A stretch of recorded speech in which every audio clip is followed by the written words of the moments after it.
Yo, chat, welcome in. I hope everybody's having a fantastic day. It is time, hopefully today, to be able to play video games, specifically the video game named Neo 3, without any tech issues. I would be very, very happy today if we didn't have to restart the stream several times. I would be very, very happy, so. Doesn't seem like, so far, that's looking like it'll happen. So let's go ahead, launch Neo 3 and cross our fingers. Oh man, I really love Wavelink. I think it's a great piece of software. I just think it's a little fucking unstable. I just think it's a little unstable, that's all.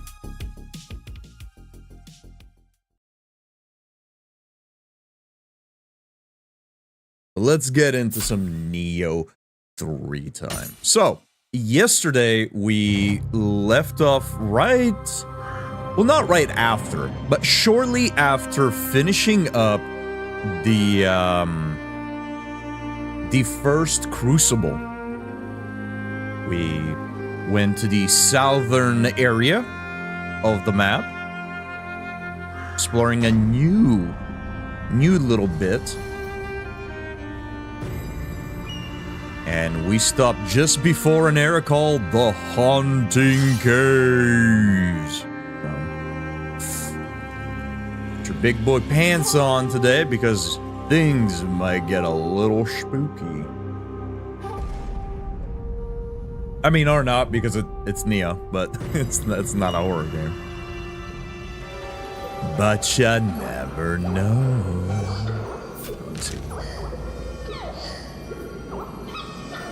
Yeah, so we still got a bit. I accidentally skipped the Jesus statue. We did talk to the Sadama. There is the quest over on this side, which also leads up into that area. Okay. So here's what I think we're gonna do. I'm gonna run north to grab that statue.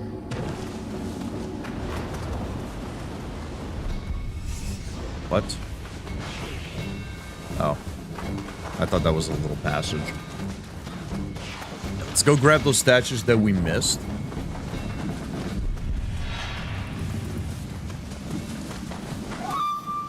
And then we'll run right back to the Haunting Caves.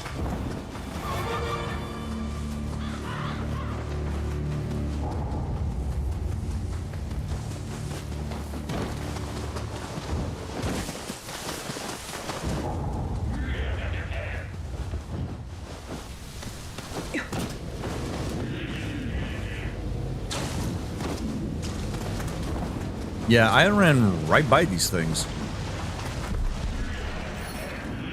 Something is... Oh my god. There is something missing.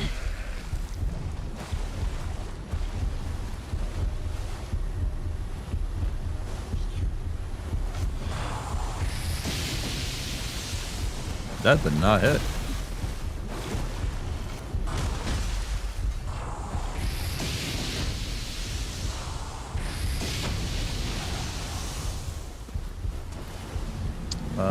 Let's see if this will hit. Yeah, buddy.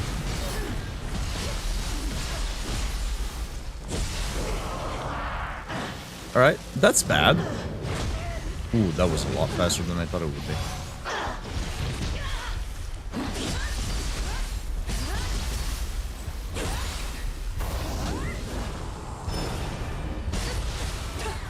Alright. Huh.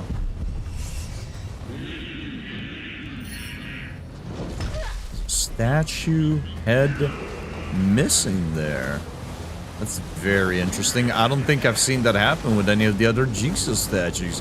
Nightingale, welcome in. Let me give you a quick little... Whoops, that's the wrong button. Let me give you a quick little shout out. I forgot that I gotta reconnect the moderator to him. I haven't done so. How was your stream, good sir? How did Claire Obscure Expedition 33 go? How are you progressing? And welcome in, Raiders. If you don't know me, I'm Cannolisenpai. I play Souls, Horror, and Magic the Gathering. And, well, right now we are continuing our first playthrough of Neo 3, and we are very much loving it. Because this is a very good video game. Black sails have been spotted on the horizon indeed.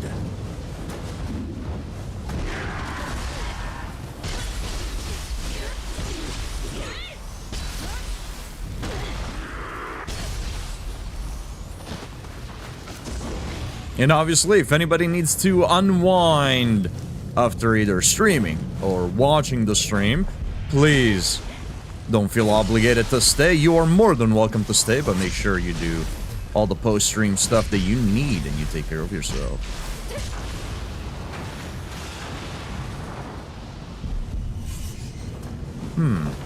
This is interesting.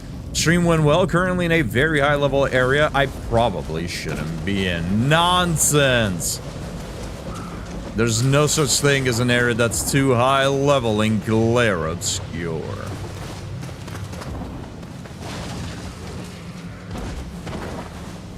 Levels are nothing but a suggestion. And suggestions can be ignored.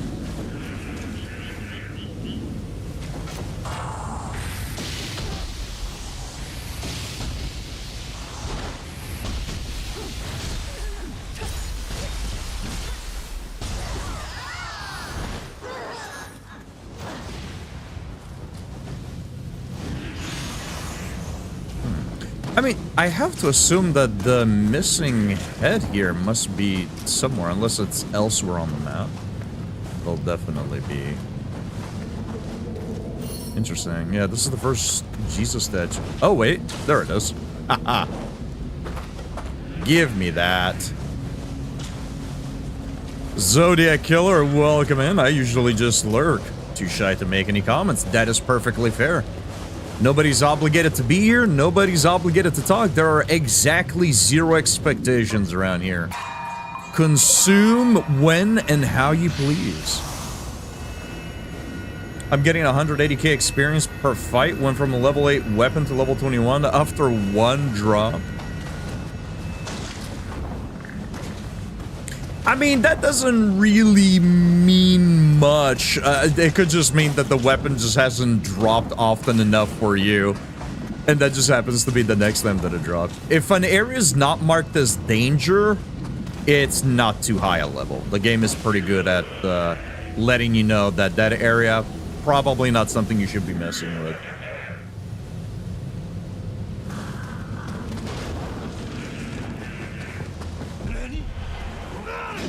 It is marked as danger. Oh, and you're still going through it? You are making me proud. There are many areas I cleared in danger that really didn't feel like they were that bad. So, as long as you're not having too hard of a time, I say stick with it. Fuck it. You're really gonna let a game tell you what to do?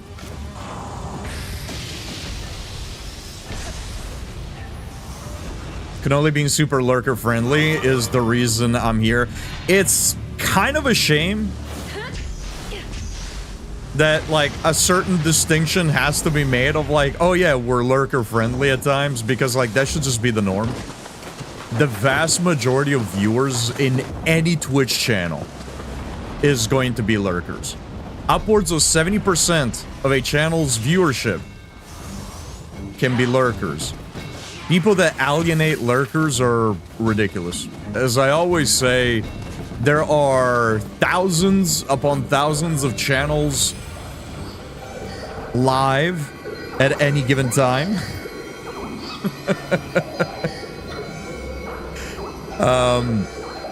people should just be happy that somebody's watching you. Whether they are chatting the whole time, only saying hi, whether they're here the whole stream, or only here for 10 minutes. They could have picked any other stream, but they picked yours. You know. Should be happy about that.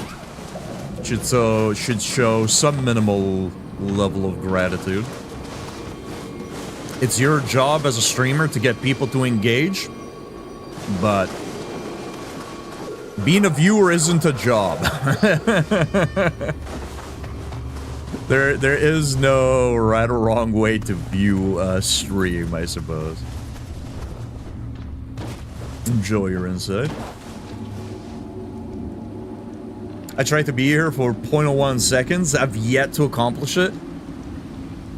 You know? 2026 goals. Donuts welcome in. Doing 9,999 damage and seeing only a small part of the health bar go down tells me the game doesn't want me to be there. Here. But it finally feels like the fights are real fights, so I'm enjoying it. Yeah, I'd imagine so. I mean, I'm not joking when I say I think you should try a harder difficulty. Like, just, you're on easy, bump it up to normal, right? If that right there feels good because you're not just, like, steamrolling everything, bump it up to normal. If it feels too bad, then just bump it back down to easy, right? Bump it to normal for a few fights, see how you feel, and then roll with it. I think you'd honestly do perfectly fine on normal. The parry window might be larger on easy. It's not that much larger. I think if you're getting the hang of parrying consistently on easy, you can probably parry on normal. I'm doing well. I'm doing well. I kind of just woke up before I hit the live button, so I feel a little groggy. But I feel, maybe not good, but I feel all right.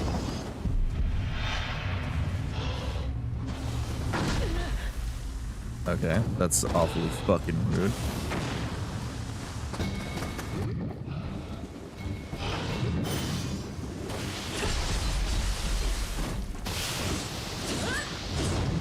Ah, I can't move. I'm gonna get some food and then start a new game to try out normal difficulty.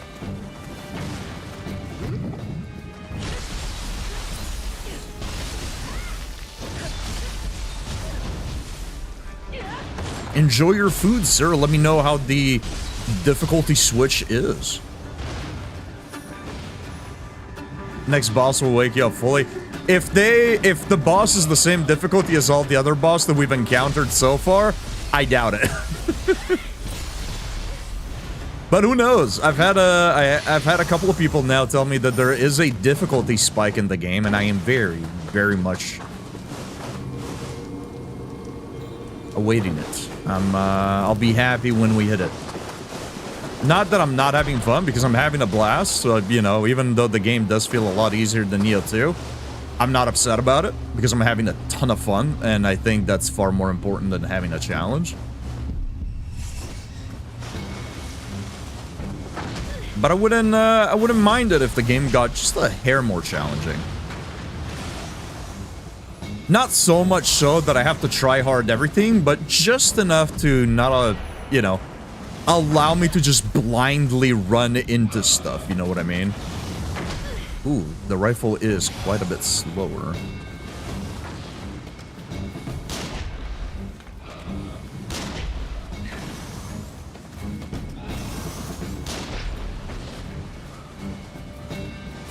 Oh, this one, the way it was positioned, that almost looked like a NPC grave.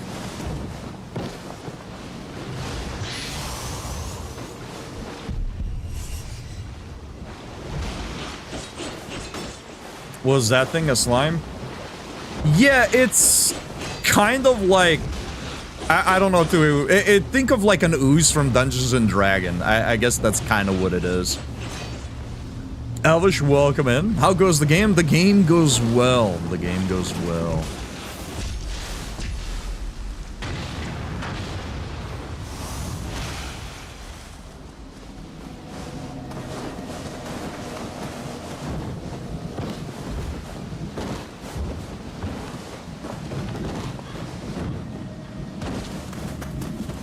Okay, so we can obviously continue through there. Is there anything else here? No.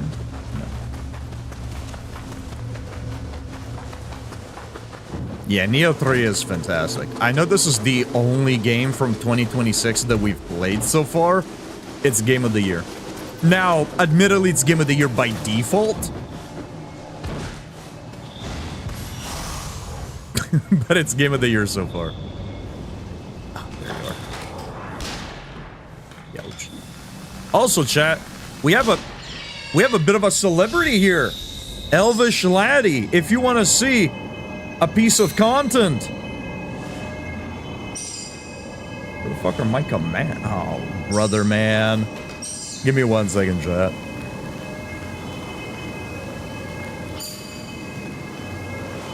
Come on, please tell me you can connect without issues today. Beautiful, hey. Yeah, chat, if you want to see a piece of content featuring Elvish Laddie, oh man, he doesn't even know that he is an absolute star. Hey, go check out the socials.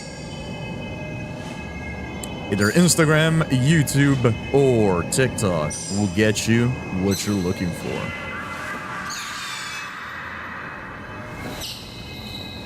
Regal, welcome in. Hope you're all having a great day, by the way. Hope everybody is enjoying their morning after evening. Squish, enjoy your insight. And thank you for the good RNG. And yeah, I get ya. Armor Core 6, even though I couldn't get into it, seemed to have a good way of implementing challenge, and that I hear you really have to adjust your build to overcome the different bosses or certain encounters. Yep. Even I enjoy playing games my way, right? I'll try to stick to the mechanics that the game sets forth for me, but I enjoy playing games my way. If I like a build, I will play with that build. I am not one... I fucking see you.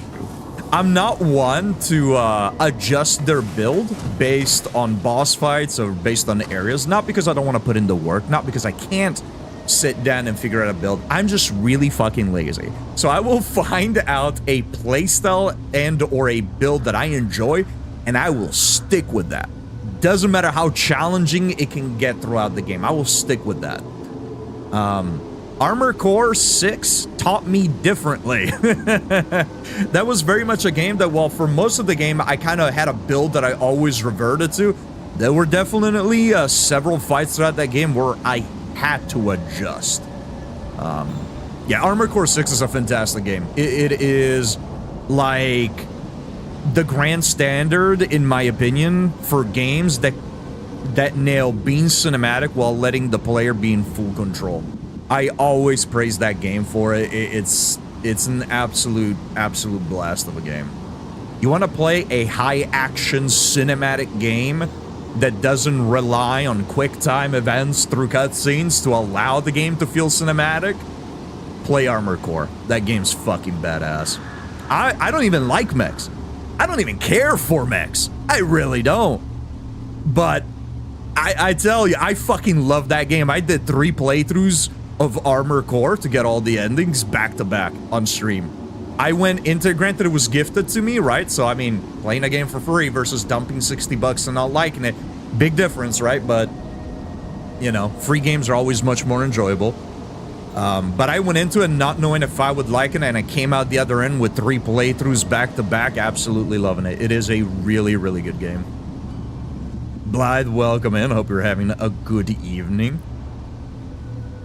Chat, if we could we get some F's in chat for Blythe? Unfortunately, a DVD relapser.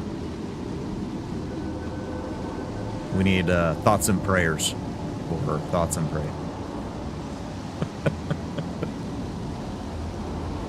I'm doing very good. I'm getting my medication of minoxidil.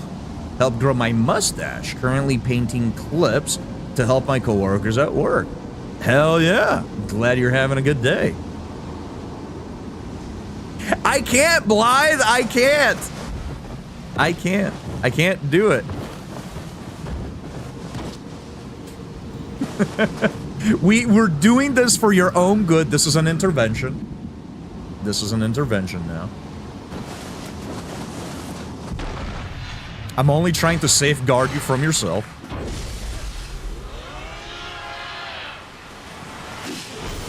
Okay, so it is 3 spins there.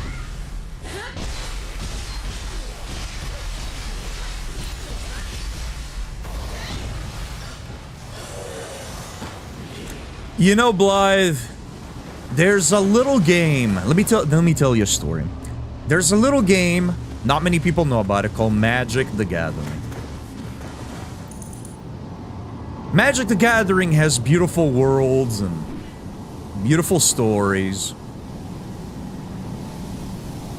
It's a great card game, but it also is so much more than that. See, back in the day, they decided to do something crazy and introduce different IPs to Magic the Gathering. They wanted to introduce different worlds that weren't of their own universe. And people were worrying about the state of the game, but you know what Wizards of the Coast told us? They told us, oh, it's okay. It's only for Secret Lair. 2v8 is very reminiscent of that. It's very reminiscent of that. Now, it went from only Secret Lair to being pervasive and being the main spotlight of Magic the Gathering. And for you, Blythe, what if 2v8 becomes a permanent mode? What then, Blythe? What then? Don't you play Dead by Daylight, Elvish? I deleted it a bit ago. You also deleted Overwatch, but I hear a little birdie tells me that you've re-downloaded Overwatch. How long until you, too, have a DVD relapse, Elvish? How long? You're gonna tell me I didn't get some 6 knives today, okay? That I'm just gonna get a lot of 24 meters down? Damn. Blythe is locked in. You know what? I respect it.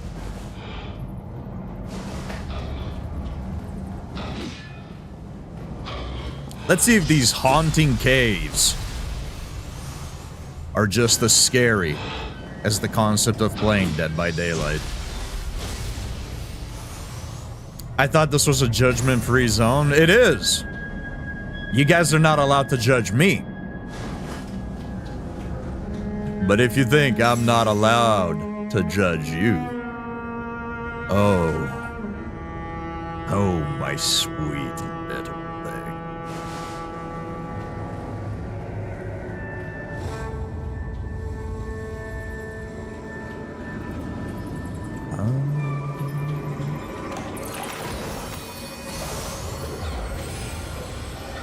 Nothing like leftover Chinese food after stream. Ooh. What kind of leftover Chinese food are we talking about here?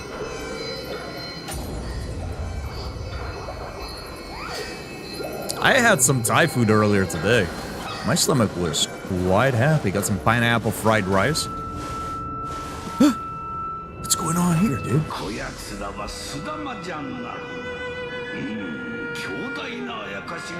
And some spring rolls. It's quite good. Quite good.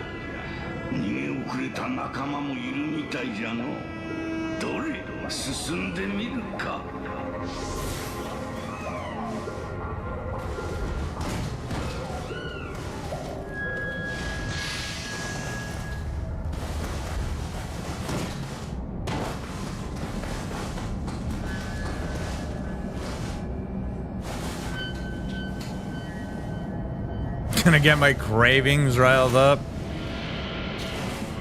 Sorry, but not sorry.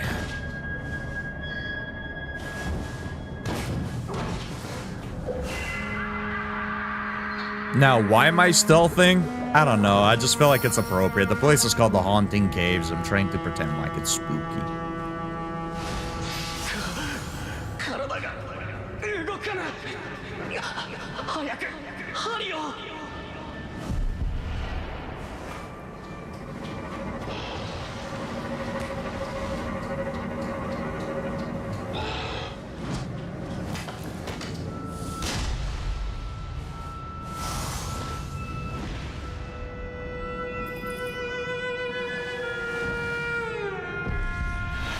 Oh, video game.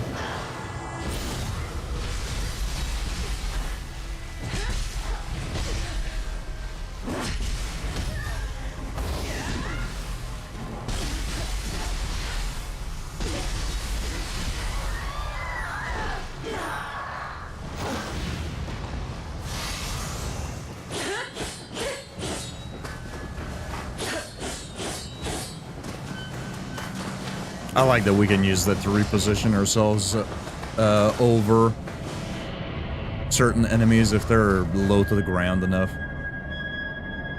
They're always watching, always listening for the next thing to make me buy and eat.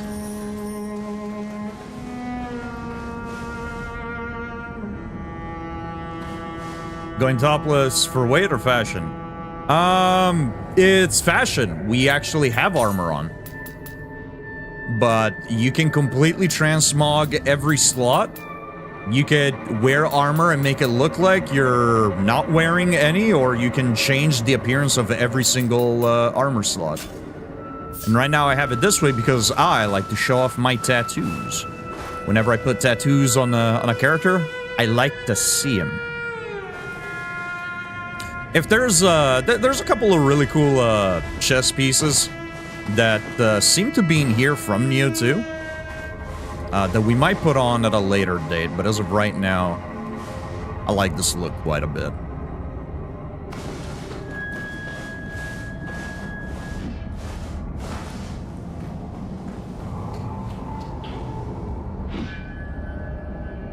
Yeah. I don't know if Nioh 1 had it, but Nioh 2 had it as well. Nioh 3 just further improved it by making it completely free. In Nioh 2, it used to cost currency. It was very little, but it still used to cost you some money to transmog items. Here, you can do it completely at will, which is... Oh, not completely. You have to go into the main hub, but... Yeah, I mean, you can do it for free, which is nice.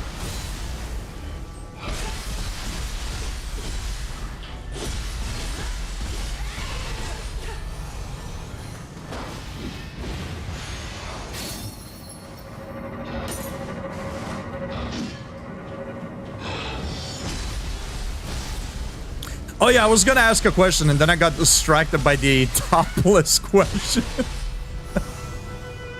Listen to the soundtrack.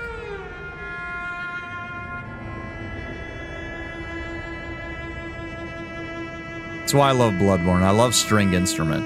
What's your favorite instrument to hear in a game soundtrack, chat? Or maybe if you don't have a particular instrument, what's a group of instruments that you enjoy hearing, right? Do you prefer strings? Do you prefer percussion? Do you prefer brass?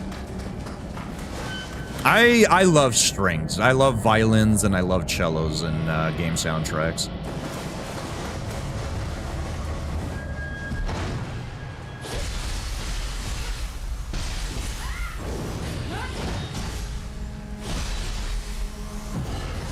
I did not mean to do that. But I'll take it, I guess.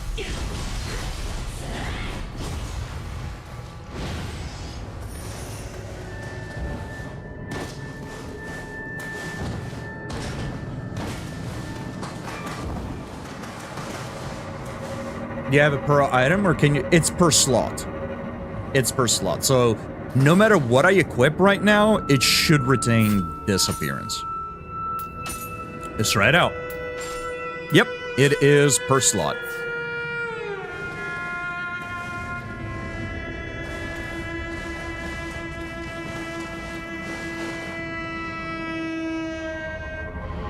Don't hear it often, but I love the sound of the hurdy-gurdy. I actually only found out that it was called the hurdy-gurdy by Elvish during one of the Game Awards. I actually laughed pretty hard when he mentioned it because I thought there was no fucking way that an instrument would be called the hurdy-gurdy.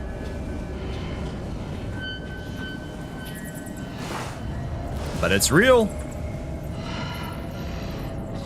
There you are.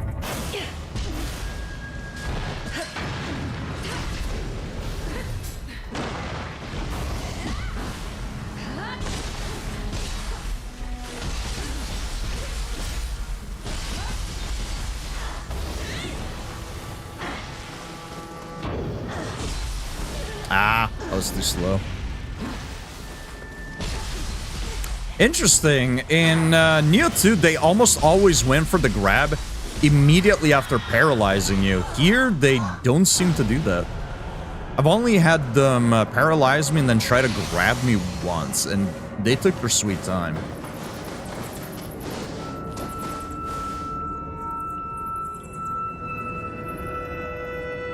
One instrument that always gets me is the Armenian duduk. A woodwind instrument that has such a unique and gorgeous resonance to it. I don't want to say that I've never heard of it. Or rather, I don't want to say that I've never heard it in a game soundtrack. I probably have, but off the name alone, I don't think I recognize it. Would it be wrong of me to think this might be mini-boss? Oh, whoa! You closed distance fast! Okay, respect it. Man, what are you doing here? Get out of here.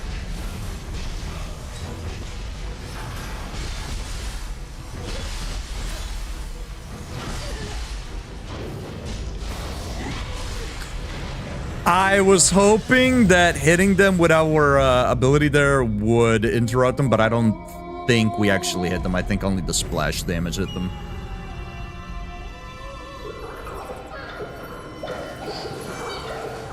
Yeah, transmogging per slot rather than per item is nice. Because if you transmog per item, then every time you upgrade, right, you have to constantly swap around, which is kind of a pain in the ass. I think that's most people's reaction to finding out. The hurdy-gurdy, the cello, timpani, sax, and tubular bells. I love strings for sure. I love the power and regal waves of brass as well as the whimsy and bounce of woodwind. Damn it, Knight! Now it's gonna sound like I'm copying you. Imagine that, huh? Imagine that. We're not allowed to share opinions, chat. The bassoon. That's a nice instrument.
Yeah, you're not all that once I get my hands on you, huh? Not all that, are ya? Not all that.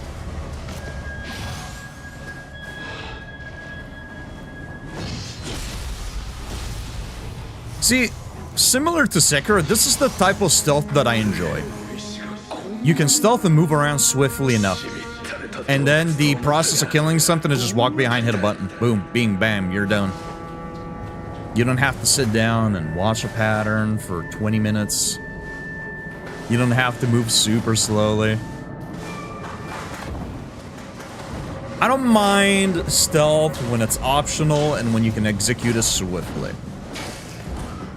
But I really don't like stealth when it forces you to be incredibly slow and just sit there for a little bit. I ain't got the patience for it, man. I want to play the game. So this brought us up here. Wow, this area is a lot bigger than I expected it to be. Okay.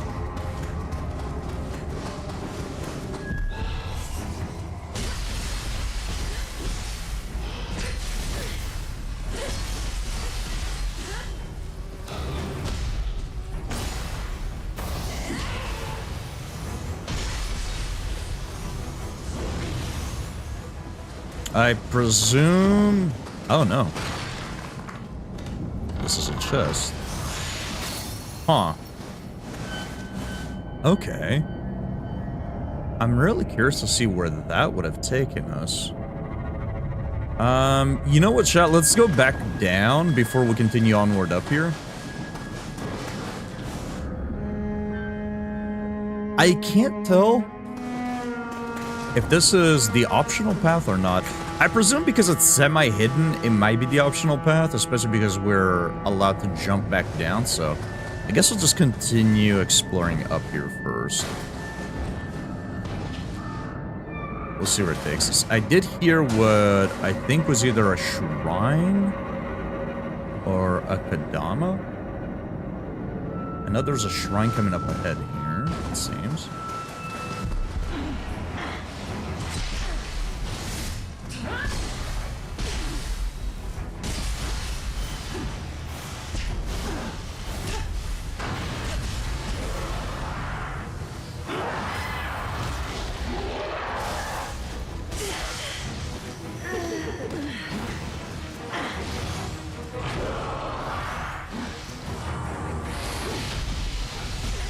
Maybe I will equip the thing that allows us to use Omnia Magic a little bit faster.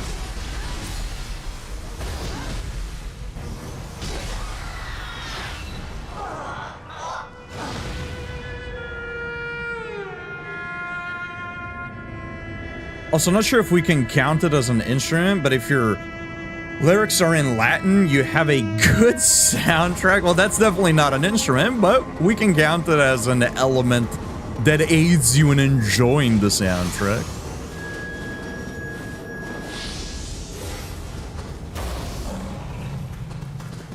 I don't think the language is an instrument. I mean, vocals. I'm pretty sure vocals can be counted as an instrument.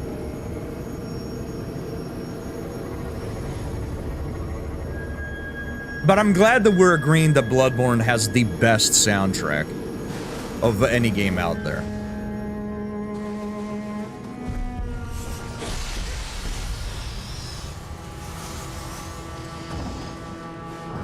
Aha! Thought I heard you.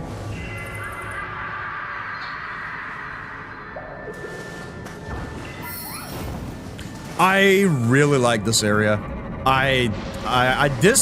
This area right here is what I wish Expedition 33 would have done more of.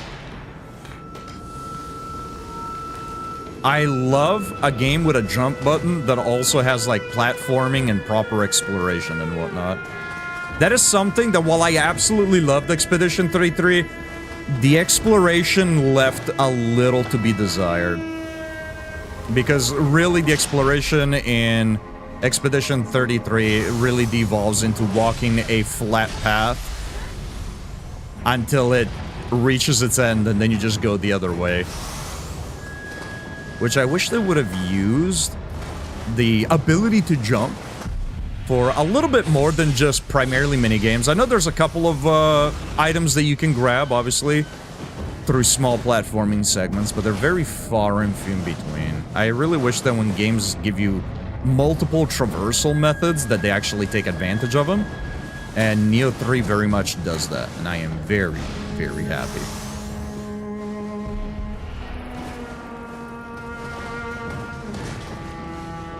All of these graves are placed in such a way that they look like they're placed there on purpose. They almost seem like NPC graves.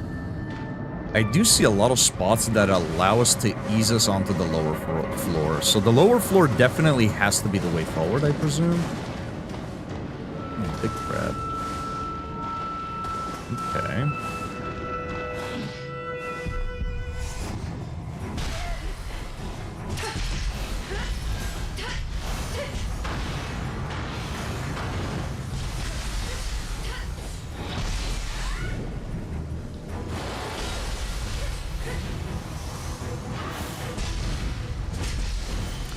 Whoa, they heavily reduced the speed of that. What?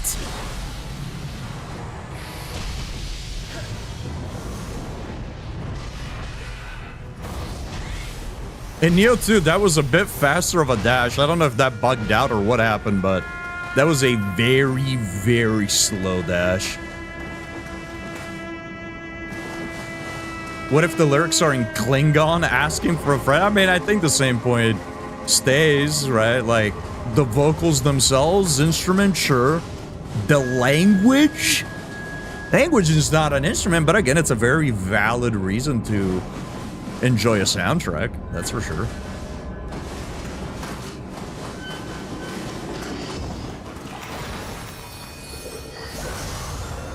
Okay. So that is further forward still. I don't feel like I need to rest. Well, we didn't kill any of the enemies down here, really, so we can rest. It's not gonna resummon anything that might bother me.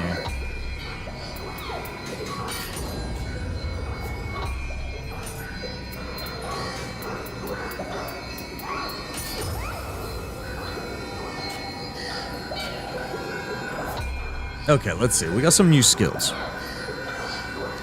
3 War Stands. Reduces the amount of damage taken when fighting barehanded by 10% and prevents you from being staggered. That's kind of sick. We're not going to be fighting barehanded, so. And for Samurai, we got Blade Breaking Deflect. Man, my back is not very happy today.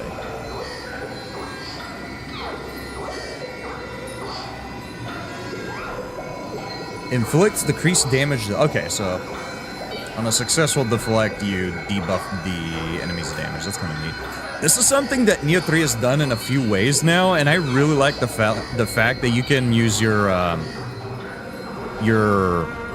burst counter as well as like deflects and stuff like that to actually apply buffs and debuffs. I think that's really cool. It rewards leaning into that system, which is nice.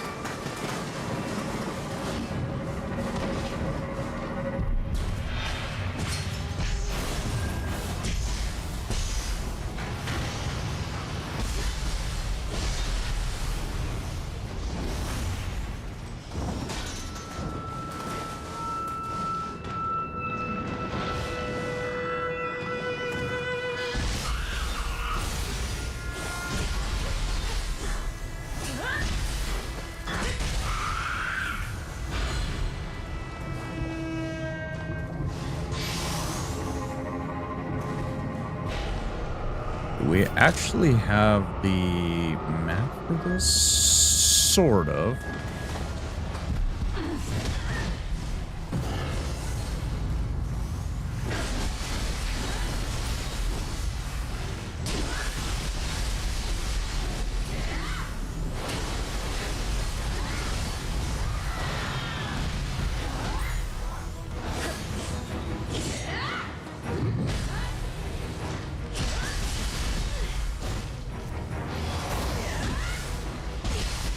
I like that that ability puts us airborne, by the way. On top of being a gap closer, it actually leaves us up in the air a little bit, which can allow us to look for... It's got combo potential, is what I mean.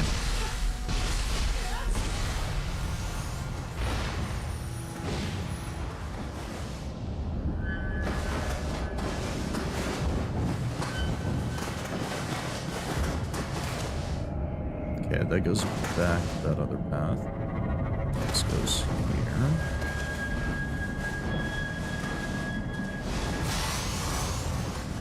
I really like this cave area. Big fan. Out of the few areas that we've explored so far, I think this is my favorite.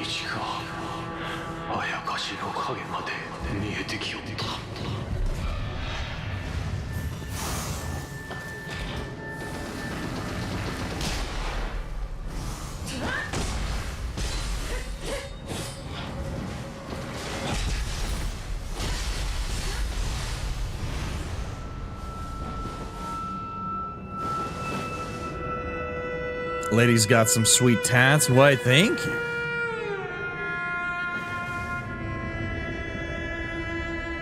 Oh, we also have... Hold on, let me see. We can just do this real quick. Oh, right, because the transmog is per slot, not item. Even if I remove it, I can't show it to you. We did something kind of neat by enlarging and putting a tattoo in a diagonal way on her leg. It looks pretty sweet. I can't show you right now, I guess. Unfortunate. Yeah, I'm pretty happy with the tattoo variety that exists in this game.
They brought him back. I'm so happy. I'm actually so happy. I love these little guys. I love the mimics in this game.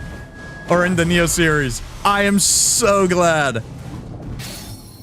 I was really, really hoping we'd see him at one point. I was getting a little sad that after all of these hours, we still hadn't seen one. I'm really glad we got one, though. Let's fucking go. So they are in the game. That is pretty sweet. See, and then you get people that complain about, like, oh, reused assets, this and that. I think it's perfectly fine. Like, developers reuse their own assets no matter what the company is, no matter what the franchise is. They reuse assets left and right. It saves money, it saves time, it expedites the process, and it allows devs to focus on more important things, right? Reusing enemies is very much something that I don't mind. Even reusing bosses to a degree from like one game to the next, right? As long as you're still adding new stuff. Because it leads to moments like this, dude. Where like you pop a chest open and oh, look at that, dude. It's the guy from the previous game and it's one of my favorite NPCs and it's so dope to see it in here, right? Jonan the Fallen. And you shall fall again.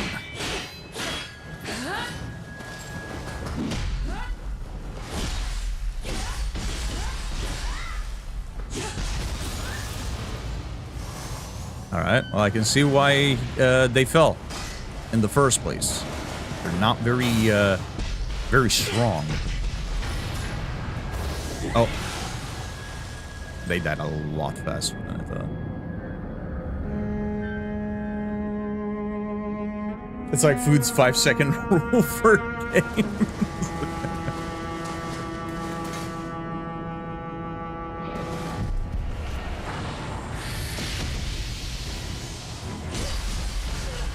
That is a lot of slimes.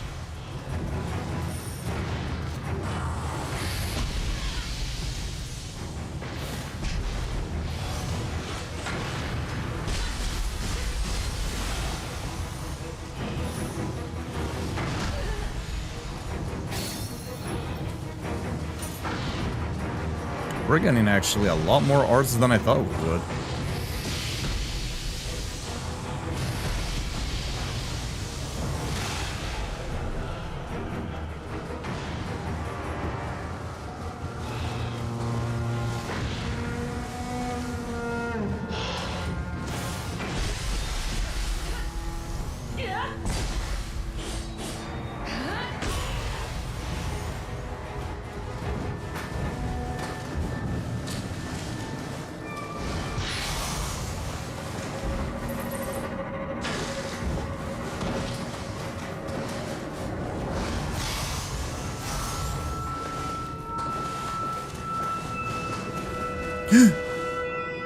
There's a Kadam over yonder. We gotta save the little guy.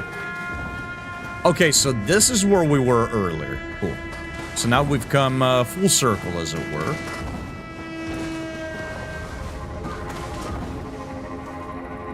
Yeah, I don't really farm the NPCs. I don't even know if you can, but I like killing all the NPCs at least once before they kill me, preferably. Holy shit.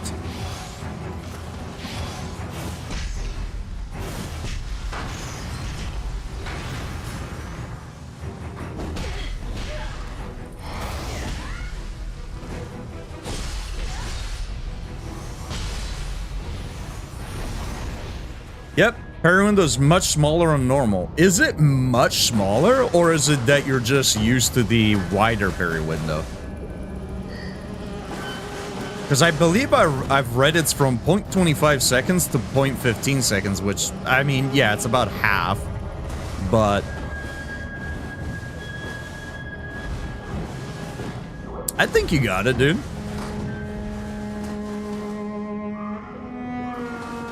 I mean, even with the easier parry window, you still had a moment of adjustment, right? Where you had to sort of learn the timing, right? I mean, don't let me goad you into playing on a harder difficulty if you don't want to, obviously. But I honestly think you got it. Just like you guys got these ads that are about to hit us.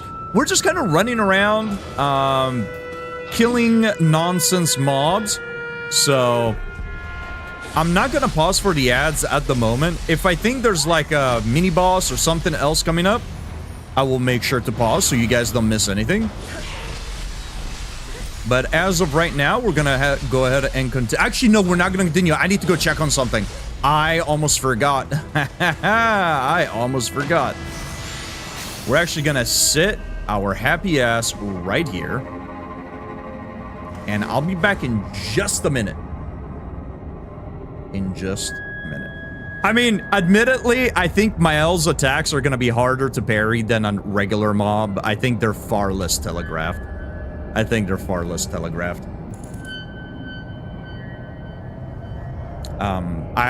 the attacks from like a normal enemy that just goes boom, boom, and you see the weapon glowing and you hear the audio cue versus Mael like doing a kind of a hang up and then like 3 quick attacks in a succession, right?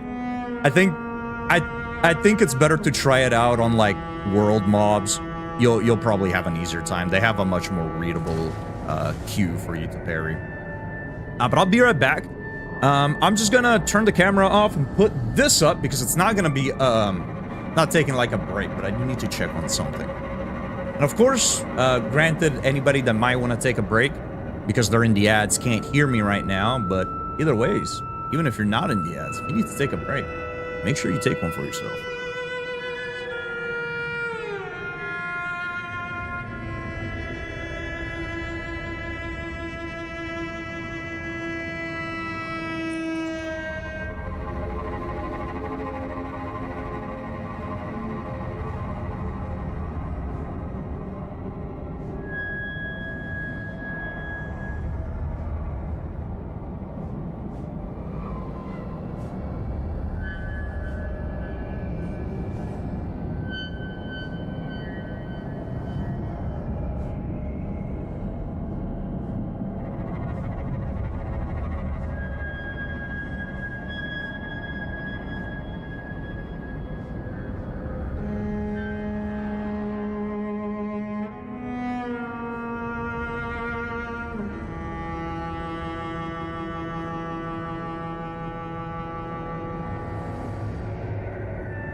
And we're back.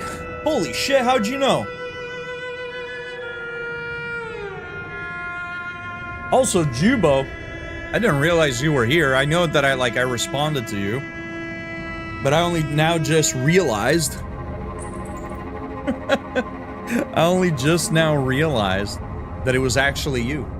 You and Wriggle have a very similar color, and I am so used to going by color that I didn't realize it was two different people I was talking to. Fantastic. Who's the dude on the screen? By very similar, you mean the same? Yeah, that's exactly it. Let me turn this off. Hold on, I gotta adjust something on the chair.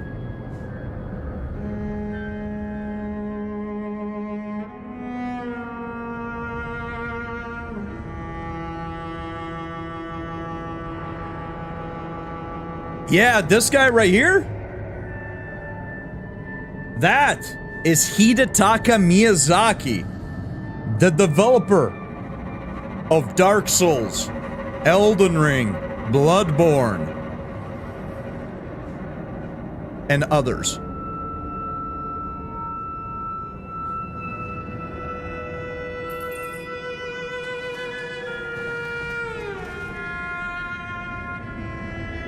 Yes. Yeah, exactly. That's the one. That's the one. Yeah, this is like actually how he looks, by the way. This is not like photoshopped or anything. This is exactly how he looks too. Yeah. That's, yeah.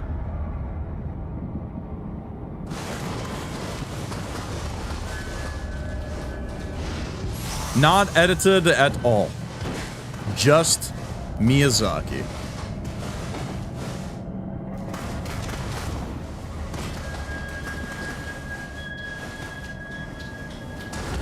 Okay, this is just a little bit with the chest then, I guess. Okay.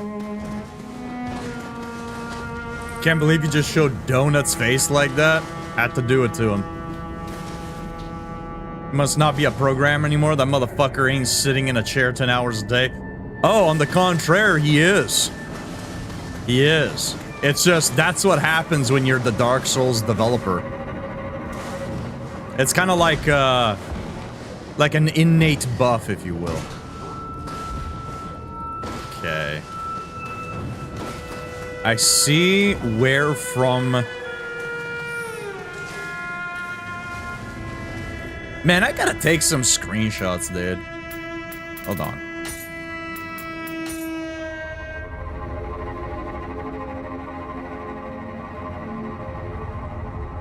This is another game that I really wish we could pose our character. Unfortunately, we can, but I've gotten into the habit of getting better at using thumbnails. Or, sorry, screenshots as thumbnails and such, so. Let me do one of these maneuvers here.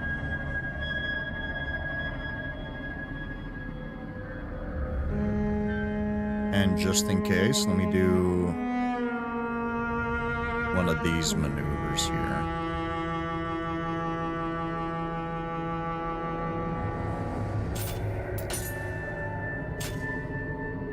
He doesn't sleep. See, you guys joke that I drink Monster and energy drinks aplenty. I don't do any of that. What I'm about to say is a dark, dark secret that I'm not really supposed to tell anybody. And there might be consequences for me revealing this.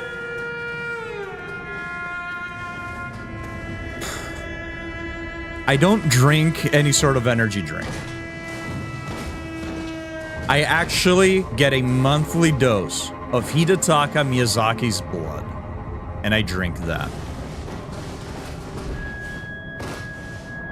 It has an effect similar to energy drinks, except it's tenfold.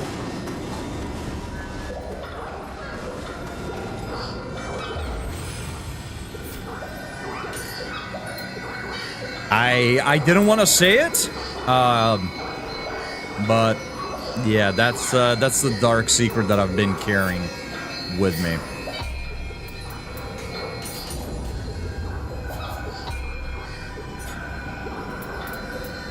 Reduces ki consumed when dodging by 10%. That's neat, but... Bestows you with empowered martial art after you use a physical art type ninjutsu.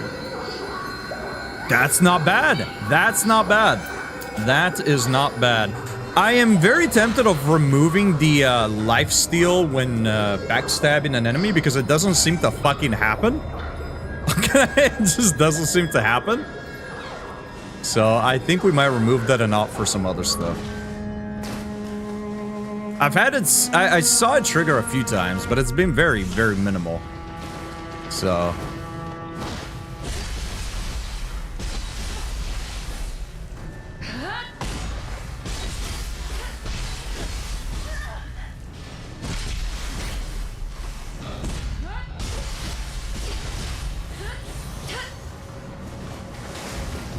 Okay, maybe it is triggering. Maybe I'm just not paying attention to it. Ignore me, chat. Ignore me.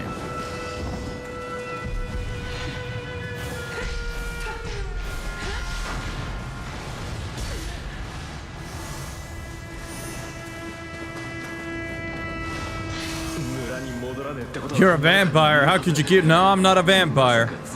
I just simply consume the blood of our Lord and Savior, Hidetaka Miyazaki.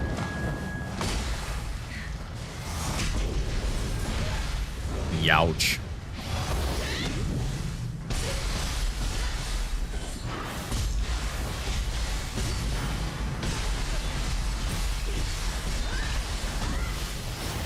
Yo, those bubbles travel for quite some time. Holy shit.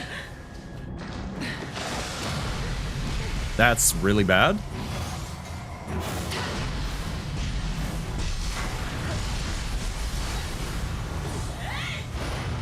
Nice.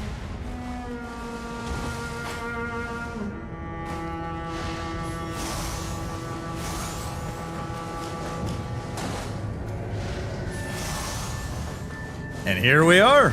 Nice. Kodama has been found.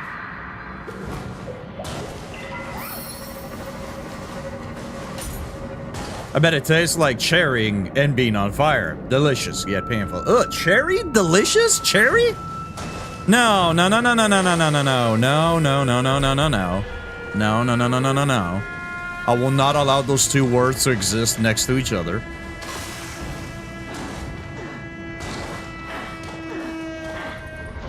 Is she okay?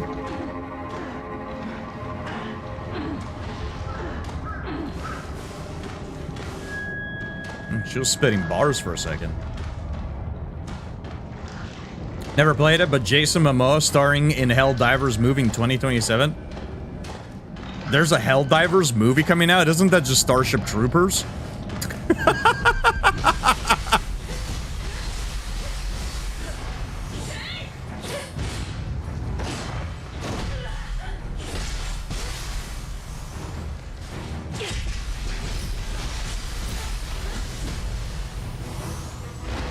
I know, right? Yeah. Starship Trooper shows the boobs, right? That's what you recall out of the entire movie? Yes, there is a scene where a pair of breasts is shown on camera, yes.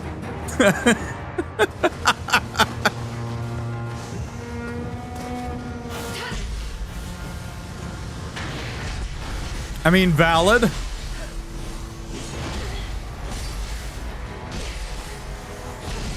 You know, I have mentioned... Oh, that was really bad. I've mentioned Starship Troopers in the past, and people, you know, to see if I was talking about the one that they were thinking of. They would ask things like, that's the one where they fight the bugs, right? That's usually what I get. Never once have I said, yeah, Starship Troopers, and had somebody go, that's the one with the boobs, right?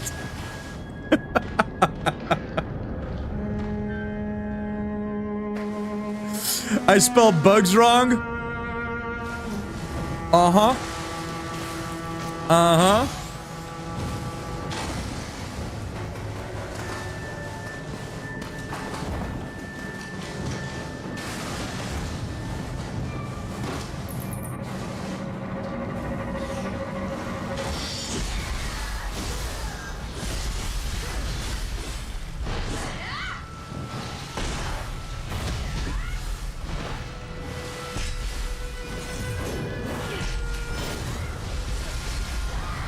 God, this game is so sick. I didn't even do anything that like impressive or anything, but just this bam, bam, bam, bam, bam, jump, toss that, parry the attack. Oh, dude, this game flows so fucking well. The combat in this game flows so damn well.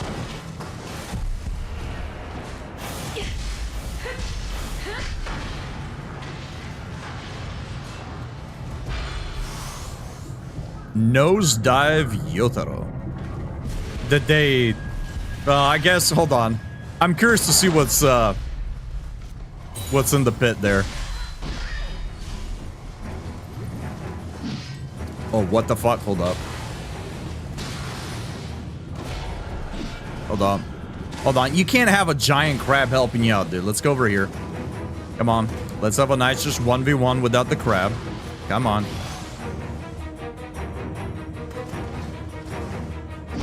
Oh, I pressed the wrong button there.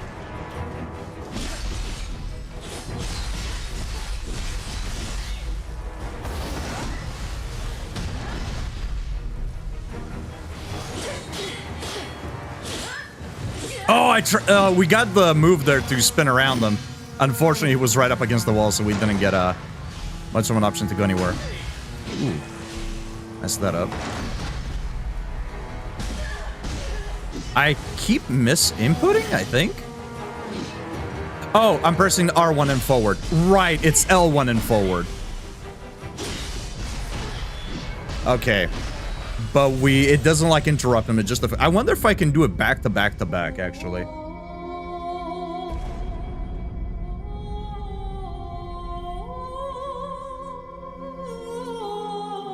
They're afraid. They're afraid. She was like a freaking madman. Yeah, I loved that movie when I was a kid. I tried watching the sequels. I just didn't enjoy them. But I loved that movie as a kid. I like Cherry Coke. Cherry's alright. I'm not the biggest fan of cherry. I don't mind cherries themselves. I just think cherry's just overused as a flavor. I think it's just in too many places. I also don't like how when you go and get a shake, they always drop a cherry, and it's one of those like candied cherries oftentimes that's just like, it's like a cocktail cherry. Yeah, I'm not a big fan of, youch, I'm dead. I'm not a big fan of cherry flavors. I don't think it's horrible. I don't know that I would put like cherry flavor at the very bottom of a list, but certainly wouldn't be anywhere near the top for me.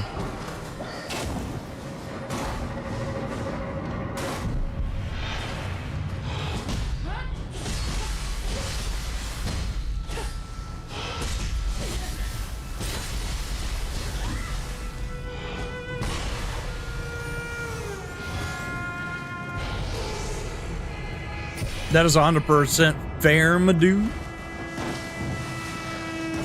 I always forget their sequels. Unfortunately, yeah. Banana's a bad artificial flavor. There's no good one. Is it a bad artificial flavor if the artificial flavor is based on what the OG banana used to taste like? Maybe we just don't like bananas, but I agree. Banana flavor when it comes to like candy and stuff like that, I'm not a big fan either.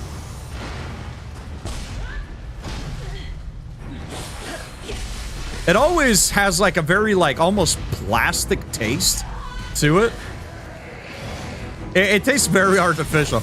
Even though it's supposed to be based off of, I mean, it is an artificial flavor, but even though it's supposed to be based off of like, you know, OG bananas or whatever, it does have a very, very artificial taste, which I guess we associate it to that because, well, yeah, again, it is artificial flavoring. Get these crabs out of my face, dude.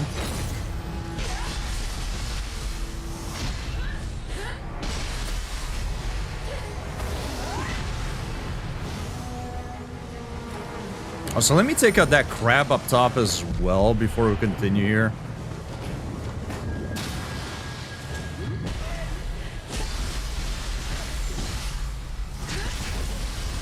Ah, I keep overextending.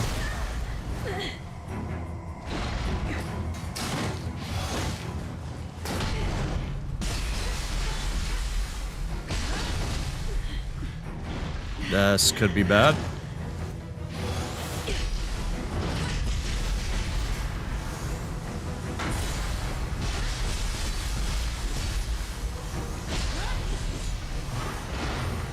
Okay.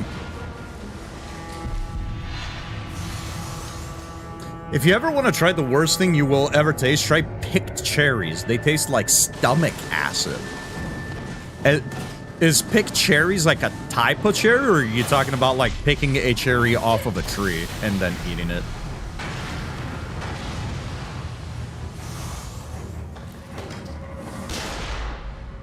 Oops, there goes that. I love banana flavored candy. Banana Laffy Taffy is my favorite. That's fair. Oh, secrets? Secrets? Secrets? Ah, secrets.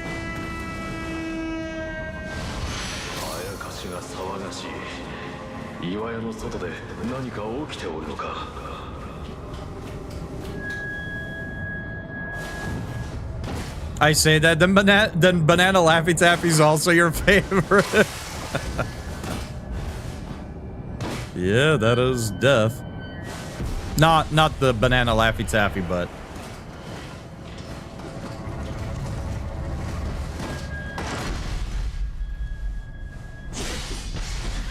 okay, I don't, unless I mistimed it. Hold on. Oh wow, what? Wow. Any great axe enjoyers in chat? What skill art is that? How do you unlock that move? It's pretty strong. How do you... Is that like a sequence of inputs? Is it like a toggle? Is it a hold? How do you think he's doing it?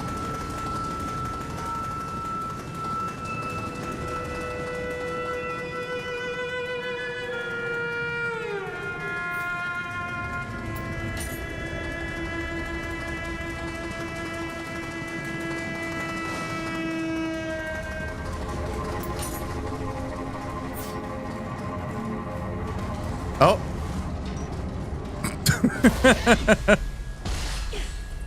Enjoy your insight, DJ. Welcome in as well. Hope you're having a good day.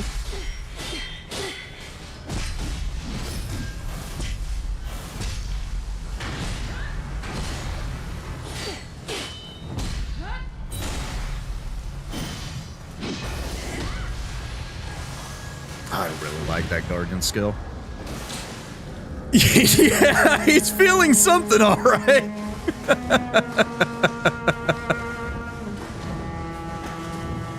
He's feeling something. That move was unlocked when Wriggle said he was gonna put a grapefruit around his monster, I think. Hey, yo.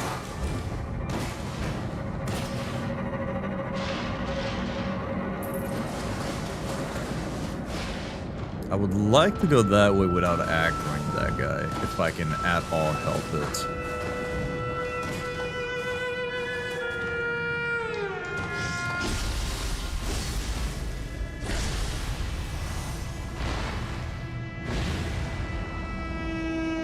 I don't know if killing all of the ones that have like this red aura give us any sort of special reward, but we've seen a few of them. And they do tend to be stronger. They generally hit harder.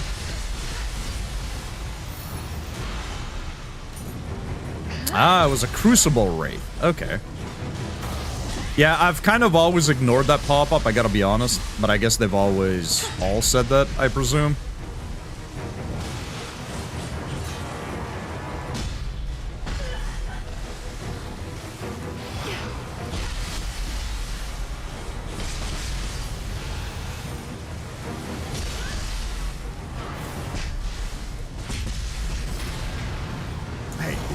They're so tanky unless you use Omnio Magic or Ninja Tools. Ooh, more secrets.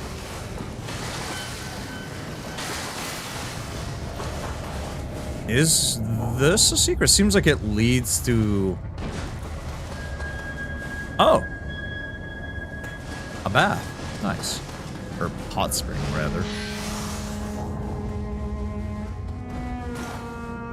That is the hidden Bethesda texture attack, a technique known only to followers of Todd Howard. Huh. I guess I'm never learning that one then. Dude, it is so warm in this room. I have to double check that my fan is on. I might actually have to set up that second fan. I really don't want to. I either need to set up a second fan or I need to teach my cat to not jump on the chair. One of those two has to happen because I am dying of heat every stream. It's so fucking warm in here. And I don't want to turn on the AC because then the rest of the house will be freezing. Oh, is it just the one hot spring? All right, fair enough. Neat.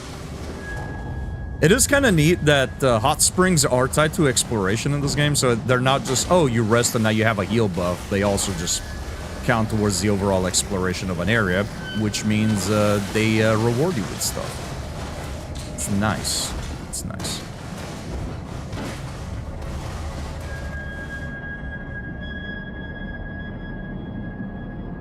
Check out this clip. Why is it... Why does that come across as like a bot message?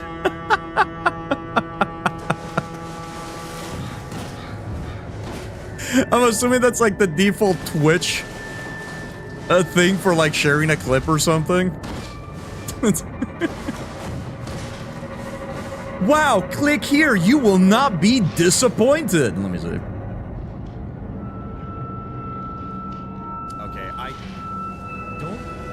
Unless I mistimed it. Okay, yeah, scroll down, why not? Oh, wow. What? Wow. Any great axe enjoyers in chat? What skill art is that? How do you unlock that move? It's pretty strong. I have to wonder what actually happened here. Because there are moments where we as a player kind of fall into this a little bit. And that's because there's like a quick drop into the actual terrain. I mean, there is like the upper level here, and then there's like this little divot, but I can't imagine that he actually got stuck here. That's so bizarre. Oh man, video games. Video games are absolutely amazing. Let's see if we can get a execute on him. Or a stealth attack, rather. Also, because I got lost due to the hidden technique, I said pickled cherries, like dill pickles. Oh, did I read picked? I thought you had said it is pickled. Pickled like dill pickles. Pickled, he said. Oh, I'm just terrible at reading. Try pickled cherries. I don't know why I thought that said try picked cherries. I was like, well, if you pick them off a tree, do they taste different than if you eat them afterwards? Yeah, I've had pickled plums, but not pickled cherries.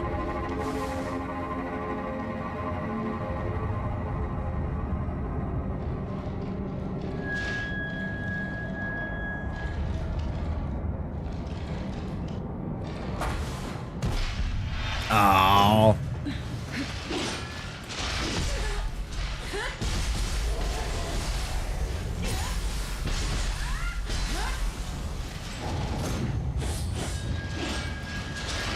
They do a lot of damage, but thankfully they are very squishy. I'm so used to my kunais, or sorry, my shurikens, that I thought we had one charged up. I'm still not used to the reload time or recharge time, whatever you want to call it, for the pinwheel shuriken.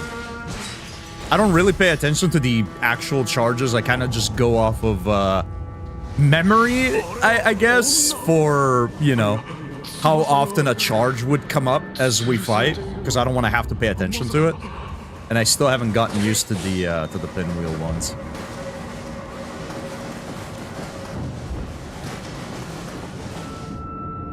Lost Shotaro. Poor fella.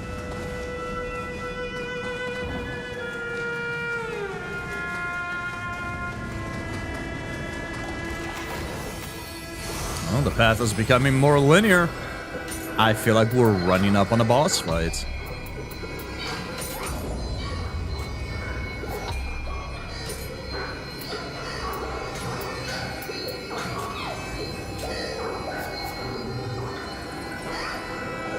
Never had a pickled cherry? Doesn't sound great.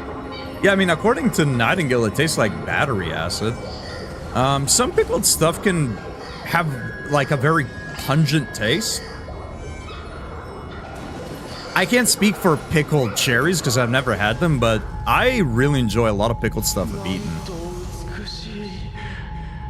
Worst thing I ever had, the misfortune to eat. My former sister-in-law brought some over.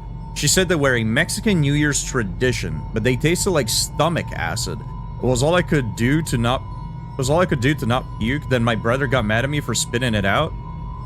Yeah, I mean, if you enjoyed that, I can see how some people might see, like, you know, you eating something, especially if it's like a traditional food from another culture, you eat it, spitting it out can come across as disrespectful. But I mean, if it tasted that bad to you, I can't blame you for not wanting to continue chewing it and swallowing it. Yeah, I've never had it. I mean, I wouldn't mind trying it just because I've tried plenty of other pickled things. Ooh. It is a boss fight. Why is there just a random body hanging there?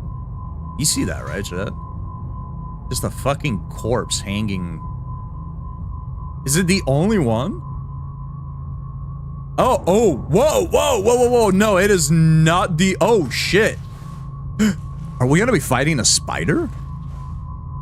Are we gonna be fighting a spider here? Hold on.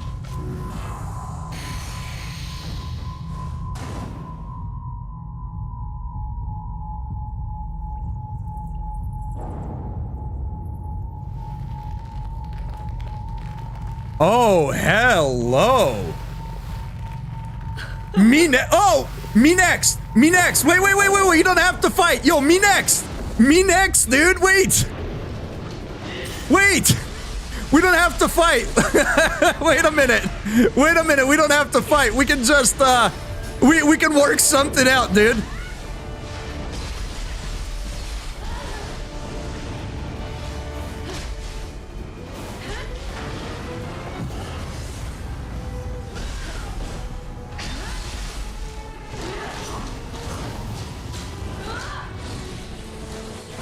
I'm doing this because I thought she would drop down after that.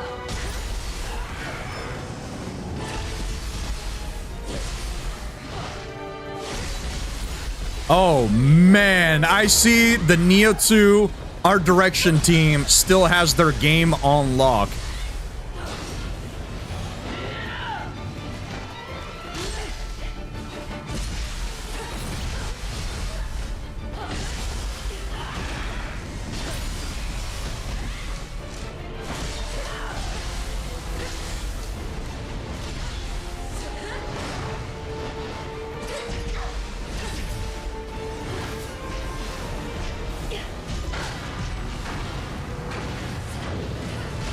Ooh, I didn't catch that. Ooh, she's going again? Oh, I thought she was gonna go for a third time.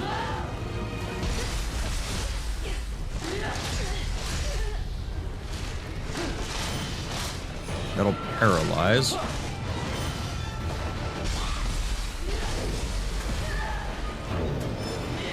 I missed it.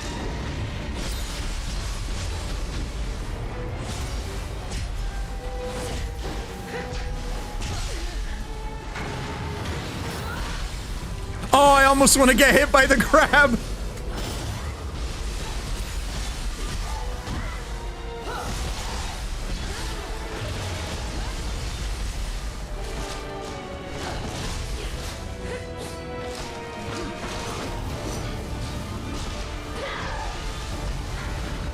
Get down from there, lady.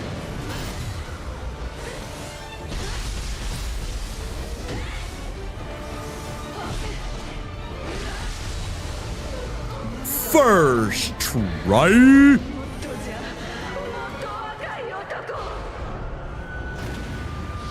That was a cool enemy. That was a cool enemy for no particular reason. That was a really cool enemy. I really like that design. I'm a big fan. I'm a big fan. Can I refight that boss? Is that's something I can do? Oh man. Man, this game is amazing. Neo 3 truly is game of the year.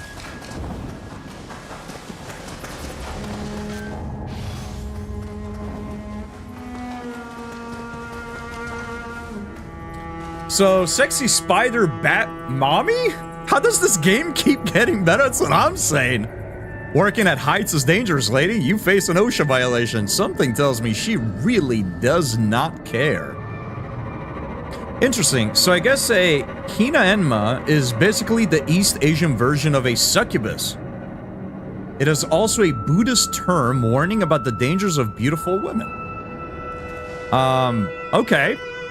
I guess I am a big fan of the Hina-enma. If you've hung around for a little bit, chat, you know I really like succubi type characters for no particular reason.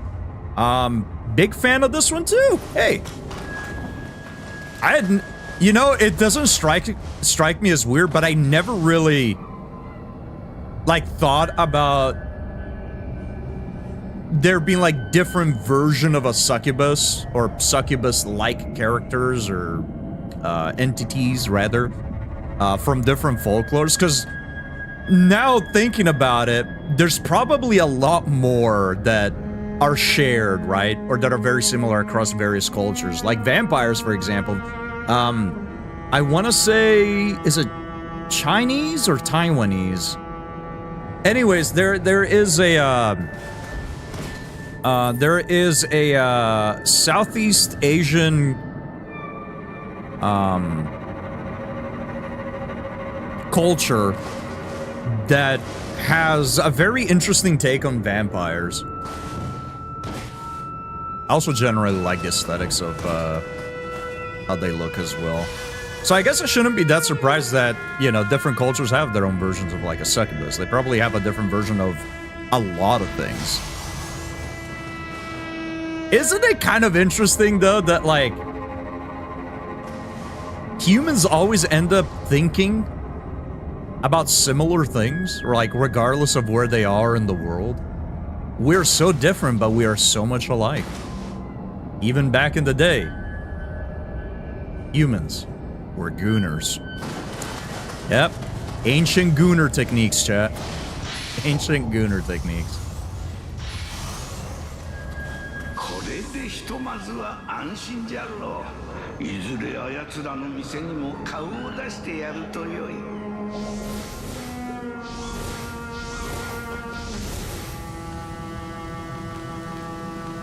Flying Fate Demon.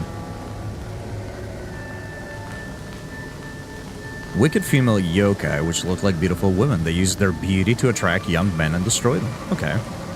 Huh. Interesting. Men who become enchanted by the Hina-enma are quickly ruined. I'm just ruined, dude. I want to get ruined too.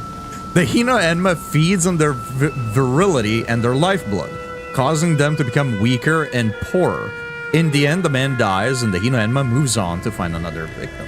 I like the terminology they're using there. The Hina-enma ruins the man. Me too, me next. Me next, me next, me next. Alright, I'm back from work. So it's death by snoo, essentially. Yes. And welcome back from work and the 40 stream streak. Holy shit, Blythe. I appreciate the continued support. I need to see if we can do something for stream streaks, right? You know how, like, you can have channel points trigger certain, like, bot commands and stuff like that? I need to do something for stream streaks. Like, every X amount of stream streaks have, like, a little thing go off.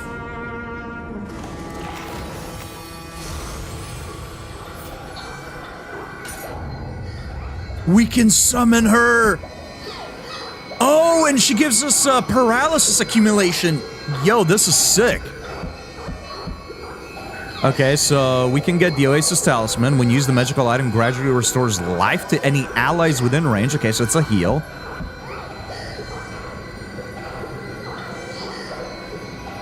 Oh, dude. Yes. 100% yes, dude. Mizuki, get out of here. Hino Enma, come in.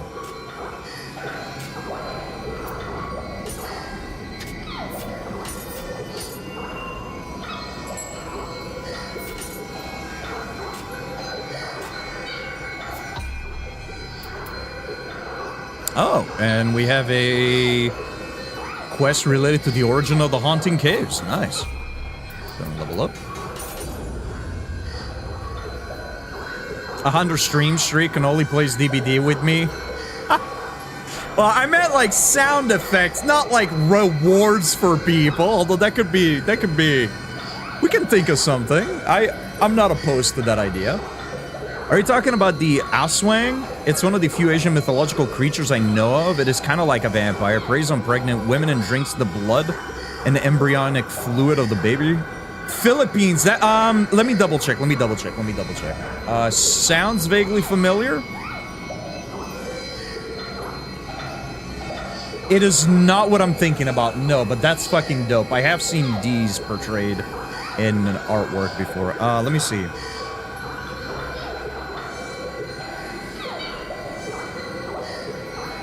This is what I was thinking about.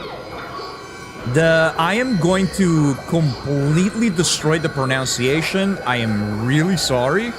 I think they are called Yangshi.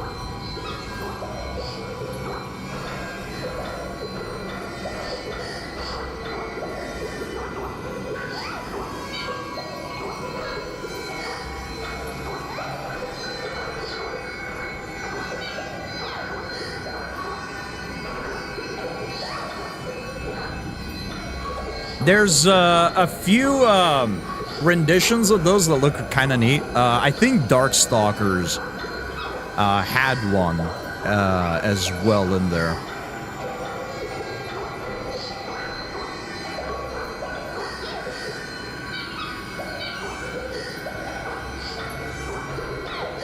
I stole Cannoli's lethal weapon idea and put a 1 million point redemption on my channel to make him play Sea of Thieves with me, so you can always do that. Why does everybody want to force me to play games I don't like? Yo! Can't you, like, I don't know, force me to co-op Bloodborne with you? It's gonna be Sea of Thieves and Dead by Daylight? Oh, man. Maybe we just want to play games with you. You know what? That is very fair. I, too, like to play games with myself. Fine, play Seamless Elden Ring co-op with me. Done deal. Not that I had something sweet. Time to have something savory. I'm gonna make some over-easy egg with French cut onion with pepper and mayo on rye. Hey, that sounds good. Serve me up a portion as well. I love eggs, chat. I absolutely love eggs. Oh, let me double check here, actually. Before we do the battle scroll.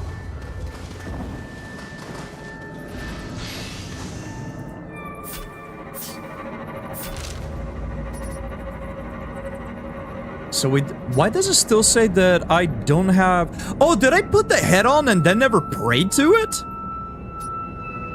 Maybe. Oh, hey, and this was the shrine that I was looking at that I was trying to figure out how to get to. Interesting. Okay, let's do the battle scroll.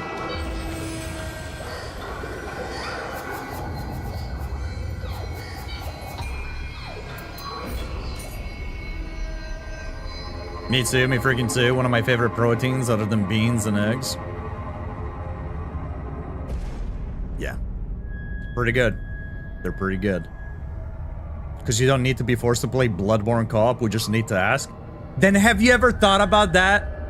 Have you ever thought about just asking rather than trying to force me? I had a head... Yes, I had a head Fuyang. I had egg fuyang for the first time last night. It was really good. It's Mama Gil's favorite Chinese food. That's... Hold on. That's a noodle dish, right? No, it's not. I've never had this. I definitely wouldn't be opposed to it. This looks really fucking good. Oh! This is kind of similar to donburi. Not quite, but it's kind of close. Well, I guess the idea of a donburi is that it has to be in a bowl, but it's similar. The fact that it's got egg and rice makes it somewhat similar to a donburi. But yeah, I've never had it. It looks pretty fucking good though. Then again, there's really not very many Southeast Asian dishes that I wouldn't try. Every single one that I've had is absolutely delicious. Food in general is just really good, chat. I don't know if you knew that, but like food is really, really good. Just thought I'd let you know in case you didn't. Oh, you meant fish. Gotcha, gotcha, gotcha. Fish is really good too. Oh, I haven't had a good fish in a while. I love seafood. Chad, did you know that I'm on a seafood diet? I eat every food I see.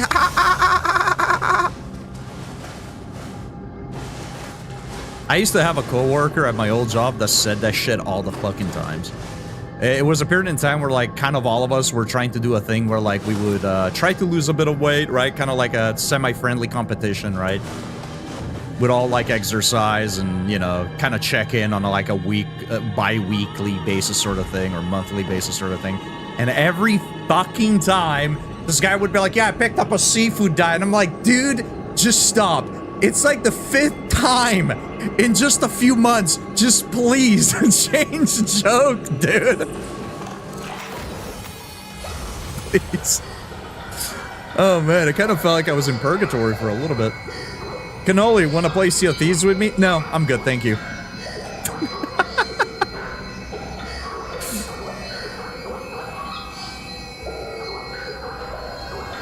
It's basically an omelet, normally served with brown gravy over it. Oh, right, oh shit, there's,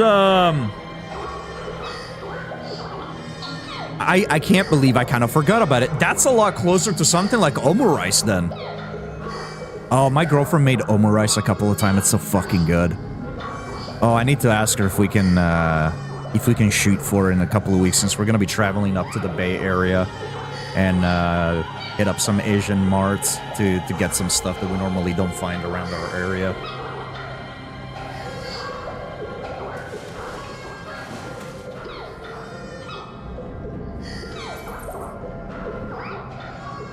I have a coworker that jokes like that. In her defense, she's old enough to be my mom and reminds me of her in some ways. Hey, Cannoli, want to play 2v8 with me? No, I'm good, thank you. So yeah, channel point thing. Damn. I should have added the caveat that you guys ought to ask me to play good games. Oh, that's death. I almost walked right into it.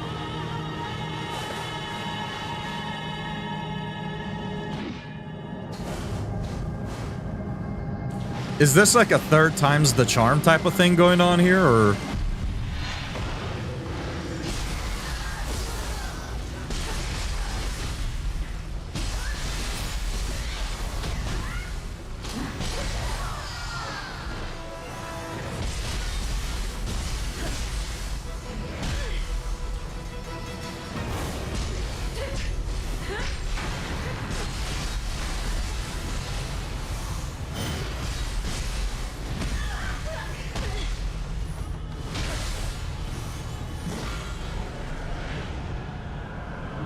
It's me seeing how long I can keep the bid up. I'll send you an invite tomorrow. No worries. I was freaking out for a second trying to remember where my onion was. And that... I was confused as to why it's like, where was comma? What? And then I retracted my steps to remembering that it was in my purse. My onion was in my purse. Hey, you know what? I too have a daily onion. It's also in my purse.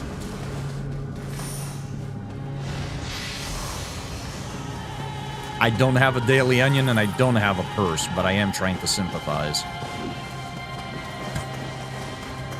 April 1st, you should stream Dead by Daylight and refuse to acknowledge that you ever stopped. I have actually mentioned something similar to that in the past. Where I stream Dead by Daylight as if it's something that we've just been doing year after year, and then the next day, I just go back to my regular schedule and then just never acknowledge it again.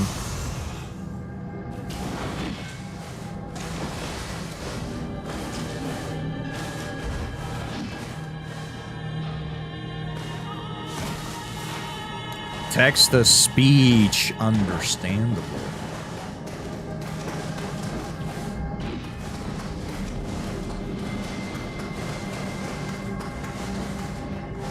Please, that would be so funny. I'll pretend like you've always been streaming it.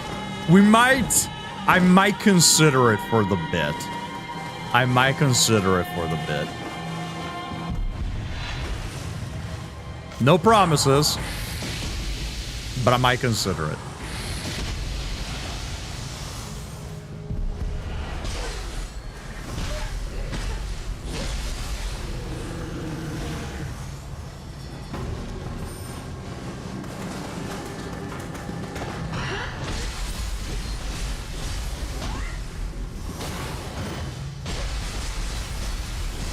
Ah, I keep overextending, dude.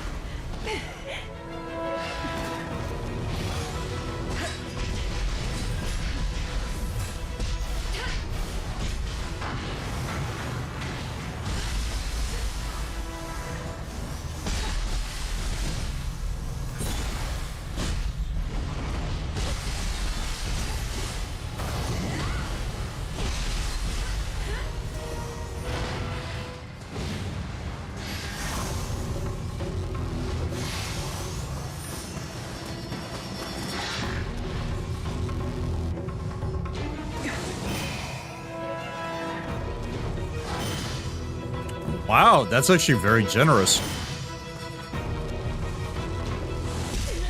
Okay, it's not that generous. Okay.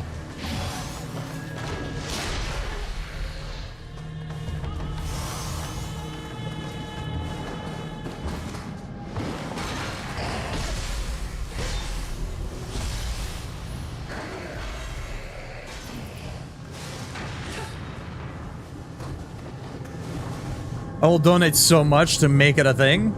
Thank you for the 1 bit. For the bid. 1 bit for the bid. Hey, let's go. Appreciate it. We might just have to do it now. I mean, with that level of bribery, I can't say no. Now we know what Praetor Rykard would look like if he got eaten by a crab instead of a snake.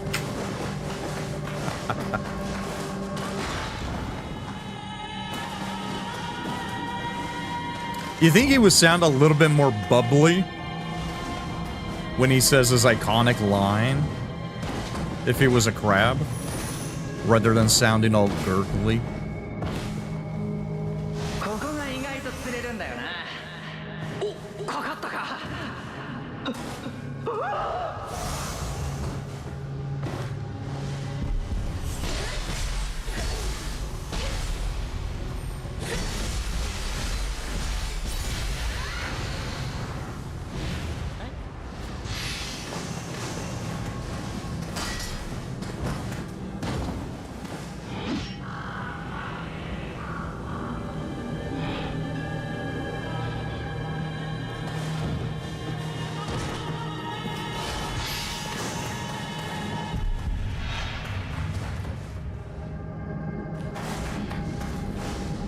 I see movement over there, but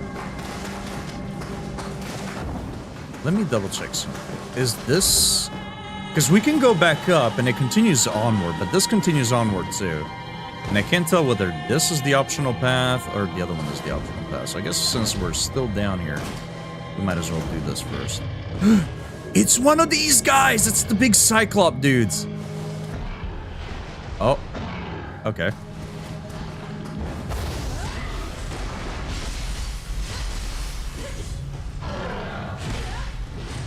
They still hit hard as shit.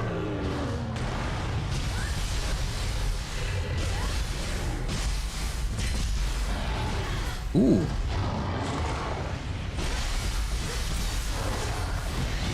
Although while they hit hard, they're still very easy to just kind of... They just kind of wrap around. Oh! Jesus! Hikari, welcome in. Thank you for the raid. I hope you had a fantastic stream, and raiders, welcome in. I hope you're all having a fantastic day. I'm Cannolisenpai. I play Souls Horror and Magic the Gathering, and right now we are going through our first playthrough of Neo 3. And it's been an absolute blast.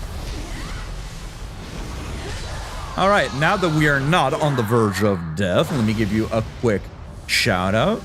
Kari, welcome in. Squish, welcome in. And Lappin, welcome in.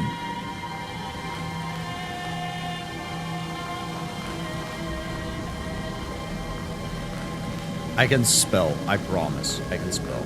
I wish my automated thing would work, but just technology is technology. Ooh, Final Fantasy 9. Is that a first playthrough, or are you just re-experiencing the game? I hope you've been having a great one. It has been a great day indeed so far. You recommended me? Well, I appreciate that, Squish. That is very, very kind of you.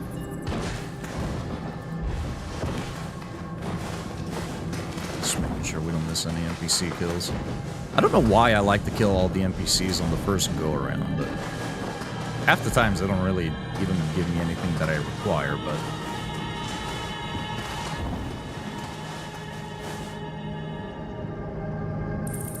Revisiting for the love of the game. It's in my top 5 and maybe thinking of doing yearly playthroughs. Hell yeah. Doing yearly playthroughs of games you love is honestly pretty fun. I do that with the Souls games and the Resident Evil series oftentimes.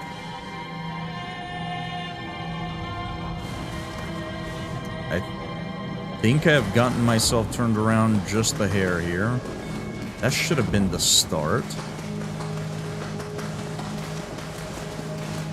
Why are there two of these so close to one another?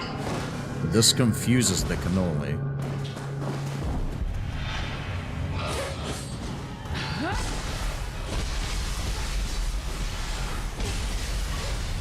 Squish is awesome and recommended you. I still remember you from joining in one of Elvish's raids. Yep, the name is, in fact, familiar. And Squish is indeed a good bean.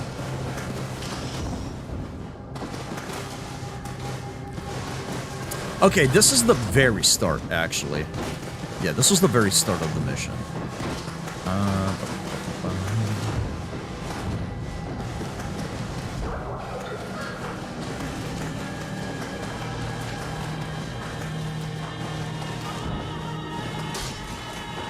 Okay, so we have to go up here now.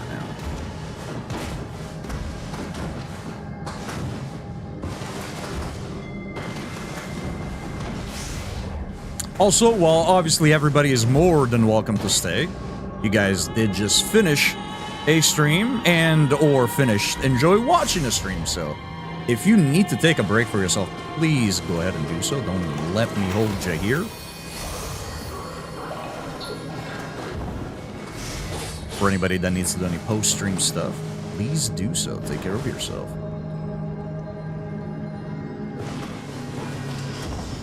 I don't think we need to rest, right? Yeah, I don't think so.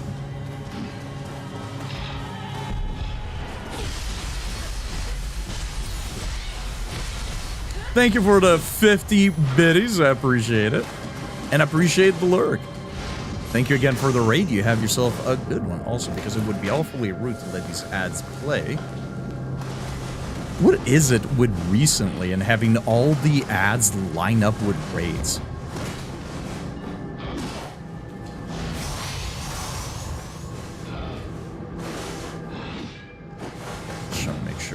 Anything.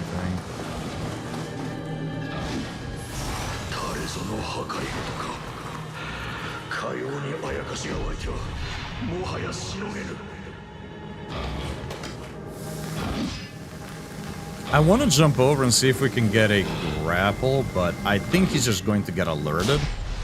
So we'll just do that.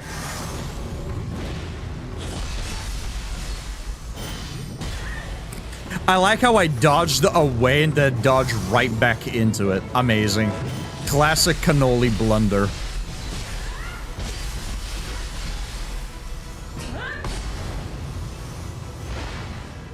Classic cannoli blunder.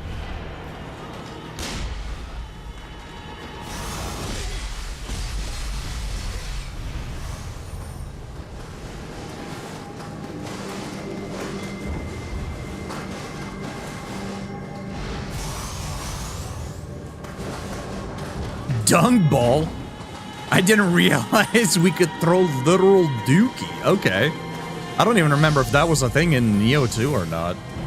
I am really bad at keeping track of consumables because I almost hardly ever use them in games.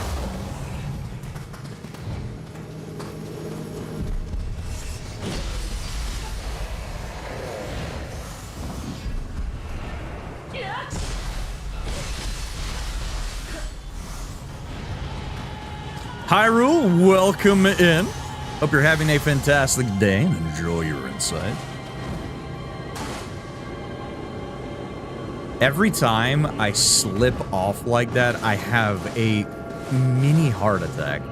Kind of reminds me of like back in the old platforming days and like Crash Bandicoot type stuff, where you could like slightly slip off, but then still get a jump off to get that extra little bit of distance. Except here it's not intentional at all, and I just scare myself for no reason. But it's okay. A good scare keeps us awake. It's been a good day, hell yeah. Neo is fantastic. I am absolutely loving Neo 3. They've done a lot of things right. In many ways, it's easier than Neo 2 was. But that's not a bad thing. That is not a bad thing at all. The game is really fun. Faster, but a lot more streamlined, a lot more accessible, and a lot of quality of life upgrades. It is incredibly fun. Highly recommend it. I think the demo is still out until the 15th, so if anybody's kind of interested, but not sure, because it is 70 smackaroos, unfortunately. There are so many games coming out. But for anybody that might be on the fence or just kind of intrigued, I highly recommend checking out the demo. If you are interested after that, any progress you make in the demo does get carried onward to the full purchase, so that's quite neat. So over there I think is the way forward, but you have me intrigued by the secret yokai here. Okay, you have me a little less intrigued now.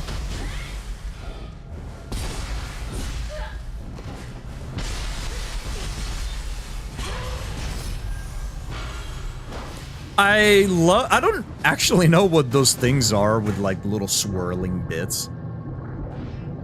Where then a yokai pops out.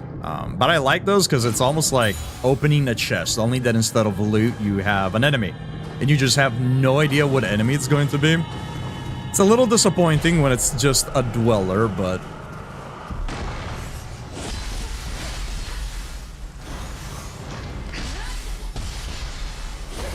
I guess they are a little too low to the ground for that.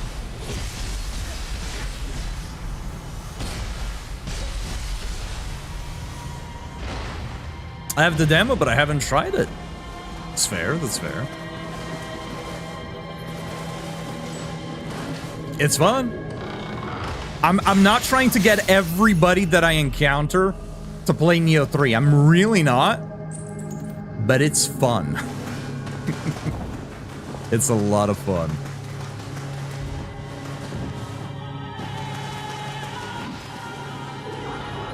Bonus reward for the full game if you beat the demo by the 15th. I tried it because it was free and had way more fun than I expected. Probably my top 10 games I did.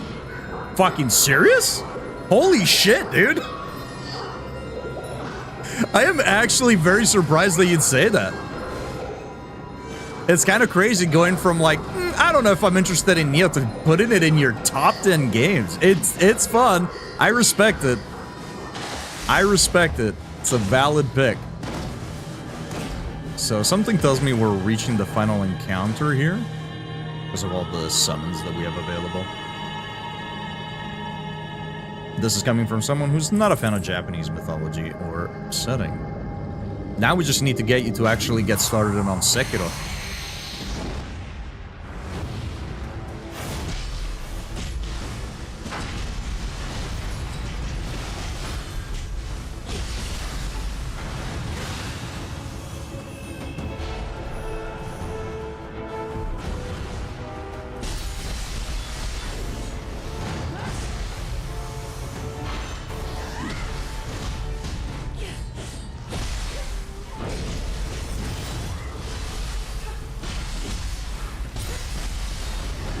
Getting the timing for some of those burst counters is kind of sketchy. Much like my inability to continue snoozing ads, unfortunately. There are going to be some ads that are going to pop up in the middle of this final bout. So my apologies for that, chat.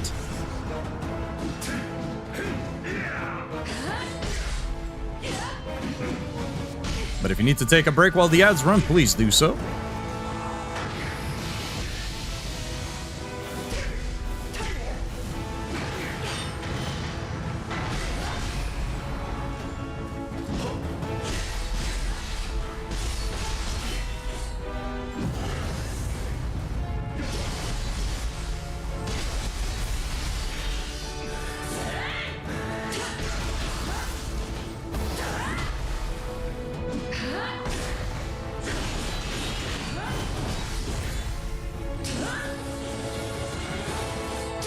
I was really hoping he'd walk into that, but I guess the NPC does have a bit of a brain.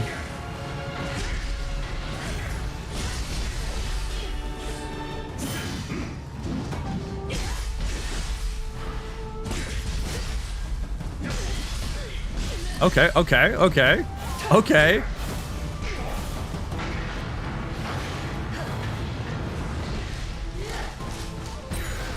Wow, is that an instant paralyze on humans? That's actually sick. It is. I wonder if that's just an instant paralyze on any enemy. If so, that's gonna be a little bit busted. A little bit busted. Oh, never mind. The ads did get snoozed. So why was that I have no idea how any of this shit works, I guess. The counter hit 0, but then it's saying... It's giving me another 3-minute countdown for the ads to start. I ain't mad about it, because that just means we're waiting longer for those to pop in. But I'm a little bit confused by it. Thank you, Twitch.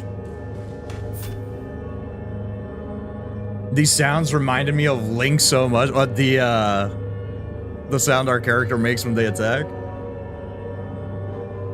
Does have a bit of the Link vibe with a yeah. Huh. Pairing is way harder in normal mode. It feels like a way bigger difference than 0.10 seconds. I mean, 0.10 seconds is a lot when the timing window's already tight, right? Like that's half, or sorry, twice the reaction time that you need. Quarter of a second to a tenth of a second is a big difference. Big difference. I'm getting my ass handed to me. I guess the game is getting revenge for me walking through story mode so far. You know, that's fair. Hey, there's no shame in going back to story mode if you're not getting the hang of it, right? Don't frustrate yourself.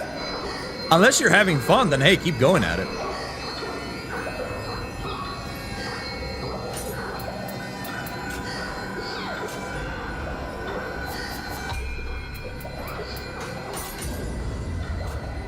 All right. Okay, so we are done here. As far as I can tell, anyways. Let's go back here and see why the Jesus statues are still not checked out. We repaired it for sure, because we found the head. But I must have not actually prayed to it.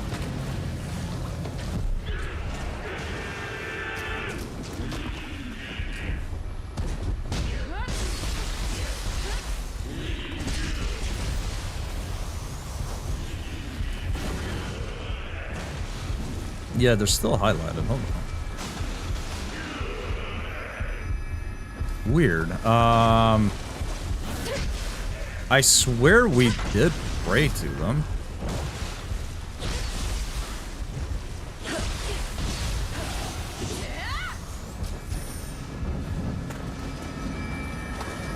I guess not. Okay, we couldn't do it because we were in combat. Nice. I should also check the titles as well. Alright, now we can continue over to the west. I want to get good at it. I've been feeling a bit of shame being on story mode. Oh, don't feel any shame. Like, if you feel like you're not in... maybe losing a bit of enjoyment because you're just steamrolling through everything, and some of these boss fights or, you know, key moments in the game have felt like they lost a little bit of impact because you're just kind of barreling through that easily, then yeah, you know, bump up the difficulty, you know, get used to the parry timing and then roll through with that. But if it's because, you know, like maybe some of the sarcastic comments I've made, you know, if those have made you feel bad, or if anything else anybody might have said might have made you feel like maybe going through the game on easy means that it's less of an achievement, don't let that affect you, dude. You play the game on whatever difficulty you want. As long as you're enjoying the game, that's all that matters.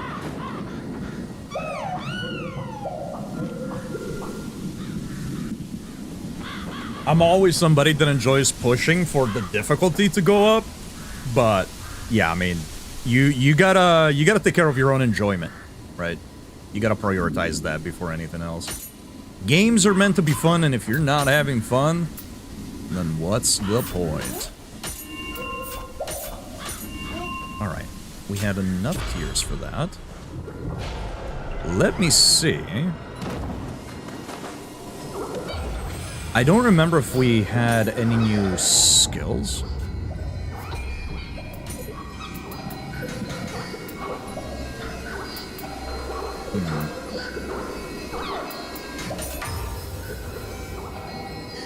At this point, I've stopped caring about the difficulty level because I want to enjoy the game at my own leisure, not gonna lie. That is perfectly fair, yeah. I enjoy a challenge. Oftentimes I seek it out. But yeah, I've kind of been getting on the same mindset as of late. I mean, if a game gives me a difficulty setting, I will always pick the harder difficulty just because that's how my brain is wired, I guess. But even in Neo 3 here, I mentioned that it's a lot easier than Neo 2, so far anyways. Don't want to jinx myself, but so far anyways, it's a lot easier. But I'm also having a lot more fun than I was with Neo 2. Neo 2 is up there. It is one of my favorite games of all time. But even though this is a lot easier, I'm also having a lot more fun, just because the gameplay is just better. So yeah, no, I definitely understand it. Yeah, there's no real wrong way of enjoying a game, as long as you're enjoying it. As long as you're enjoying it. Why do I feel like we had gotten new skills? I mean, I know that we had the physical art strike, but we got that before going in, I'm pretty sure.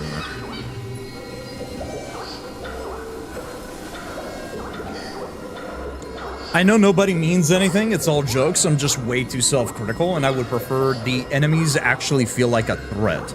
I wish I could adjust the parry window independent of everything else. I mean, the duelist was all... The duelist? Don't you mean Pontiff Sullivan?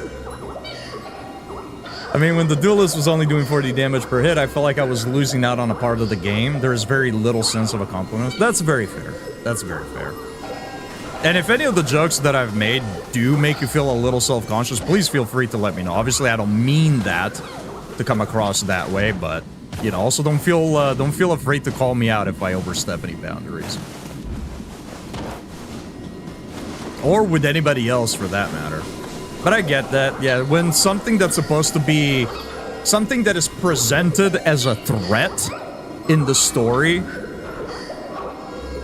ends up being a bit of a joke of a fight, it does lose a bit of impact. I definitely get that. Just like we're finally getting these ads, chat, so I'm gonna take a quick break to refill my water while the ads run. and I will be back momentarily. I'm gonna do this because I'll probably be back before the ads actually finish. So no need for the be right back screen. Oh, no, you haven't overstepped at all? No one else has either? Okay, good. I know sometimes I can be a bit of a handful, especially when I get into my moods of being a little bit too sarcastic. So if that ever happens, don't be afraid to call me out on it. I am not gonna take it personally.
Oh man, I feel like I almost died. I went to refill my water bottle that I left in the kitchen.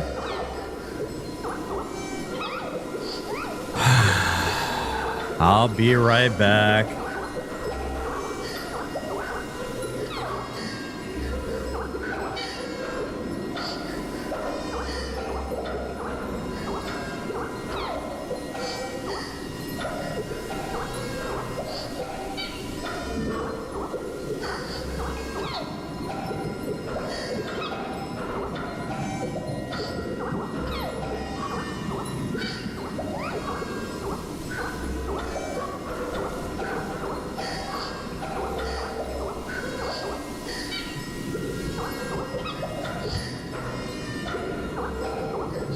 Well, I said I was going to be back before the ads were over, but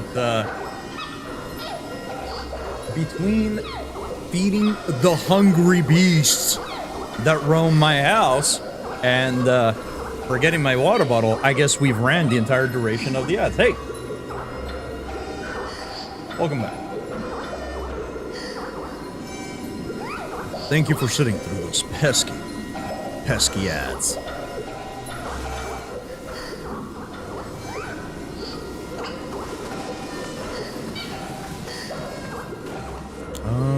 Let's see.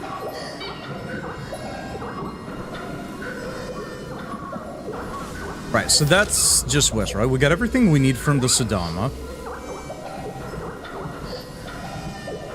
Pretty sure we didn't miss anything there. Yeah, I guess we go clear out west. And then move up north and go towards the quest here. And then potentially clear out this area and wrap back to this. Although I think... No, because that goes a little bit closer to the main quest. Yeah, I guess we'll worry about this first. Okay.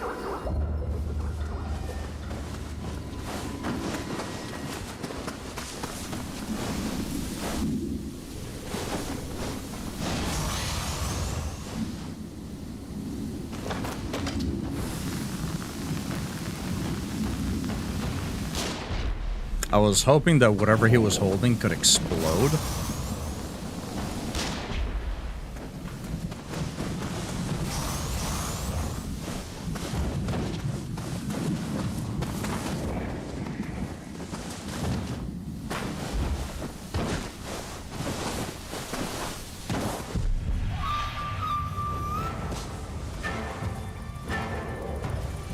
Is it? Is it? Oh, there it is. I kept hearing the damn wasp, but I couldn't see it.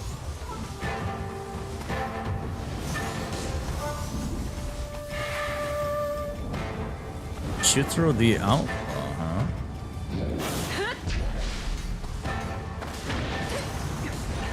Ah, the pinwheel doesn't get there.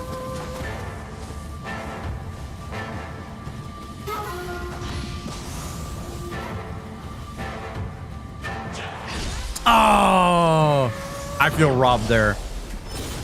I feel a little robbed there, I'm not gonna lie.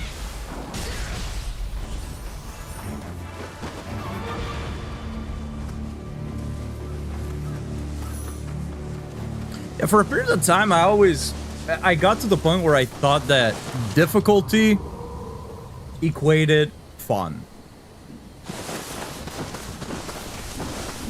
And I would sort of force myself to play some games on harder difficulties, even if maybe I didn't have as much fun in the end, just because I thought that's what you had to do.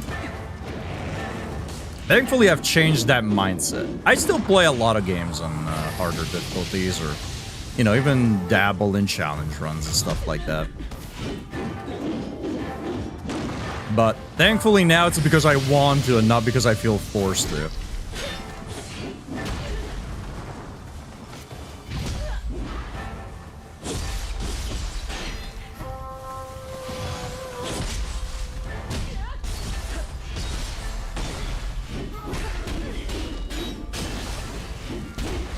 Okay. Oh, I was hoping that the pinwheel shuriken coming back would actually have finished them off. Yeah, I don't know how good the caltrops would be unless we're fighting humans. That's why I haven't picked them up. We have access to them, but I just don't think they're that handy.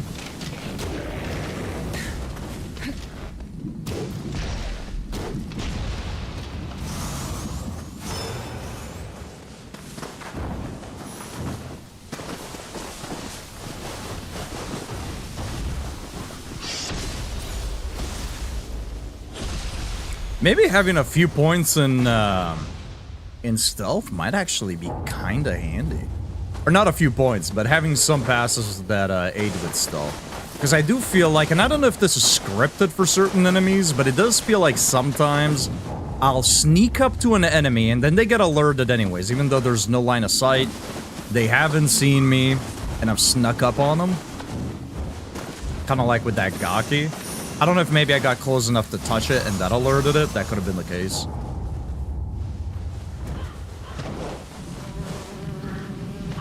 How'd that get there?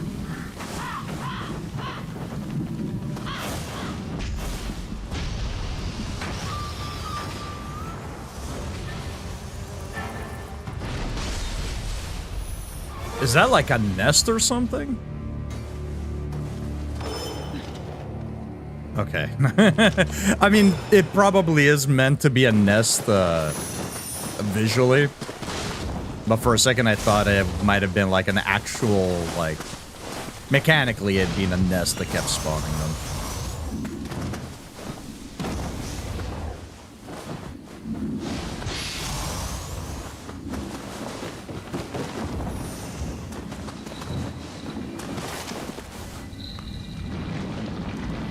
I hear the Chichiko.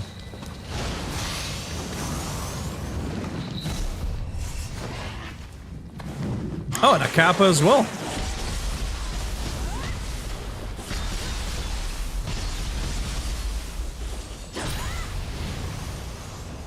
Man, this little corner. had a whole lot of everything.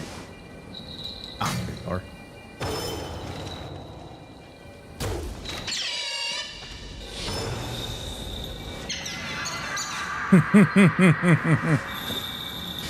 Oh, one of the many reasons why Neo 3 is just an amazing game. I love that guy. Again, I want like a long pillow version of those dudes. Koei Tecmo, get to it.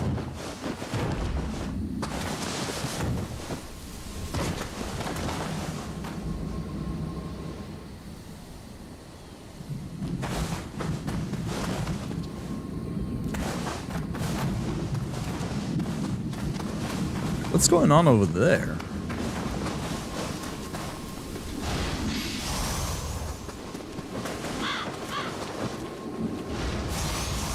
Okay, so that should lead, yes, north over onto the next area.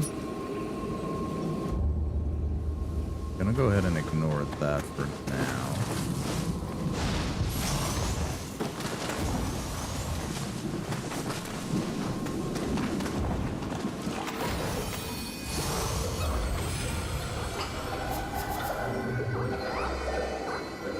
Actually, you know what? Let's take a minute here, not that, to do titles and check out our gear a little bit as well.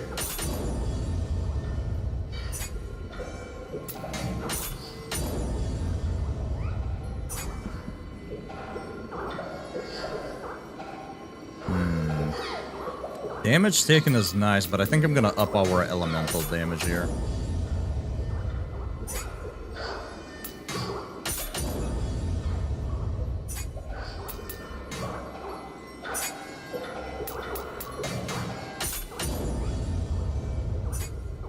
If we can up damage, I will always pick upping damage.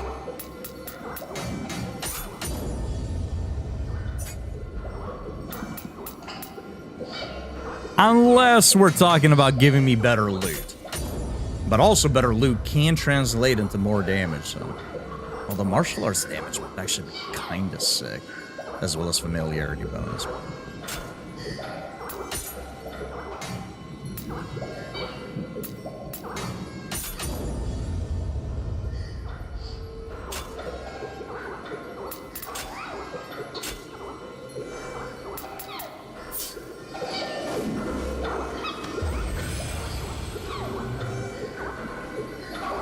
I felt like there was something else I wanted to do, but... Okay, let's see.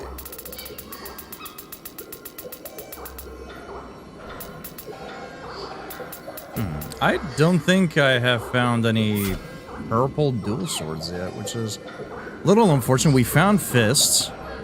And I'm sure we found Kusarigamas. We found Tonfa. But no dual swords. I know sad.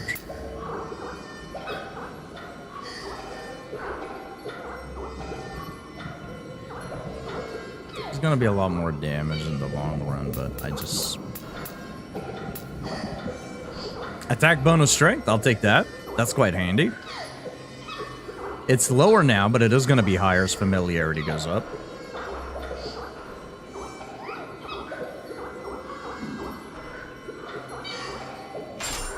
I don't actually know what it looks like. I don't think I've ever seen the deluxe edition outfits.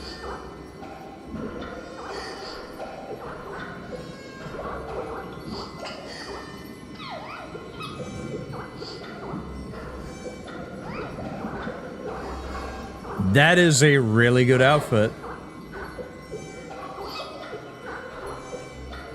Oh, I don't like how samey it looks across all the characters, but it is a cool outfit. Yeah, it's a cool outfit. I mean, you'll get used to it. A lot of her outfits. For as weird as it might seem, the character that gets memed for her feet. Yeah, a lot of her outfits cover up the dogs. And honestly, some of those are the better looking outfits. Especially a couple of the ones later in the game. They look really nice.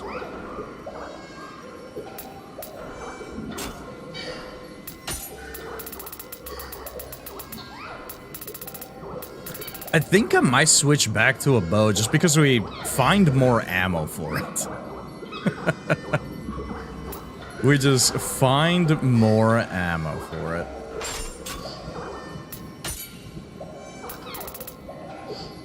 And I like having stuff available to me.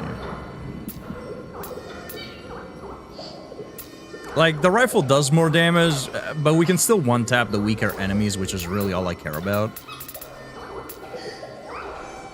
I need a few more points in different things.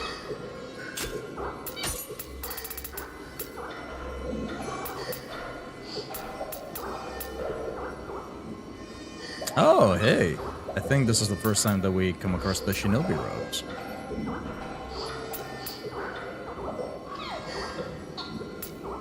Ooh, we're gonna have some new variations to check out for transmog. That's nice. Your recovery speed unscathed. That's nice. Wind resistance, okay. Glory obtained, okay. Decreased damage taken on recovery. That's not bad. Base defense, key consumption, ninjutsu gauge. That's nice. Spirit force charge on critical. Okay. Let me see. Can we actually...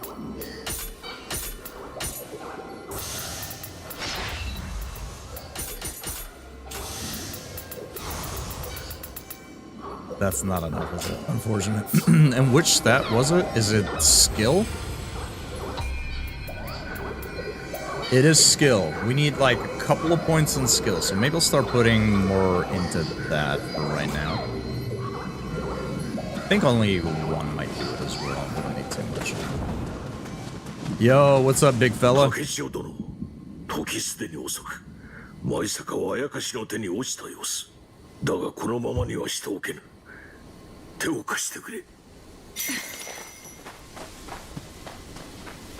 Okay, he's just running off. I gotta check something, big dog. Have to give me a second. Okay. Every so often, I feel like I need to make sure that like the dual stream is still running, since we've had like issues with at least in the first week that I started dual streaming, we've had like a couple of issues with like things dropping on one side and then dropping on the other. So every so often I feel the need to make sure to double check that everything is still running. Man, I can't wait to for the new ISP that's laying down cables and whatnot to finish and actually put the services online. It's gonna be so fucking nice to finally have access to gigabit Ethernet. Or rather, let's say fiber network. I don't know what their pricing is going to be.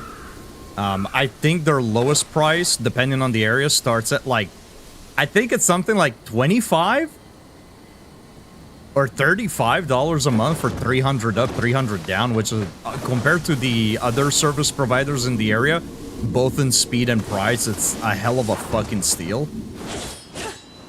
But I would like to know how much their gigabit Ethernet package is.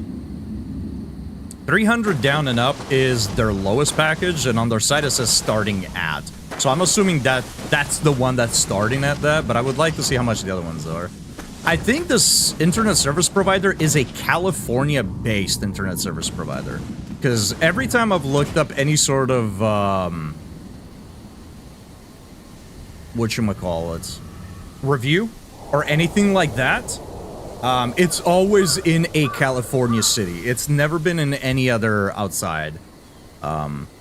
Which probably explains why their service is so good. They're more localized, so they don't have to thin themselves out, I guess. And people praise their customer service.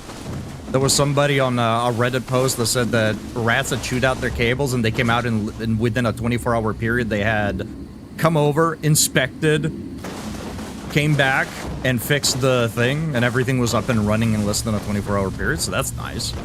I don't know how that compares, you know, responsive-wise to other service providers, but a lot of people praise their competitive pricing, their speeds, and their customer service, so I'm crossing my fingers that the landlord is okay with them running the cables into the house, because they do have to drill into the house, unless they can use the existing ones that our current ISP already has, which is something I'm going to ask him, because if so, then they don't even need to drill anything.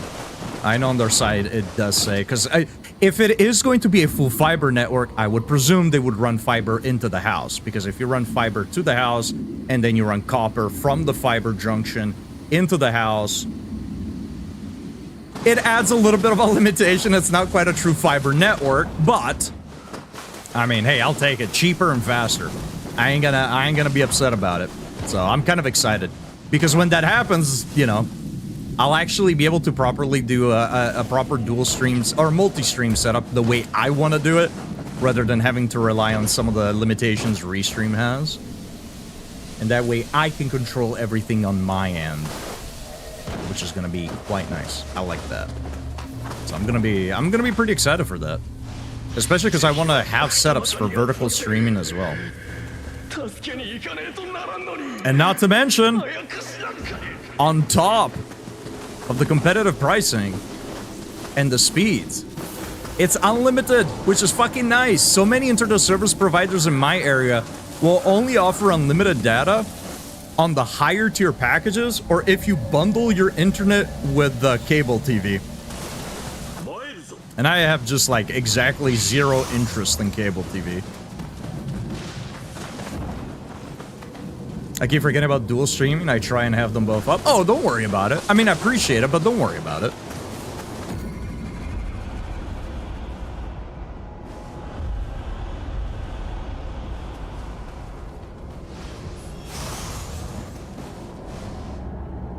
I was so hyped to get fiber. Dealing with country internet, suddenly getting 1 gig was such an overwhelming change. I bet. I bet. Okay, so this keeps the doors locked, similar to how it keeps chests locked.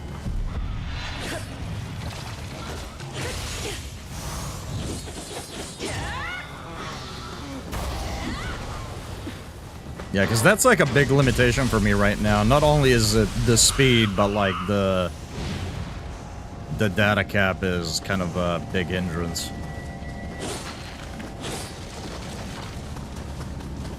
But if everything goes well, I mean, we should be able to set up for, you know, Twitch, YouTube, and TikTok with the appropriate vertical formatting as well. Zero interest on the other platforms, but that way we can have Anime complain that I'm all over his feed again. Oh man, I remember when we used to do like the getaway of streaming on TikTok back when like that was first a thing, where I had like a little stand with like the phone pointed at the screen and a piece of paper taped to the wall with my Twitch channel. Well, no, that was like the meta, right? Everybody did that shit. Everybody just pointed their fucking phone to their fucking monitors and TVs. And the Anime used to complain that I kept popping up on his fucking feed. He would scroll, see me, scroll a few times, see my live again, scroll a few times, see my live again. You can't get away from me. I'm there, all over your feed. I have the capability to run both at the same time. If it can help, I always want to do it. Eventually, I will remember it. I appreciate that. I don't know how, like, the YouTube side of streaming actually functions in terms of, like, discoverability. You know, I don't know if it goes... I just don't know, right? It's really there to try to, you know, get people over on this side. Because let's be honest, while Twitch definitely has its problems, it is a much better viewing experience, I think. I mean, minus the ads. The ads are a pain in the dick. There's no getting around those. You know, that is definitely something YouTube has a leg up on Twitch over, but...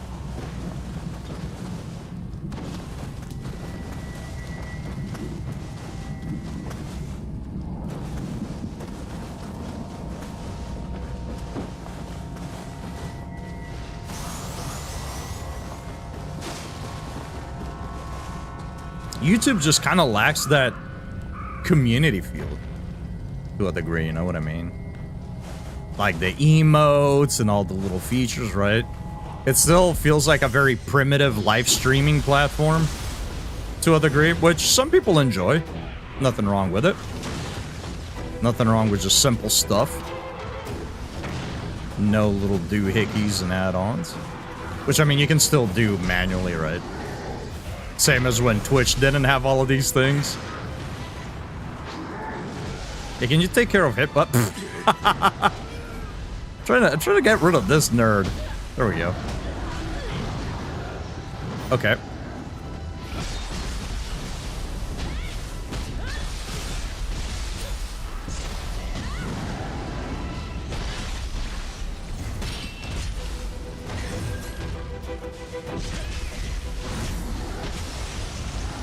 Oh, nice. Oh! I lost the lock on there for a second.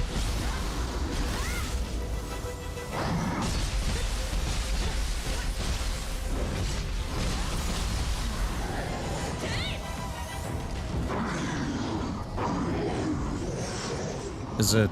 Okay. I couldn't tell if it was actually dying or if we had to get another execute.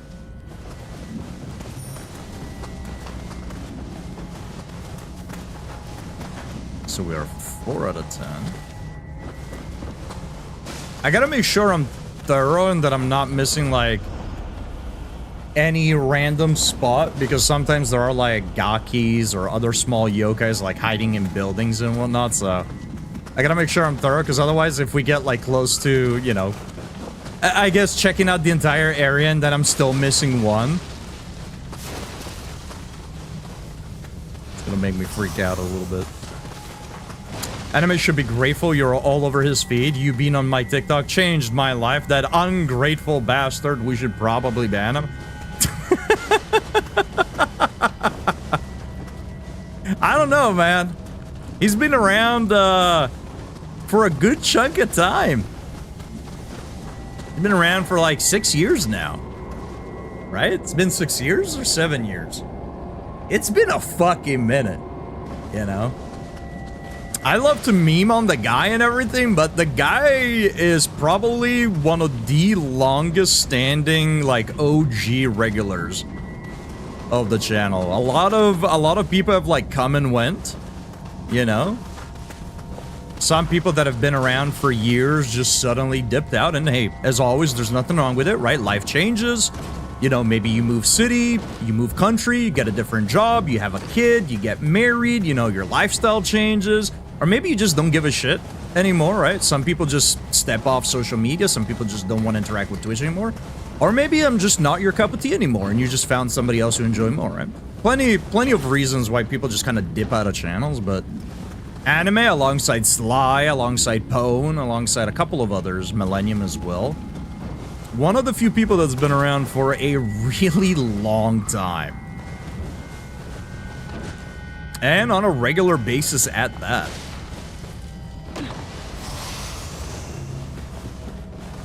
I gotta respect it. I gotta respect it.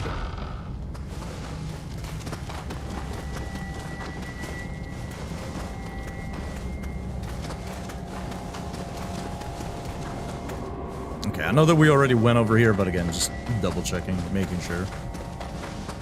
Saves me a little bit of backtracking, right? Should I do the upper area first? I think so. Seems like we can access it from here anyways.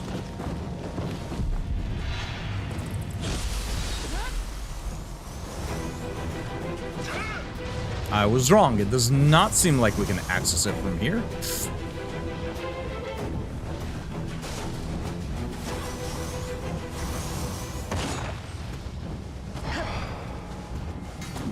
I wish you could use it in the air, but you can't. Okay.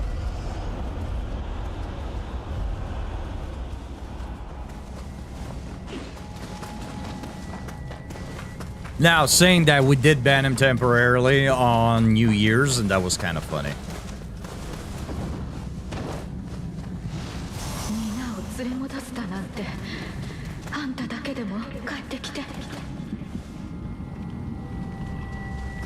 any other spots from here that we can go in? I guess not really.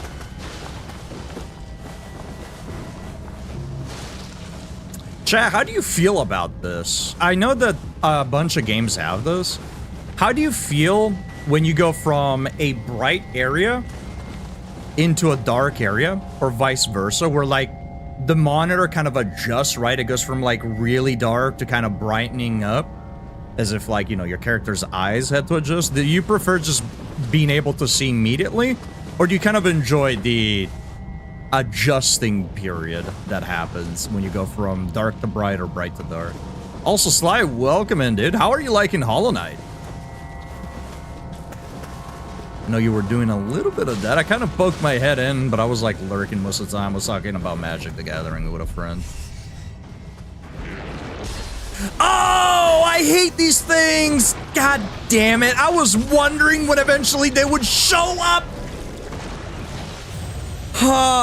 This fucking enemy right here in the PS5 demo was everywhere. You couldn't walk 10 feet without finding one of those damn sea cucumbers or leeches or whatever they are. Oh, I hate that enemy.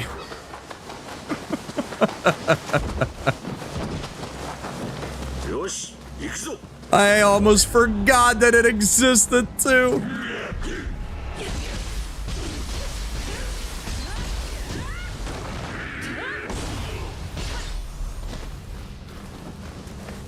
Fuck, animate that little weasel. Dilation effects? That's the word for him.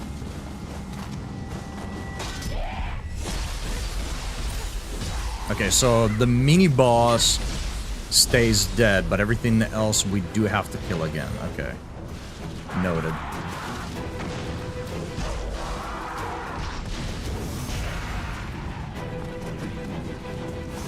Low-key a pain in the ass, because now I gotta remember if there weren't any set of the buildings.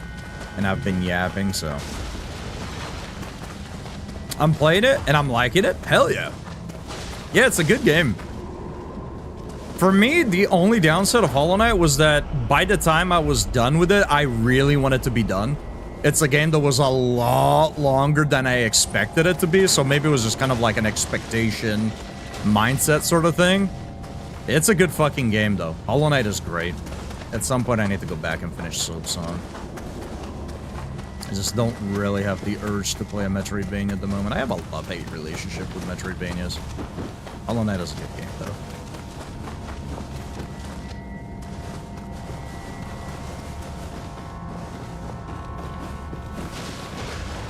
Stalker, welcome in. I like the adjust period. It's one of the few realism adjustments I enjoy. Like giving me tinnitus whenever a flashbang is thrown. That is very fair. I need to get this game. I highly recommend that. It is very, very fun. I'm still very early on, but it's been very, very fun. But I also need to play the first two. That's fair. I will say it's not a requirement, right? Like you can jump straight into Neo 3 and you'd be missing nothing other than a few references. But that's very fair. Yeah, nothing wrong with starting with the previous ones. They're definitely worth playing. I was not the biggest fan of Neo 1. I played it for a few hours and then I bounced off of it, but I absolutely love Neo 2.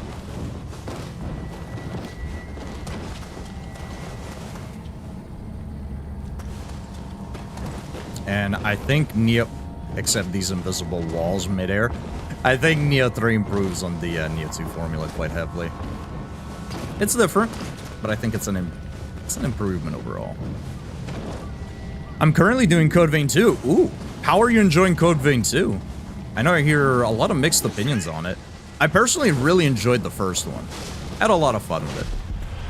I had some nitpicks here and there, but I had a lot of fun with the first Code Vein. I hate this damn thing. Look at it. Oh, it makes me mad just looking at it.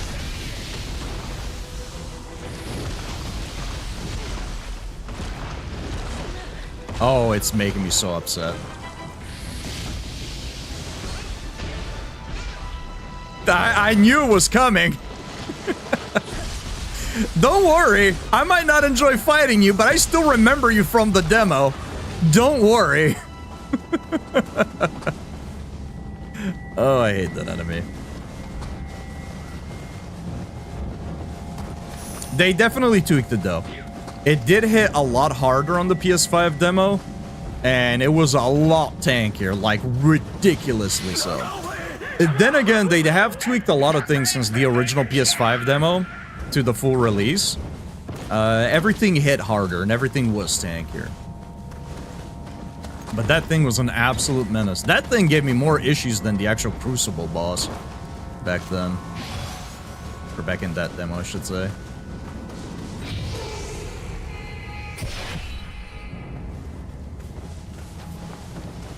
It was fun. I love the story. Only thing making me mad is this last trophy. That's fair. Yeah, Code Vein 2 was one that was... it still is on my to-play list. I want to play it at some point. I haven't picked it up yet.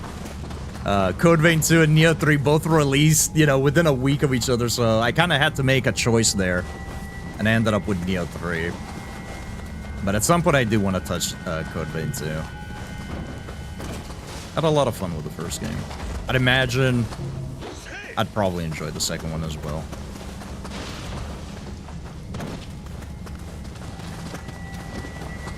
Just make sure that we're thorough. Ooh, I see you.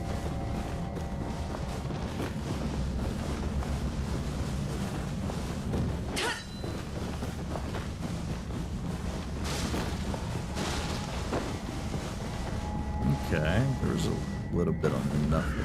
Maybe down here.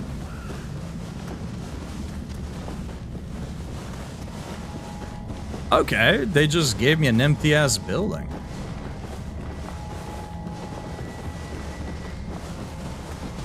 Alright, fair enough. Since this is for a side quest, maybe we'll be an NPC in here that we'll have to talk to once we're done. Oh, I didn't actually think you'd be able to follow me in here. I was talking to someone else about it. They were surprised that I did the whole game with the same sword.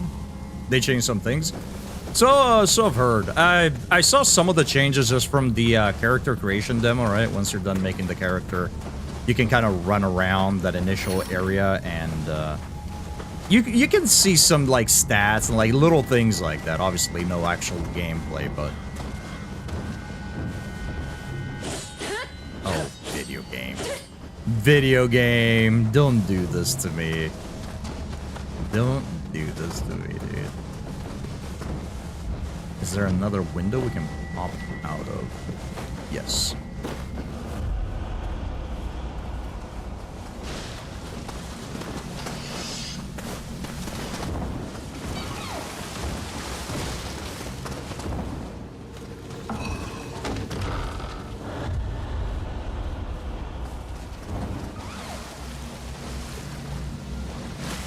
Yeah, more or less the same way. Oftentimes when I play games, I'll find a playstyle or a weapon or whatever combat element that I enjoy and I'll stick with it for most of the playthrough on my first playthrough.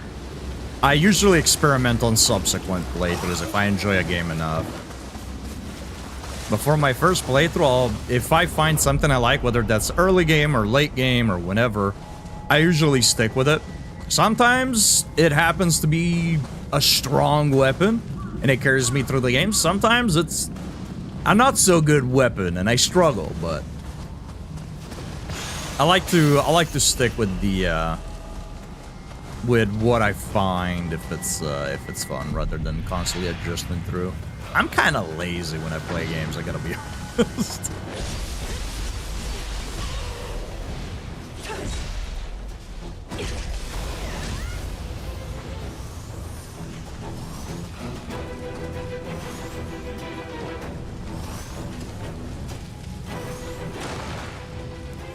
Is there a reason you did that?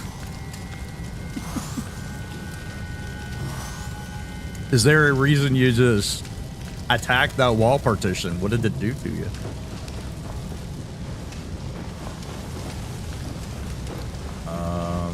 is this? Interesting. We do still have 2 enemies to go before we can pop the chest, interact with whatever that is, I guess, as well as open a door.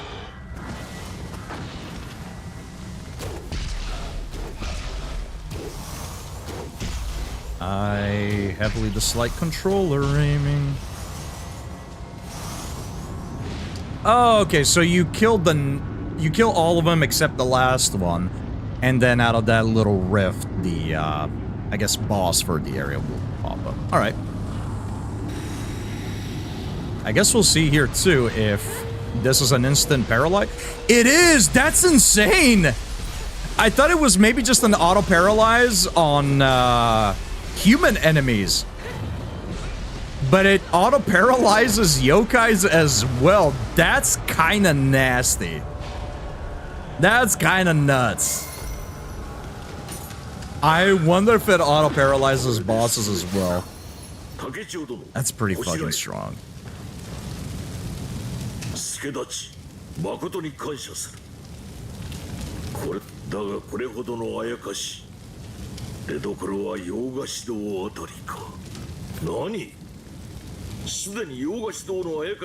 Oh, they actually have a dialogue for taking out the yokai in the haunting cave before coming here. That's actually quite nice.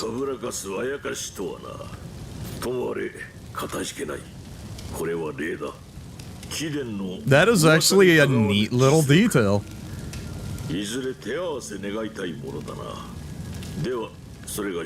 So I guess in the off chance that you didn't head towards the cave and you complete this, he would have told you to go check out that cave and he would have sent you that way.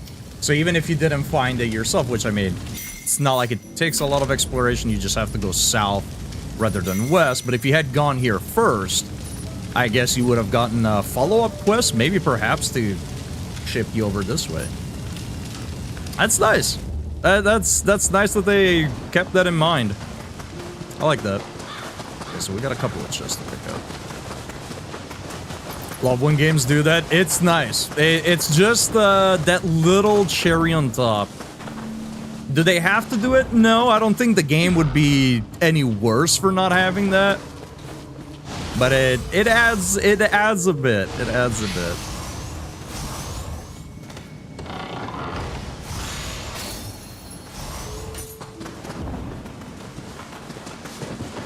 Okay, and the other chest was that away.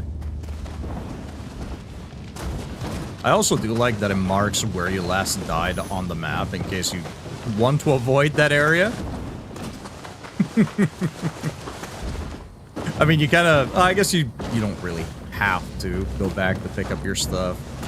There's ways around it, especially with auto-death recovery, or auto-grave recovery, but...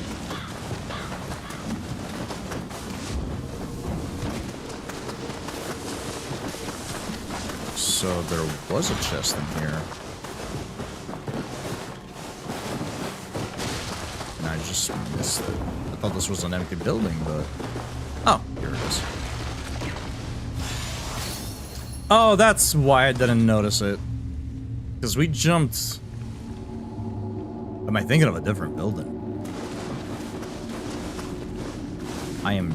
Yeah, I'm thinking of that building over there. Okay, yeah, I just never stepped inside of this one. Yeah, I was gonna say, yeah, we hopped over on the thing and then jumped over, and that's probably why I missed, because it was at the foot of the window still, but... Just entirely different building. Alright. So we're done with this area, and we are done with exploration. I don't know if we'll... I mean, we don't have access to this spirit vein, but we should be able to just path upward. So let's go ahead and head north. We have another side quest waiting for us there. Well, actually, not another side quest. I guess now it's another side quest because we did the other one first, but that was the initial objective that we were aiming for. And let's level up, actually. See if we can wear some of those new... Ooh, that quick attack damage is nice. I don't want to replace the one we have now, though. It's so nice. The instant paralyze is just free damage that allows you, you know, potentially set up like a charge attack, set up your, you know, a specific active skill, or just rebuff if you need to. Faster movement on unread absorption is very nice, as is quick attack damage. It's only 3% though. Every little bit helps, but I'm gonna stick with the one we have just because I really like that yokai.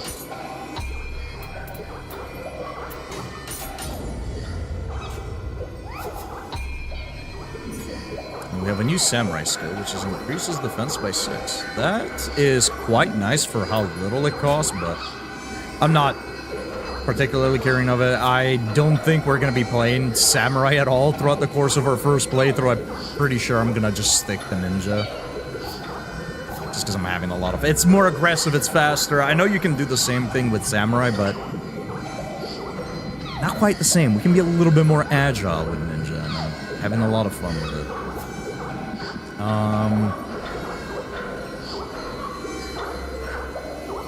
Yeah, I was trying to think if there was anything else I wanted to do. Okay, let's check out the armor. No.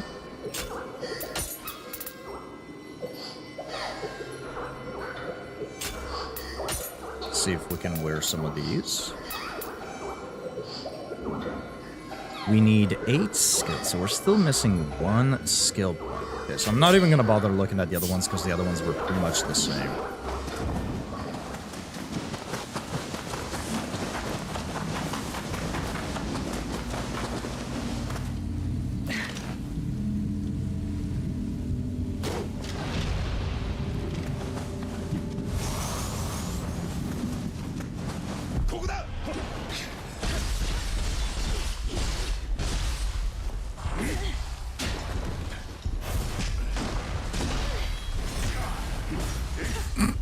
I like I came back and just knocked him upside the head.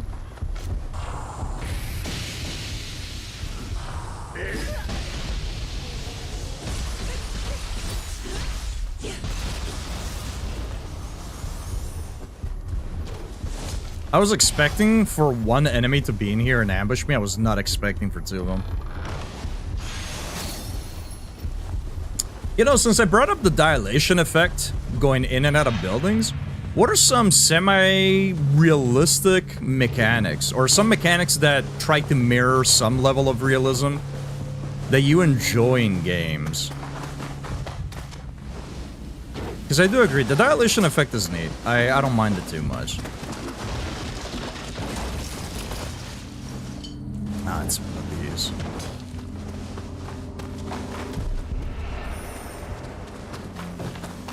I think adding realism to some games, it can be a good way to ground even a fantasy game.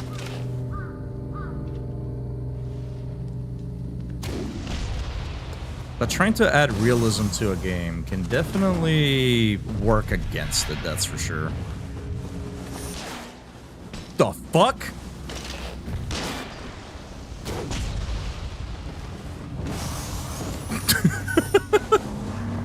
Not gonna lie, that bullet whizzing right by my ear kind of jump scared me a little bit. I was just standing there chilling, looking around. I'm surprised he missed.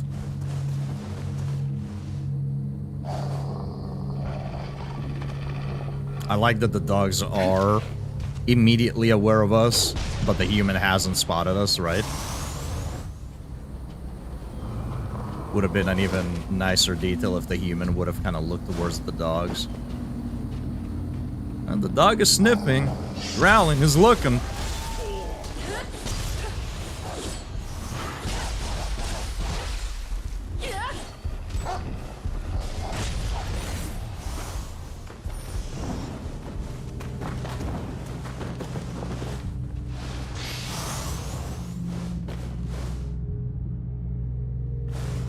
To make sure comment here to ensure I am counted. I am so not used to looking over at the other chat. I don't even know how long ago that was. I'm awful. I'm so bad at it.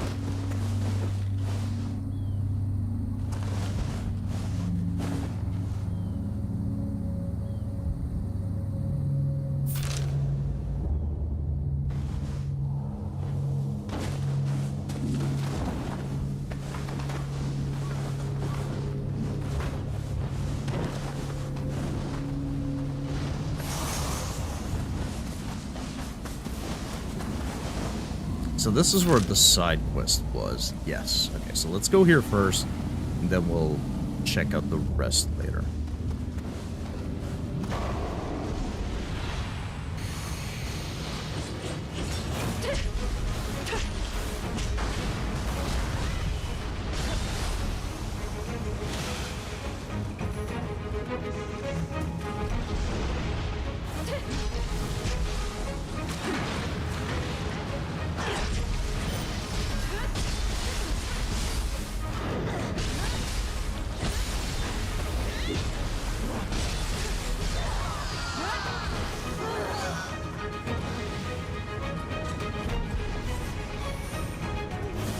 Big crab. Ah, I was hoping we could get the burst counter as I threw the thing, but doesn't seem like it.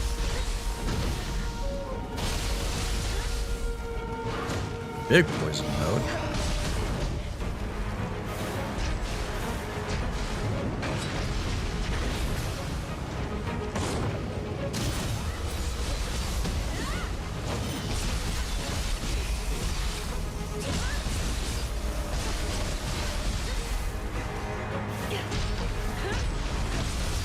Yeah, I guess I could have went for the grapple.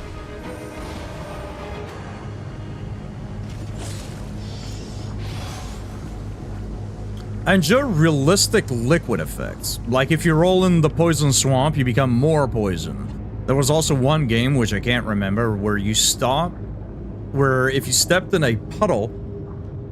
Okay, let me not add words. Where you stepped in a puddle, and over the course of the next few minutes, your pant leg got progressively wetter. You know, clothing and hair and, like, things being impacted by just various liquids or just, like, the weather in general is a nice touch.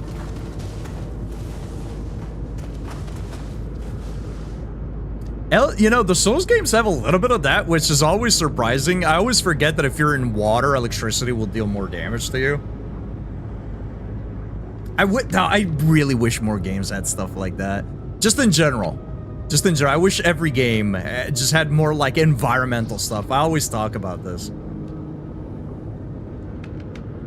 I wish games did a little bit more of that. I know, it can be difficult. And it's a lot more time, resources, and effort. I understand that. I'm not, like, mad about it if a game doesn't do it, but it would be incredibly nice. I just love environmental interactions in general. Because I think it adds an extra layer. The comment was when we were still talking about the internet. I figured as much, unfortunately. 15-20 minutes ago. Yo! Yeah, I gotta put it more within my line of sight. Maybe I need to put it above. Because right now, the way I have it the way I have my OBS sectioned off is I have the OBS.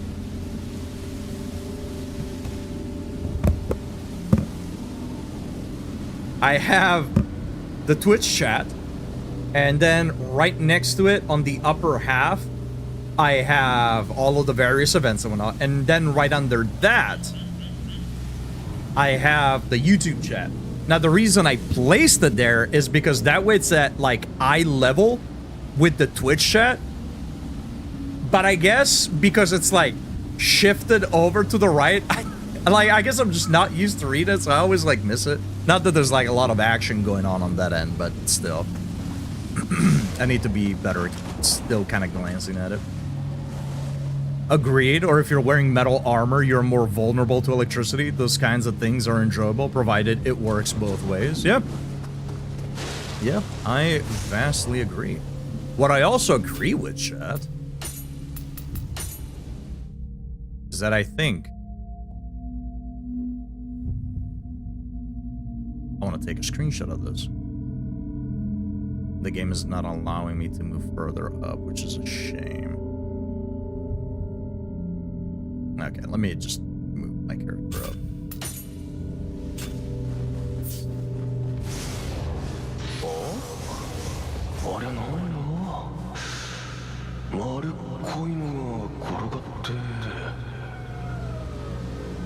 Some round thing is rolling around?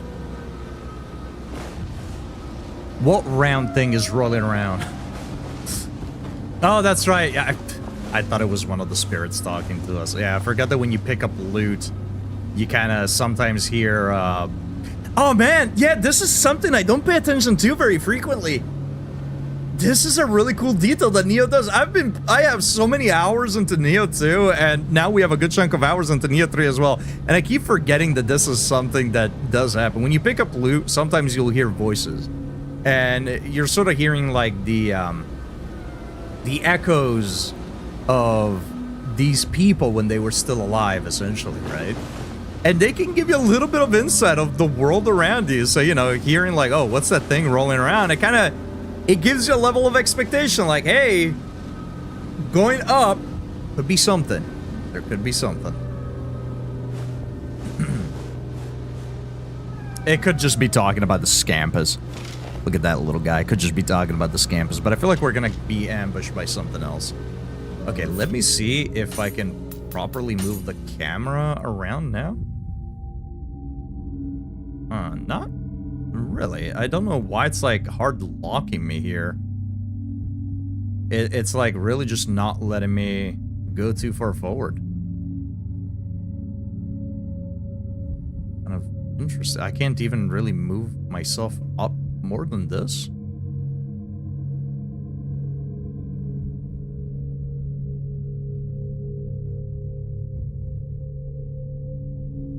This game looks pretty. Again, perfect. Not that this game is like low fidelity or anything, but again, the idea that art direction is always what makes games look good for the most part. Art direction will always trump fidelity.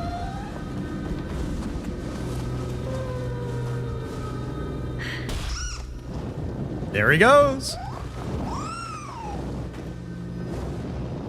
There are no voices when you pick up loot? What are you talking about? Are you okay, Cannoli? You know you have people who care about you, right? I'm going insane! Ah!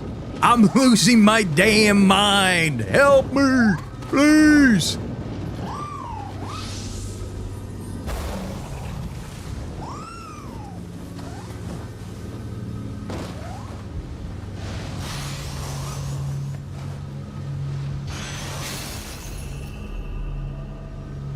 Ah, that is very fair. Yeah, that's probably what it is.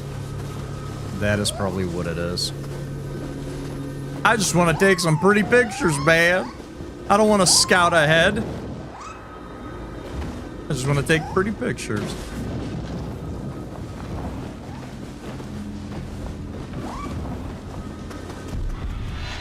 Oh, and it's a Kappa.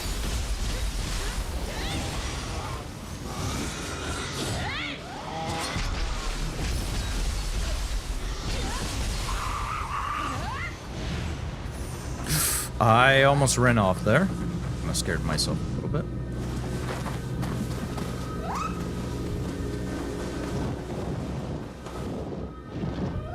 Man, I really love the some of the aesthetic that you see in Japanese games, especially when a lot of the stuff is based off of like, oh, there's a little gay. Especially when it's based off of like, you know, real world stuff. You see this a lot. Ghost of Tsushima had this, Neo has this, Sekiro has this, especially around the Simple Temple area. And just the like rocky areas with the green moss and the red torii gates, it's such a nice contrast, and I absolutely love how this ends up looking while you're traversing around. There's a specific area in Ghost of Tsushima that looked absolutely fantastic. Yeah, the red with the green and gray contrast looks so fucking good. And I love the trees growing off to the side. It looks so fucking pretty. Also, chat, unfortunately, what's not pretty are the ads that are coming up right now. So we're gonna go ahead and throw this bad boy up. Daddy Miyazaki is gonna hang out with us for a little bit, and we're gonna wait for the ads to be done before we continue. That way we don't miss anything, since this is related to a quest. So there's definitely going to be something coming up. So we'll go ahead and wait. Also, speaking of like realistic-ish mechanics, I am a big fan when games allow you to manually sheathe your weapons. I don't know why. It's just something that I really enjoy. Like in a lot of games, you'll often have to wait, and after a certain duration that you're not fighting anymore, your character will put their weapons away. But in Neo and many other games, right, you'll hold your weapons out, and then you can manually sheathe them. Same thing in Cyberpunk. Cyberpunk is the same way, right? Like you can pull your weapon out, and then you can also just manually holster your weapon again. Which I think is just, I don't know, it's nice. Something that I greatly enjoy.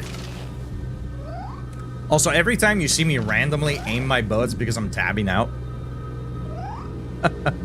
It's because I'm tabbing out, chat. That's why. Don't worry, I'm not going crazy. I'm not just randomly aiming at stuff. It's just kind of how it goes.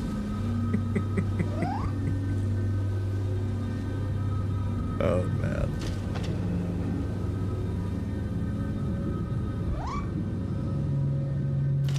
Now, you might be asking yourself what it is that I'm checking out. And assuming that my predictions are right, I'll tell you very shortly what it was that I'm checking out.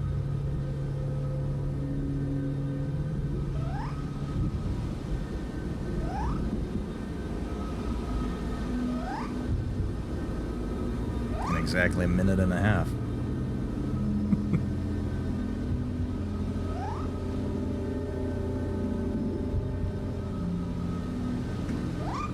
Yes, 100%, especially in Star Wars games. It annoys me so much having a lightsaber always ignited.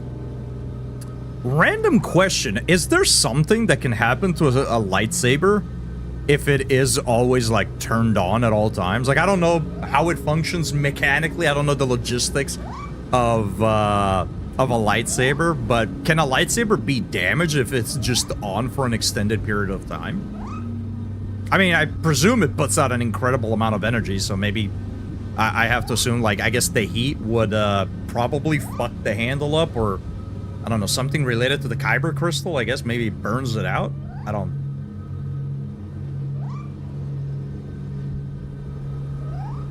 Yeah, I bet you didn't know I knew about the kyber crystals, huh?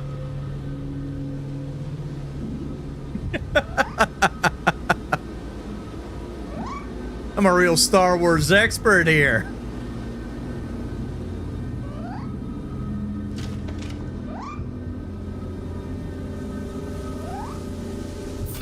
Oops, I keep forgetting what the input is for the emotes.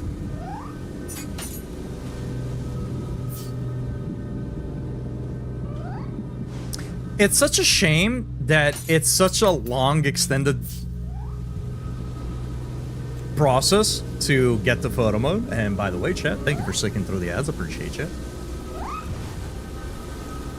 I wish there was just like a button you could press to enter photo mode, or there was a quick input, because like if you want to, because photo mode doesn't allow you to do specific emotes, which I think is a miss. I hope they patch that in at some point.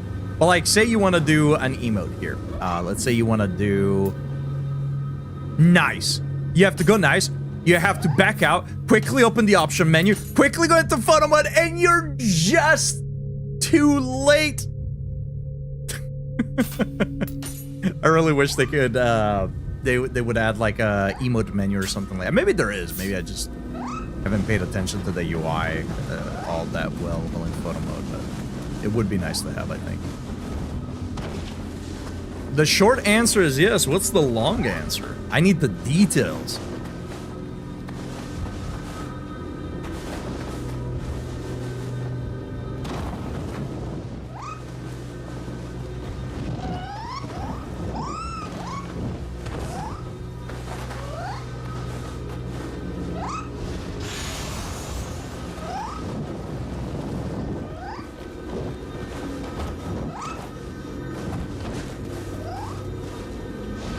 I saw the smiling emote at the end, and I read weapon durability at the top.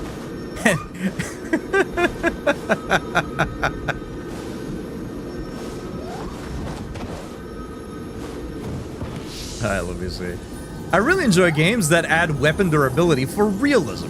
I think it's amazing that they have a game mechanic to stop me from playing and enjoying the game they made. It's really cool, actually, that I have to stop and repair gear to keep playing the game. Bonus points if I have to go to a specific location from where I am. Run all the way back to where I was just to keep playing, and if you don't like it, you're wrong, Lamal. I couldn't agree more. I am also a very, very big, massive weapon durability enjoyer. I think chat knows very well that it's like my favorite thing, as a matter of fact.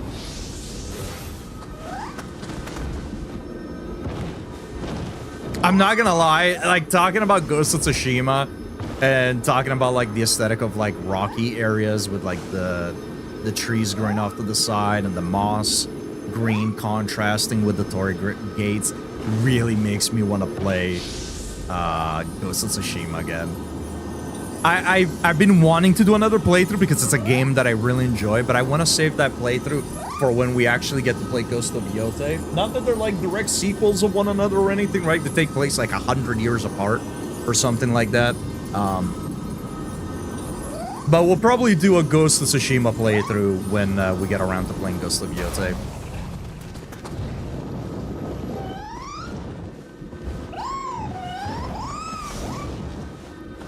Look at this guy. Haha, we're petting his eyeballs. Oh, is there a Kodama here? It is.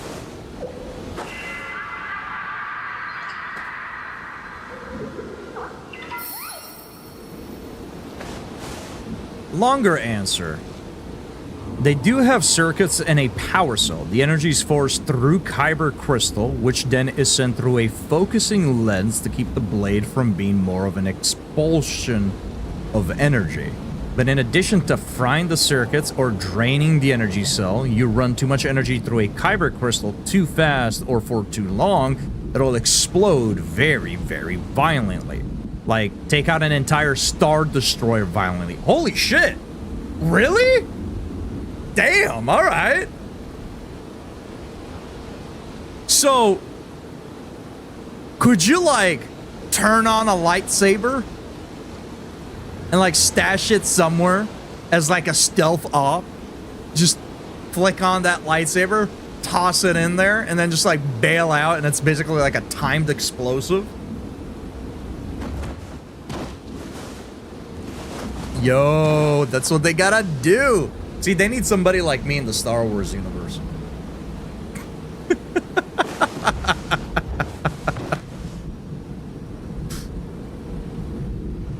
I enjoy weapon durability if it fits into the game. The only example I have is I liked it in Oblivion, where you had an armor skill to maintain them. But it is not often that I like the mechanic. Yeah, if it makes sense for the game, obviously, just like any mechanic, if it has a place for it to exist, I'm fine with it, right? Especially in something like survival games or simulators. I think durability makes sense. Things are going to wear out over time, you know. You are meant to survive. You are meant to scavenge and whatnot, right? You're meant to build and craft things. It makes sense in some games.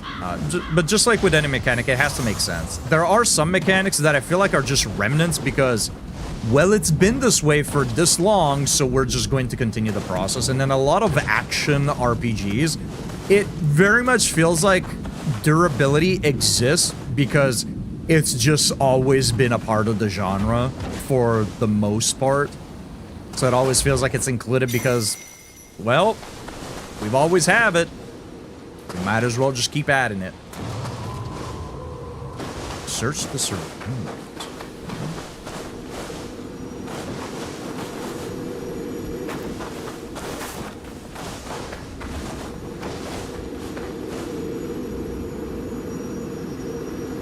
Then I definitely hear a noise. It's the spring down below me. Oh, those are just the... I saw the prompt that said look around, and I saw the spirit vein icons on the mini-map at the top right there, and I thought we were supposed to look for something there. I completely forgot those were the spirit vein icons. Right, by look around, we just walk in and loot this. Kagetsuchi's Magatama. Speak with the blacksmith. Alright. we'll be doing that once we hit up the next shrine, probably. Like, look at this, dude. Oh, this is... I love this game. This game is sick. I did want it to do something. Assuming I can do it fast enough. Theoretically, but it would probably take days. The other thing people have pointed out is turn it on, lock the blade on, then just drop it. And let it eat through the floor until it hits something vital or opens the ship to the vacuum.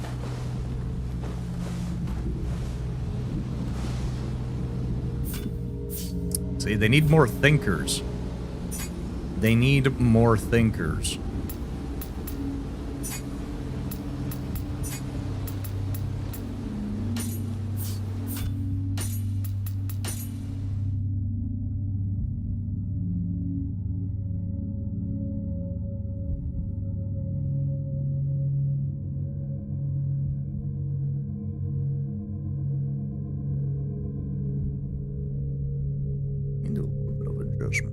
This is like very, very dark.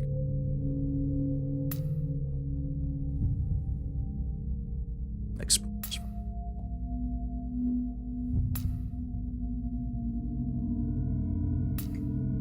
Actually, I wonder if the blur here would do us any favors. Because the background is already sort of blurry.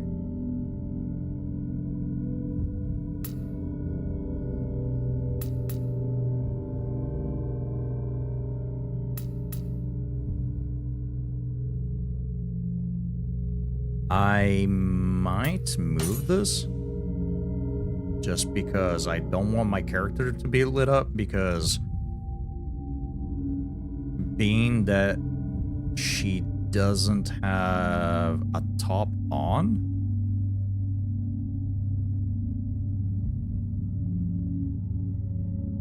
it's going to lighten her up too much. So I think if we set the light source sort of almost above it, and then just adjust the brightness, I think that's fine.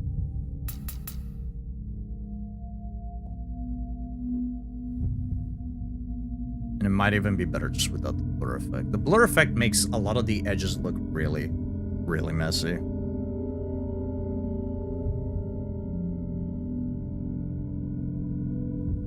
Can you tell why I'm leaving a lot of empty spaces in like top right corners and whatnot? Well, I'm trying to find a lot of lines to align things with. Lots of empty space on one side. Gotta think ahead, Shaq. Gotta think ahead.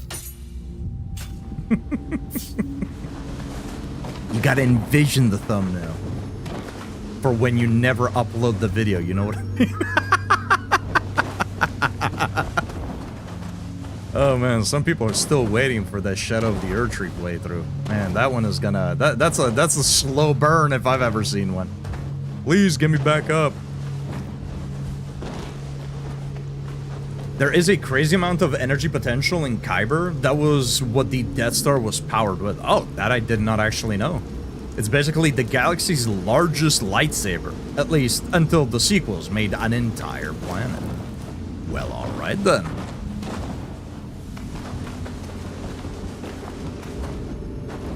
It's kind of crazy to think that you essentially have, like... I guess the equivalent of, like, a nuclear bomb, like, right in the palm of your hand at all times.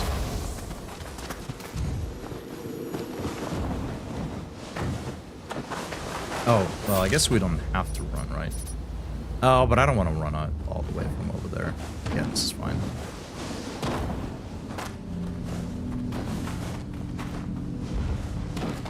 Can I...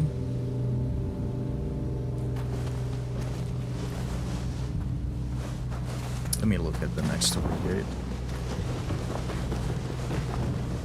I mean, I'm trying to take, like, you know, like thumbnails and whatnot into consideration when I take some of these screenshots, but just in general, I love taking screenshots in games. It's why I wish every game had a photo mode. as soon as a game gives me a photo mode, it's over. It's over. Like, I'm just gonna spend a few minutes here and there just taking screenshots. I know we already took one from that other side, but wanted it from this other side.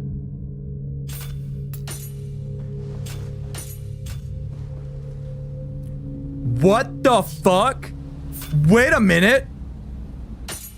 Yo! From Software, check it out. You can pause the fucking game.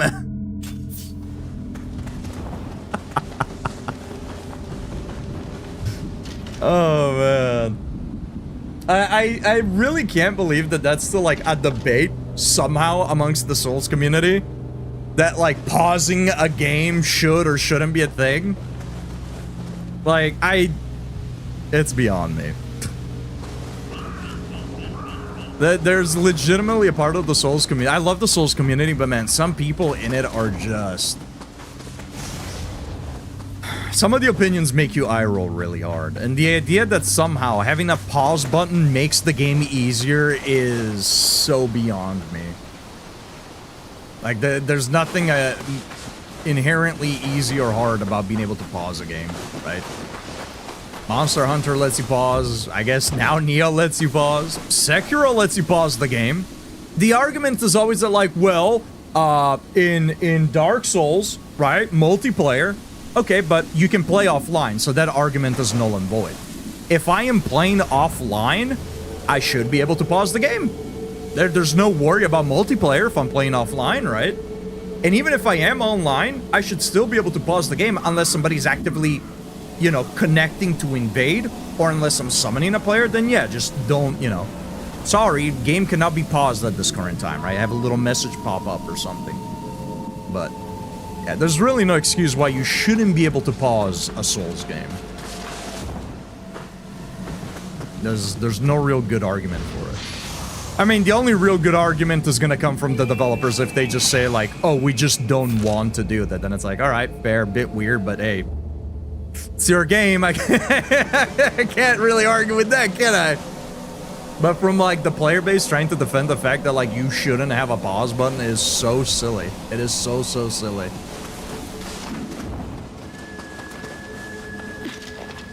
And especially with the Elden Ring crowd, where it's like, oh, well, you can pause the game. Actually, if you enter the menu and then you do 3 backflips and you wait until it's 3 p.m. right as the sun rises up at its highest peak, then you can pause again. It's like, no, I don't want to have to enter the menu, enter the inventory, do this. Just, you know, something like this. It's very akin to what Monster Hunter does as well, right? Where you enter essentially what is like your menus, and then you have a separate button to pause. And you can't switch anything out, right? I think this would work for Souls in order to, like, not make it easier. You can't swap gear. You can't swap abilities. You can't use consumables. It's just, hey, I gotta run. I gotta do some shit. Somebody rang my doorbell. I smell something burning. I heard a noise. You know, whatever it is. Like, oh, I gotta use the restroom, right? And you just pause the game. You come back, and then you proceed onward.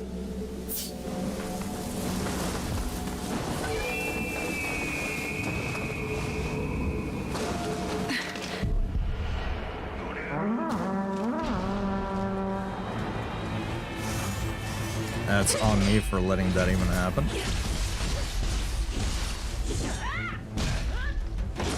I love the Goomba stomp.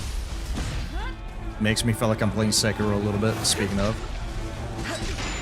Yeah, pause making a game easier is one of the most asinine talking points. Holy shit. It's one of the more asinine talking points I have heard in defense of not having a pause button.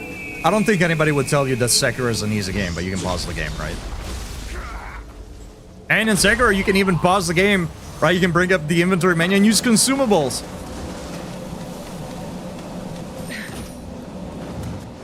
But I don't think anybody would tell you Sekiro is an easy game. Just give me a pause button. Miyazaki. I'd give Miyazaki a kiss and take him out to dinner on Valentine's Day if he, you know, added a pause button to the Souls games. Like, I'm one of those people that's like neither here or there with it. I don't care. Add it, don't add it, it makes no difference to me. But there's definitely positive sides to adding it, and there's no downside to adding it. Ooh, wait a minute. Use your brain, use your brain. Fire arrows, is that an explosive barrel behind you? Okay, I am thoroughly disappointed. I'm gonna be a little bit honest, chat. I was really hoping that shooting one of these would actually... Wait a minute!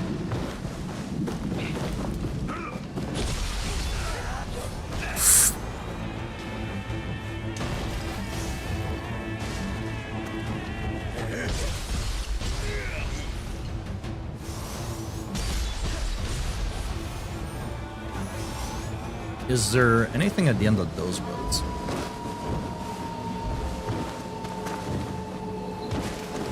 Ah, there is. There's Kadama.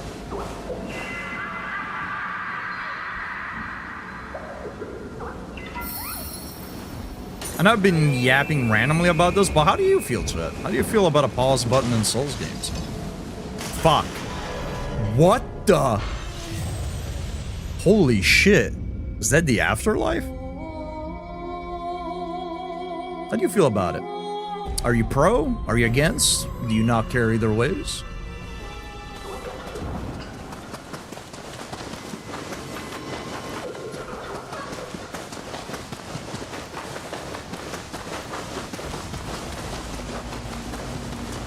I'm gonna ignore these guys. I'm not gonna fight them again. I'll fight every enemy on the way to where I'm going once. And then after that, I just usually ignore them unless they're kind of like right there in the way, then I'll do it.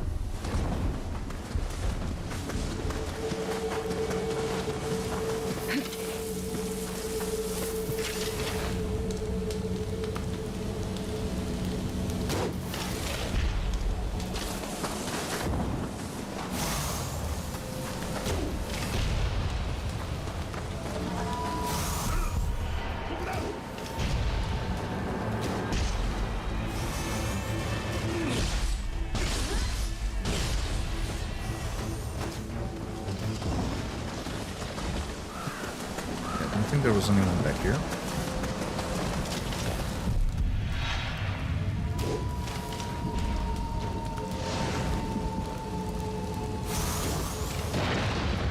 Ah, now it exploded. That was interesting earlier. I shot at it with a fire arrow. Or at least I'm pretty sure I have.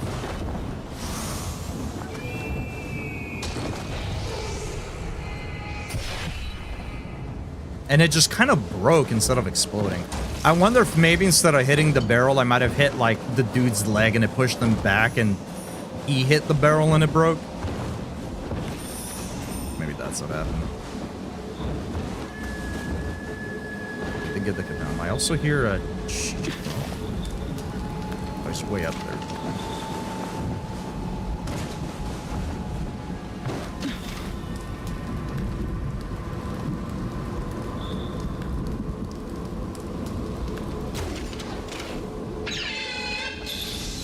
What's up, little guy?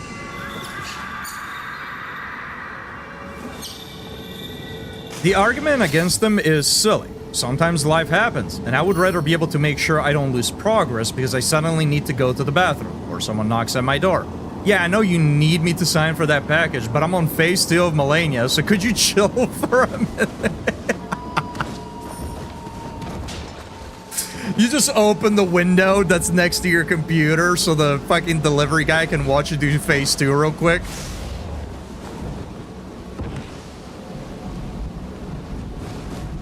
Yeah, it's partly like what I was talking about earlier, when like difficulty got brought up, right, with like Clear Obscure and whatnot. It's partly why when I started playing Souls games, especially, I felt like I had to play the games on hard. After that, I felt like I had to challenge myself as much as I could because, like, oh, these are hard games. Like, this must be how I need to play everything. For the longest time, before playing Souls, I didn't care, right? Like, I still played some games on hard. I'd still like to challenge myself here and there. But it was mostly... it was the exception and not the rule.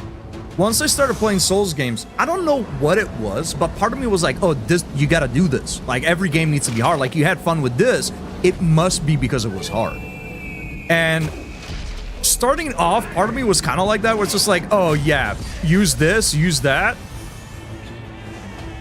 Nah, that's not how it should be. Yeah, you know. Oh, this is convenient, right? Oh, it's easier. You want the game to be easier, and it's such a toxic mindset to have. Especially when I myself started in the Souls genre in a very casual way. I don't know why that mindset sort of started growing, but I'm very, very glad that it dissipated overall fairly quickly, because there's just no way to think. In general, accessibility is just, you know, something that should be there in every game, and I would argue that a pause button is an accessibility feature. Now, obviously, it shouldn't exist in multiplayer games, or even in a single-player game, while a co-op moment is happening, although I would argue if there is no invader, and it's just co-oping, I should be able to hit the pause button, and then a prompt should pop up for the other people, because maybe it's like, yeah, I actually need to go check something too, and just pause the game for everybody. And then when somebody comes back, granted, that could lead to some, like, griefing, potentially, I guess, with randoms online, but I can see an argument be made that even something like that ought to exist. Yeah, I don't think there's anything wrong with making games accessible. I know that every so often this conversation comes up, especially with Xenon, where he's of the belief that, for example, like, in every game, you should have the ability to, like, switch up, like, parry timings, dodge timing, damage, and stuff like that. Pretty much, like, Control does that, Steel Rising does that, Doom the Dark Ages does that, right? There's a few games that pretty much let you control just about every parameter of a game, and you can make it as hard or as easy as you want to. And, you know, I know a few people that feel the same way as Xenon does. I would argue, I think, to some degree, that can be a little too far, but I wouldn't be upset if that's something that became the norm, right? Because that just means more people get to experience the same games that I enjoy, and I will never understand wanting to gatekeep. I'm of the opinion that not every game is for everybody, nor do I think every game should be for everybody, but every game should be accessible to everybody, right? You shouldn't be gate-kept out of a game just because there's a lack of accessibility. It's up to you if you enjoy a game's story, a game's combat, a game's mechanic, a game's themes and stuff like that, right? Not every game can appeal to everybody, nor should every game appeal to everybody, but every game should be accessible to everybody.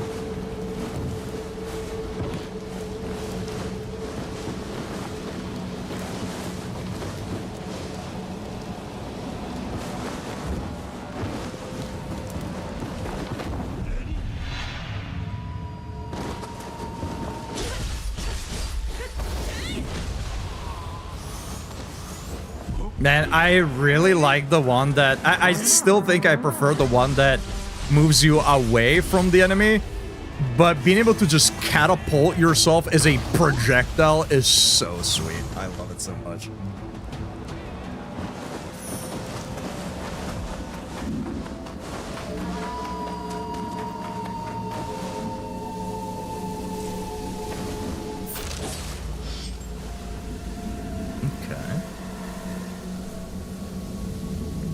What? Master is... I think this is the first time we see that icon? Maybe not.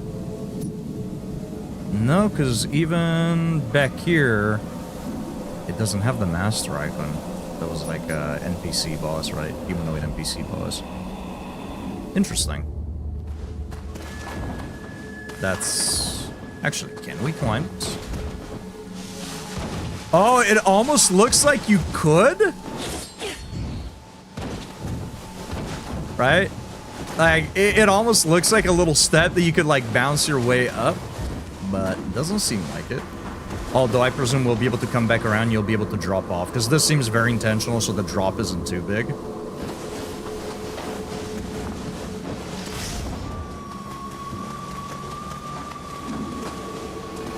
Oh, here we go. I was hoping we'd find the shrine soon.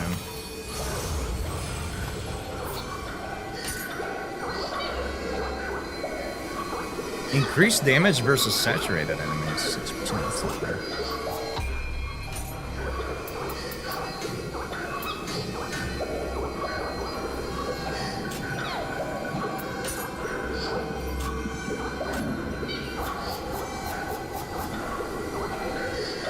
$26K. Oh, you know what? Let me check something. I don't know if I've seen if you can do that. In some games, you can, like Liza P, they added this later on.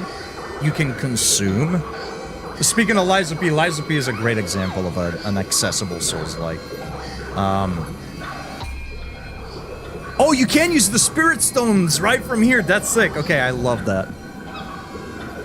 Ah, and you have the option to use just the right amount. Or just enough, rather. You have the option to pick between just enough to get you to the leveling up threshold, or you can just use all of them. That's actually neat. Just use all of them. Yo, Neo 3 is goated as fuck. This game is sick. Okay, now we should be able to check some of the gear that we have. Because now we should be more than able to actually use some of this stuff.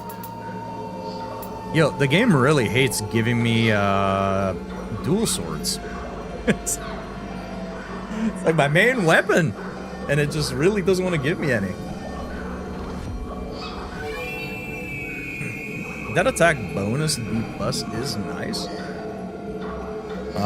It is adding a good chunk actually to our base attack. I'll keep it for now until we find something much higher, I suppose.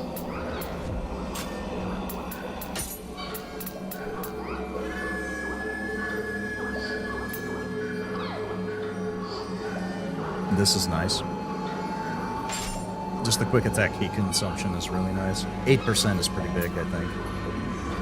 Increases damage taken when using medicine, elemental damage taken when guarding. That's actually quite nice. This is not bad. I think we'll stick with the...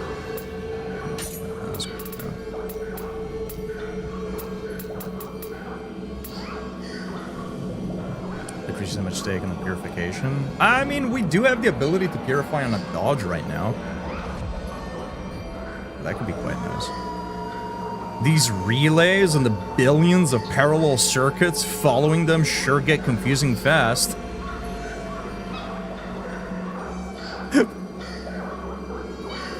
I thought you were talking about the fucking lightsaber for a second.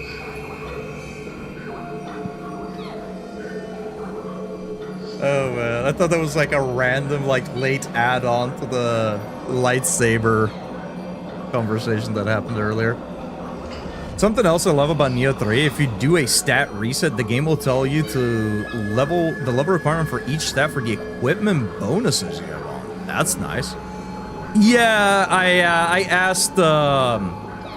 asked Nightingale if leaving a lightsaber on for too long would actually damage it. And he gave me the rundown as to, like, what would actually happen, yada, yada, yada. And part of it was, like, frying the circuitry. So I thought that that was, like, somehow a comment related to that. I was like, what the fuck?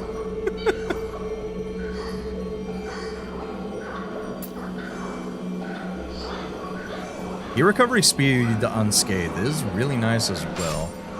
Throw that on. Ninjutsu gauge. Oh yeah, that's right. I wanted to try this one out. Just because I love the gauge charge stuff. Give me more. Give me more, please. Melee damage versus escape enemy. Base defense plus 4. Which key consumption? Melee attack key consumption. That's nice. Yeah, I mean, that's 8% off of melee attacks rather than quick attack. This is everything. I like it. Spirit Force bonus lightning. Wish they had water. I don't know what we got going on at the moment. Defense bonus magic. Ooh, whoa, hey, I like this. It's flat out key recovery speed. That's quite nice. Life recovery on Amrita absorption. Spirit Force. Yeah, let's throw that on, actually. Equipment drop rate 6%. More key. Spirit Force. Yeah, this seems pretty sweet. I like that one. Keep that one on.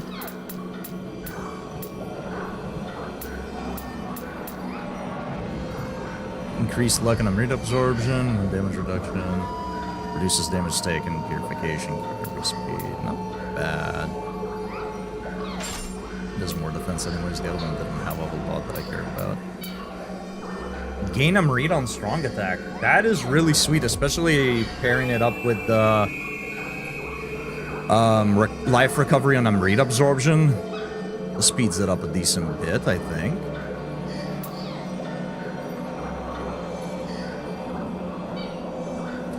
Increase movement speed on life recovery. That's nice. There's more key recovery speed as well. 2.3 versus 2.10. It's not a huge difference, honestly.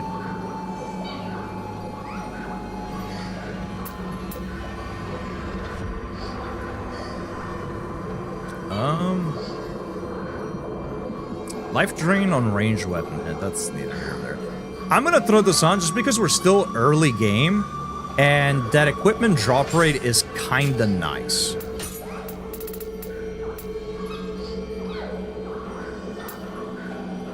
I really like faster movement on Evade, I gotta be honest.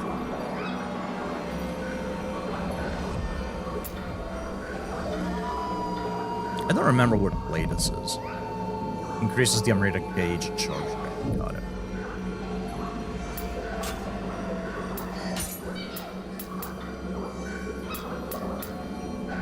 Paralysis resistant. That's insane. Interesting, not insane. That's not insane at all. I wanted to say interesting.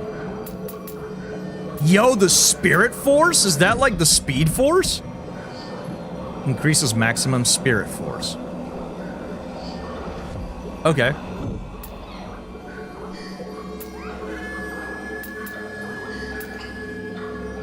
Ah, +2 max arrows and kunai damage. That's not bad.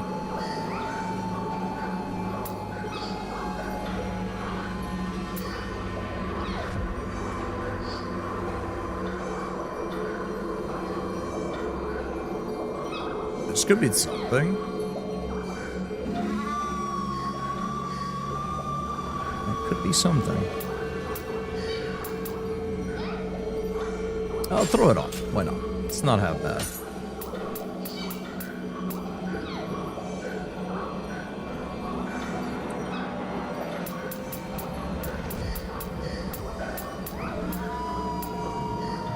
Chef, sir, welcome in. You officially started building lightsabers, donuts? Damn! Like I said yesterday, talk about a jack of all trades. But good morning, Chef. Welcome in, dude. Hope your day's off to a good start. Ooh, life drain on ninjutsu hit? Yes, sir. The recovery speed is nice, and we do have lightning step thrown in. I don't know that I need the extra charge on it, but it's still quite nice. Okay.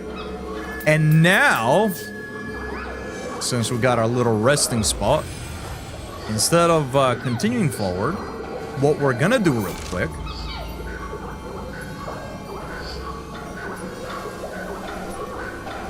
there's a crucible spike.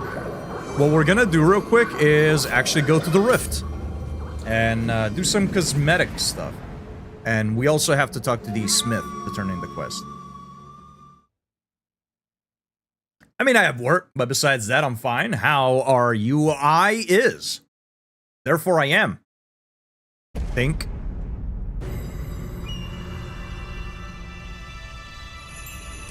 What is that?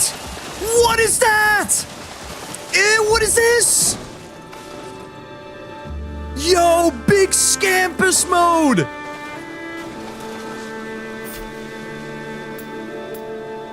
We've been getting furballs every time that we save the little guys. Have 4 of them. Oh! If Scampus is pleased, so am I. The great Scampus thanks you. Yo, dude! What's up, little guy? Look at this thing. Look at this absolute unit, dude.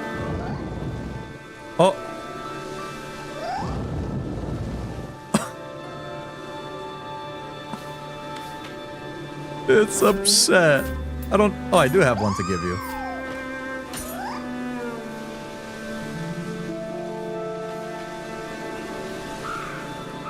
If we don't get a great Scampus mount, I don't think there's mounts in the game, so you better start rioting.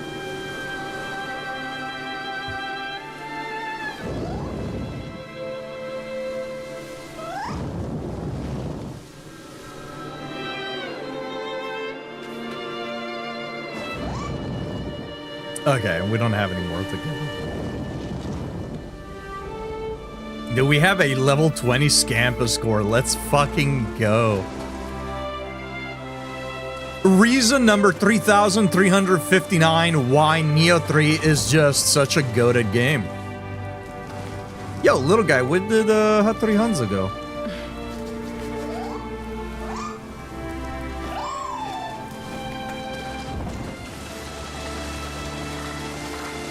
Okay, before we turn in the quest check,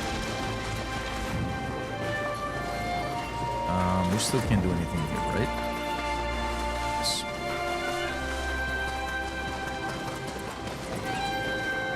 Let me check out that core real quick.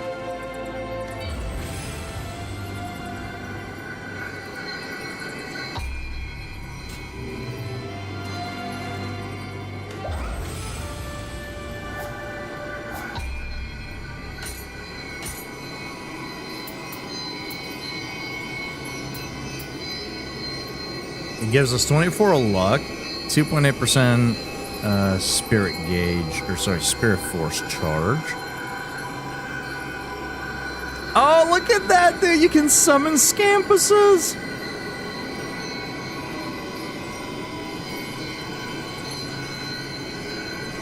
You can summon two fellas to attack, dude! Oh, I might have to get this. I mean, having the succubus is up my alley and all, but I might just have to get the Scampus Soul Core just to have a bunch of Scampuses attack with us. I'll think about it. I might just have to do it. I might just have to do it.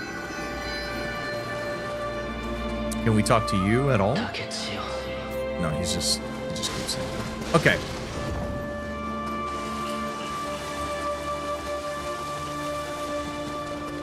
Do you have anything new? I know that you had some stuff that I wanted to buy. Yes.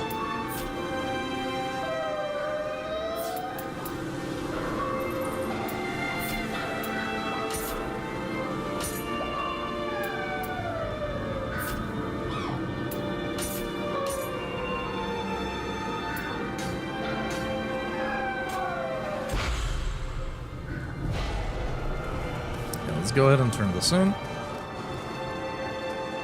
How do you feel about a roller coaster?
Nice.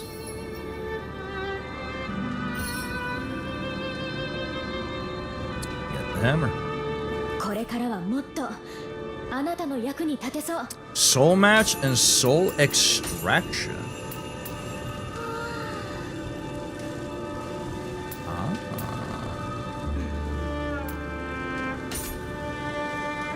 Disassemble equipment to obtain materials needed for soul matching.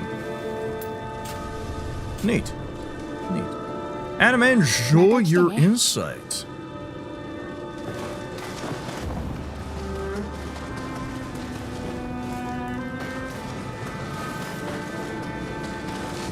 Grant us eyes. Grant us eyes. Some say cos. Others say cos.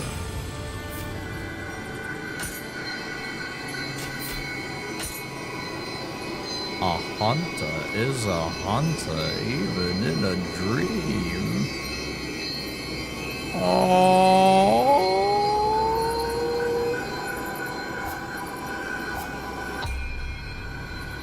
For those that have not played Bloodborne, I promise you I'm not losing my mind. I'm just quitting Miklot.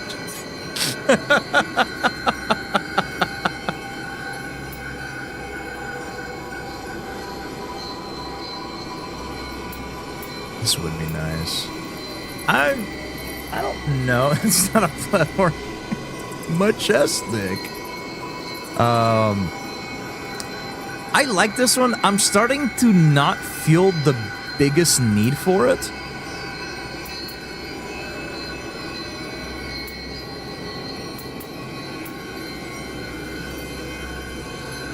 Oh, I had this turned off. I thought I still had it on. Never mind.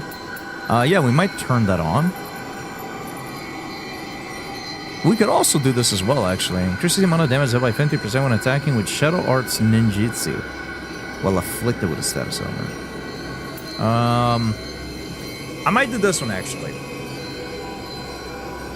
Yeah, just a free little ninjutsu art after a burst. I think that's nice. I think that's neat.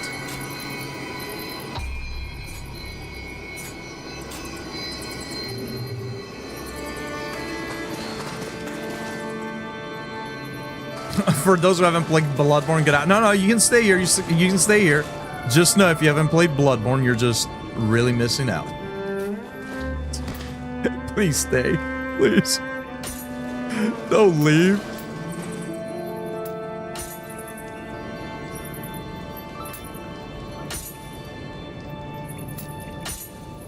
Ooh, I like these ones. I like these ones. So we got some new stuff. Not a fan. Not a fan. I'm not sure why these are being marked as new. I know they're not new. But they are.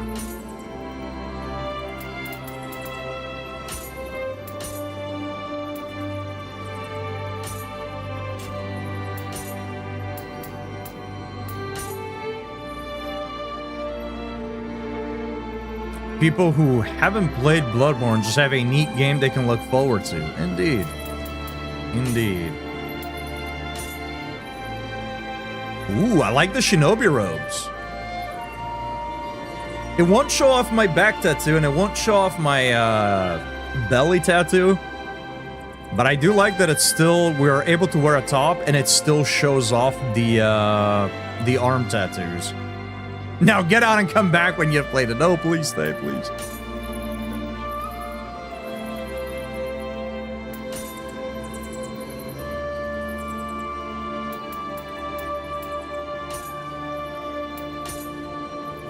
Oh, I don't know though. I like seeing the back tattoo.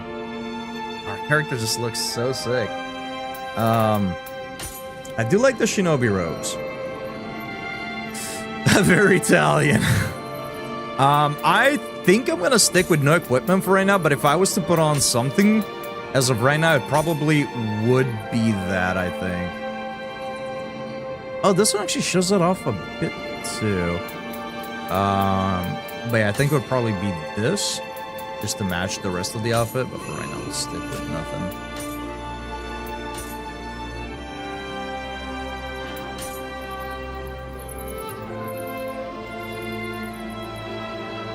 Not that the top of your character is under your webcam or anything like that. Look, I need to be the one that appreciates it, alright?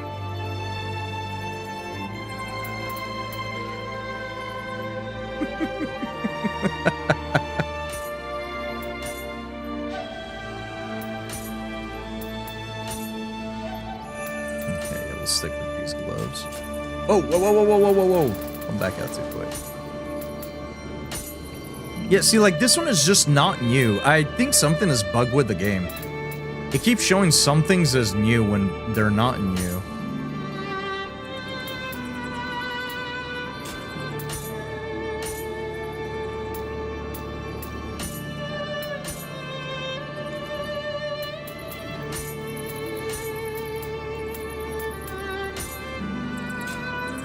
Same thing with the bows as well. Like, now we have a couple in... Oh, now it gets rid of it. Okay. The other day, it just wouldn't get rid of the little blip next to the bows, even though we had checked them all out. Let's see there. Let's take this one. Yeah, let's take that one.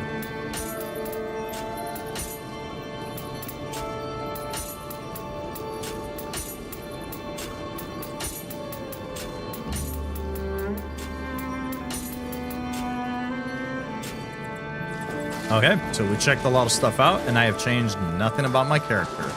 Let's go.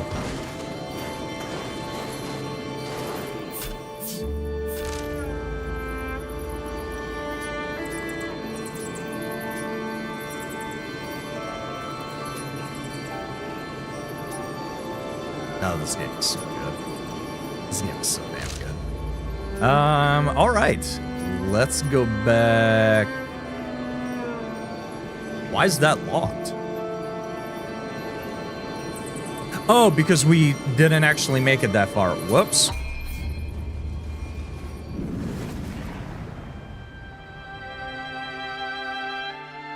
No, if I swap Samurai, it'll actually show two different sets on the transmog stuff.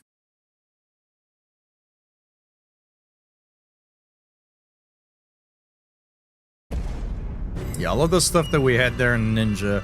Or are you saying maybe we unlocked that appearance for Samurai? Could be.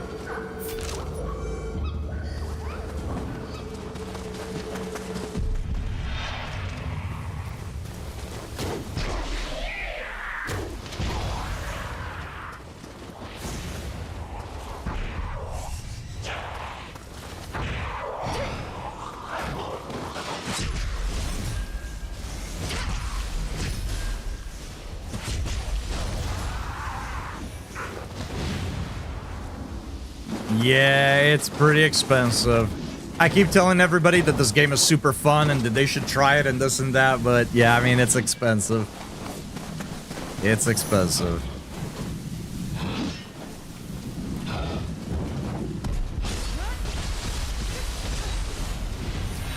There ain't two ways about it.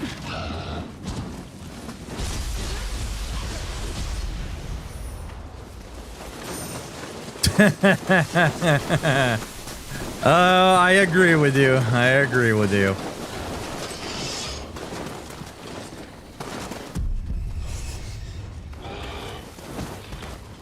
I think games are getting a little outrageous, and I think they're gonna get even more so.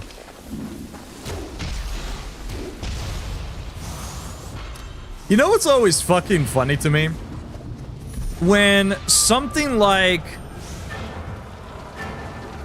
Baldur's Gate 3 comes out, every other company and publisher and whatnot out there telling you, oh, this shouldn't be the standard. Don't get used to this. This is not the standard. Don't get used to it. Because, you know, it's gonna raise expectations and whatnot. And for smaller devs, that can definitely be like a real worry, right? For larger companies, I don't know, you got the money, put in the time, pay your employees. But it's funny how something good comes out and they're like, no, this is not the norm, this is not the norm. But then, of course, you get hit with shit like Battle Pass, transactions, Nintendo always upping the prices of their games. And they're like, yo, this is good. Wait, $80 for a game? Wait, this is good.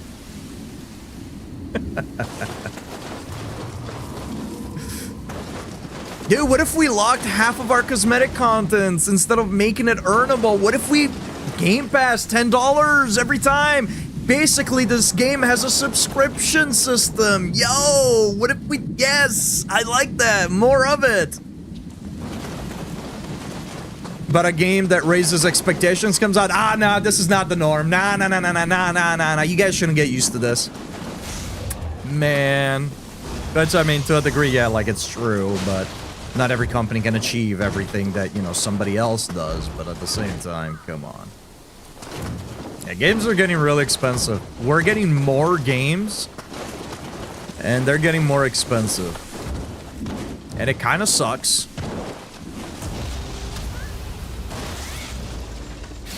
Yeah, like, there's not much to say about that. It just kind of sucks.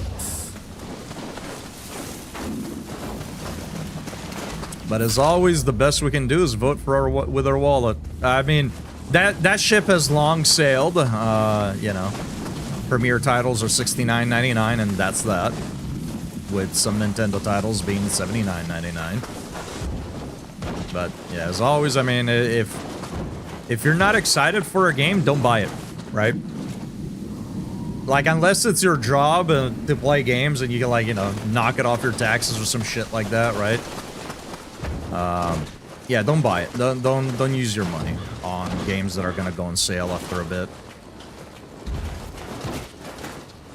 Just because a game is priced at $69.99 or $79.99 doesn't mean it's worth that price tag.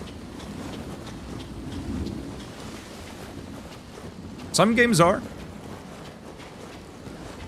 Not all games.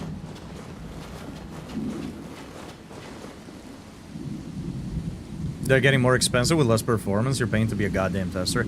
With some games, it feels like that, right? And that's why, like, my biggest issue with... And I've always said this. I don't necessarily mind that a game is $69.99 or $79.99. I don't necessarily mind that.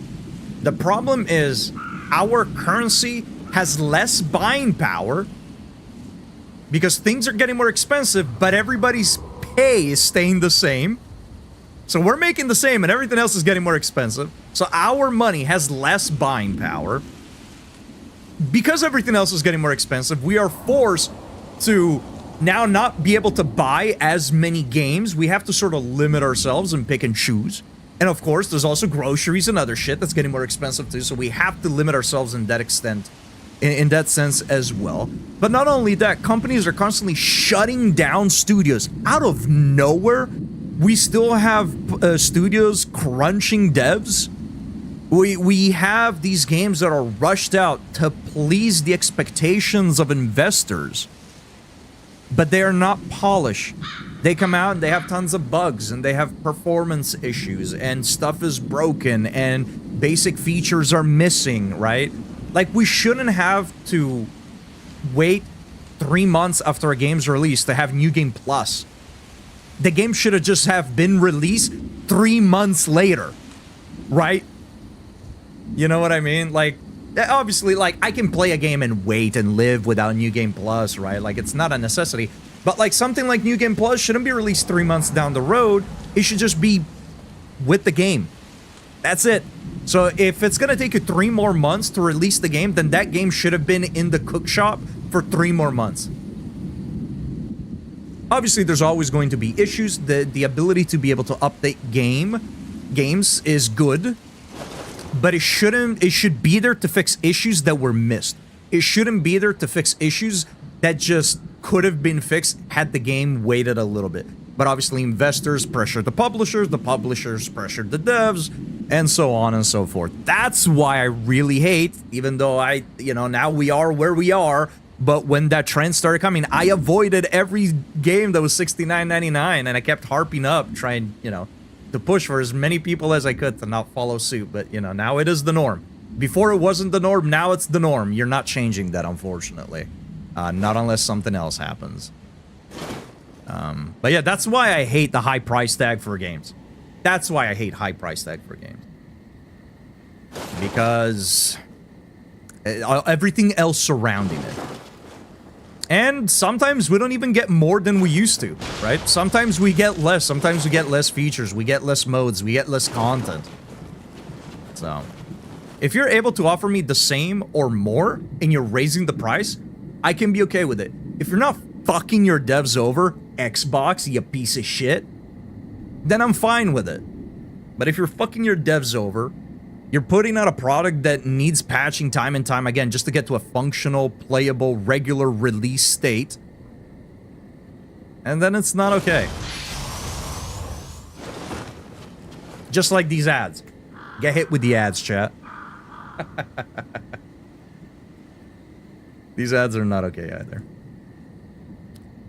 I mean, I also have performance issues and a ton of other issues, but I'm glad my mom didn't have to carry me for an extra 3 months. Boy, I think that would have made for a few more issues onto that. Honestly, I kind of hate the whole gamer community. We buying the more expensive games. Yeah, it's just, in general, like, the vast majority of the populace just doesn't care, and I can't even necessarily fault them for it, right? Like, just the general consumer base is not going to be online. They're not going to see that studios are getting axed and canceled, right? Like, the average consumer, the average gamer, they're going to go to the store, they're going to buy the game, they're going to go home, they're going to play the game, they're going to be like, hey, this was good, and then they're going to move on, right? Regardless of how much the game costs, they'll just be like, oh man, at 10 bucks more, didn't these used to be like $59.99? Now they're $69.99? Well, I guess I'll just buy one less game. You know? You can and should fault them for it? No, not really. You can't, you really can't. The vast majority of people just, you can't expect okay, I think everybody should be informed about everything, right? You should inform yourself about as much stuff as you can, especially if it's something that you are actively partaking in. But I can't fault people, especially not the individual, for buying the games that they want, right? Because we don't know everybody's situation, right? Like, okay, so we're gonna tell people that's like, there's a lot of nuance in general, right? You should vote for your wallet. You should say no to the rising cost of games. You should boycott certain publishing studios. Xbox, you piece of shit. You know, you should, but you also don't know, like, what each individual is going through. You know what I mean? Like, if I am waiting for RE9, and RE9 is more than just my favorite series, it means something to me. I have a lot of memories with it. It's something that I used to play with people that have passed. It's something that I play with my friends. It's the one thing I'm looking forward to. I can't tell that person don't buy the game because it's $69.99. Because that's their game. They're not going to buy anything else. That's their game of the year. That's what they're waiting for. I think it would be silly for me to tell them, don't buy that game. You know, maybe somebody just wants to come home and, you know, they just want to chill and play a game. They worked a 12-hour shift and they are really interested in that one game and they want to pick it up because it's going to be their go-to every time, you know, that they come home from their 12-hour, 6 days a week shift. That's their thing, right? And that's like the average consumer base. So I think people should inform themselves. I think when games cost more, people should have a little question mark that pops up and be like, why is that? But yeah, I mean, realistically, the people you have to hold accountable first are the companies. The consumers are second, obviously, because a company is only going to follow where the consumer money goes. But yeah, it sucks. Unfortunately, you're just not going to stop it. There's a lot of things that, unless everybody turns a new leaf, they're just not going to stop. Whether it's games or other more important things surrounding our daily life. So, it sucks. It does. Like, I was okay. I understood to a degree, like, when COVID happened and raw materials were more expensive. And maybe I know fuck all, right? Maybe the industry just hasn't recovered from that. But I feel like when you can still put out games like, for example, Clair Obscur, where you can get 100 hours of high-quality content, right, for 50 bucks. When you can put out Liza P for $60. When you can put out games like Remnant 2 for 40 bucks. When you can put out these high-quality titles for 40, 50 bucks. When you can put out games like, you know, Silksong for 20 bucks. When you can put out games like Chrysal for $15, dude. Chrysal is $15 fucking for 15 hours, dude. Like, when you can put out games like this, granted, there are some exceptions, right?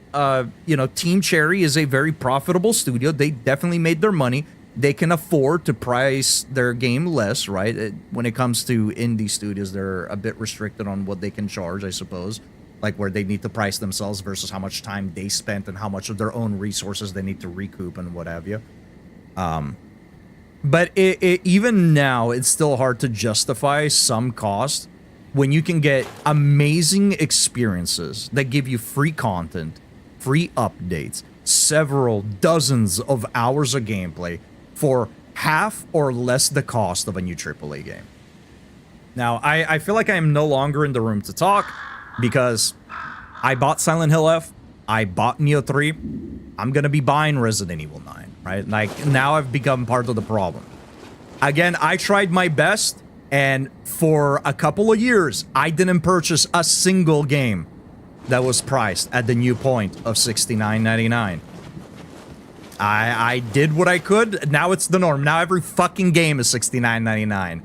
You know? And unfortunately, a lot of these are games that I enjoy and hold dear to myself. So I staved them off as much as I could, and now, you know, I'm giving in, I suppose. I'm part of the problem.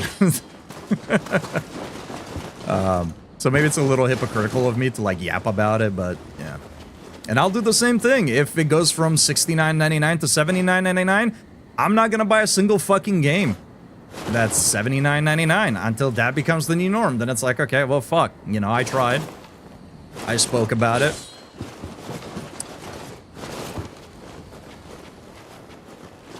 That's all I can do, I suppose.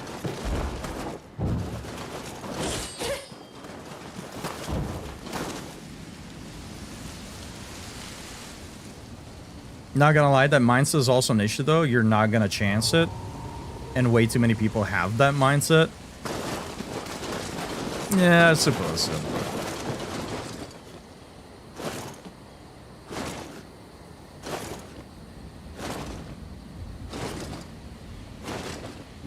I really misunderstood what you and Xenon were talking about yesterday. I thought Chrysler was 15, not 50.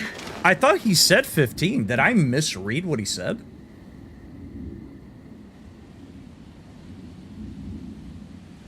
No, it is 15. Yeah, it is 15 maracas. Well, I guess it's 18. It's 15 right now. Oh, that's interesting. So the game is 18 bucks. Right now, it's got a 10% off because it's a early purchase. So it's $16.19. But if you have Chronos: The New Dawn already, the game is $14.57. You might have either you misheard or I misspoke. I definitely, if I said 50, I definitely meant 15. And if I said 15 and you heard 50, then yeah, it's 15. I didn't pay close enough attention. I think I said 15, but I'm not sure. If I said 50, I meant 15. Yeah, that's interesting. Steam does this sometimes. Random games are just paired together. So because I already have Chronos: The New Dawn, I can snag Chrysler right now for under 15 bucks. I might do that just because of the discount. 14 bucks ain't bad, and I plan on playing this at some point anyways. You already bought one, though? Yeah, I mean, I said I did.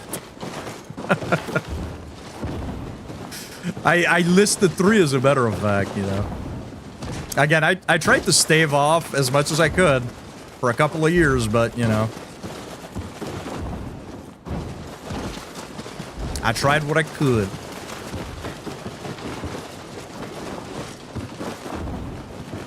Now, I'm just a part of the problem.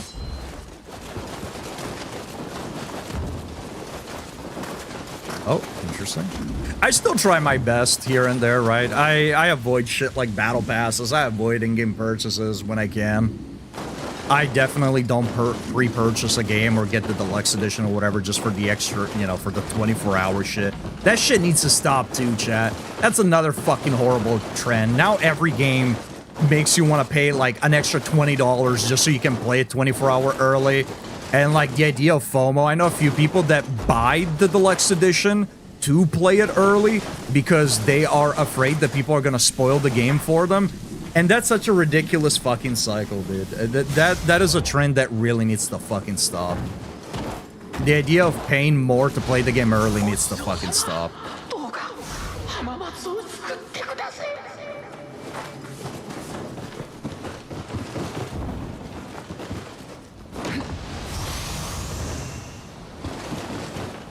Because then that you're not playing it early. If you can pay to play it early, that's just the release date. At that point, you're like, if the game is available then that's just the release date. You're just paying more to be able to play it on release. And you're getting a discount if you wait 24 hours. You know?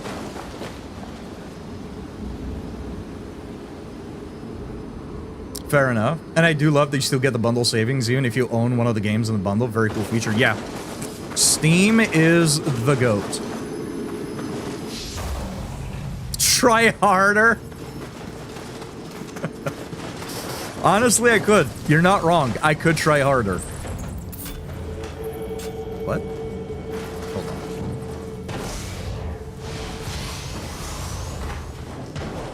So this gets us out. Interesting. How much do we have available? Does it tell me? I'm gonna give it all.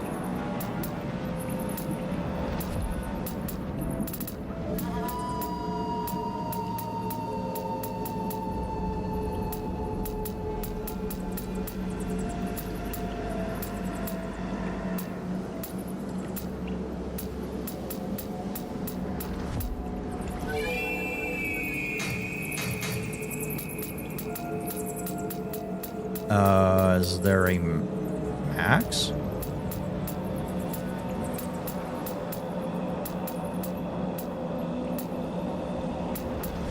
I mean, I definitely, that's 1,999. I have 65K. Why can't I give more?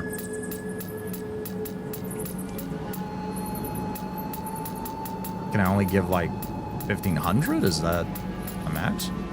Okay, sure. Yo, what's up, dude?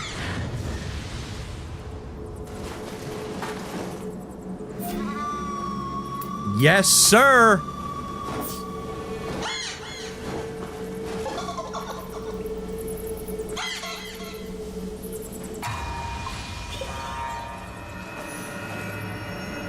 Interesting. Okay. Okay, that's interesting. Back in my day, Deluxe Edition gave you cool shit, not early access. Yeah, I remember when you could go to, like, GameStop or Crazy Games or any other, you know, game shop, and not Collector's Edition, Deluxe Edition, in limited supplies, when you bought the Deluxe Edition, which was just, like, 15 to 20 bucks extra, maybe 30 bucks in some cases, you know, you get some cool shit. There was a game, I think it was Killer 7, I can't remember, but if you got the Deluxe, it was like a PS2 game, and if you got the Deluxe Edition, you'd get a steel, I think, it was like a steel case, a tote bag, a replica of the gun, and like some other stuff, and I remember I wanted to get the Deluxe Edition of the game just to get like the props and whatnot. I didn't even know what the game was about. Like, that was the shit. You go to the store, you wake up early, you get your Deluxe Edition, you get a bunch of shit. Now that's the Collector's Edition. Right, now you gotta dump like... Fuck, Collector's Edition doesn't even come with a fucking game now. It's very common for Collector's Edition to not come with a fucking game. You spend 150 bucks on the Collector's Edition package, and then on top of that, you gotta dump your fucking $70 to get the fucking game alongside it. And I think that's very fucking shitty, because they'll put it in the fine print, or they'll put a sticker on there that says doesn't come with the game, but when you're advertising for the Collector's Edition of a game, you think the average consumer is gonna be like, oh, it probably doesn't come with the game. Let me check. No, why would anybody double check? If you're telling me this is the Collector's Edition of whatever game, I'm gonna assume it comes with a fucking game, dude.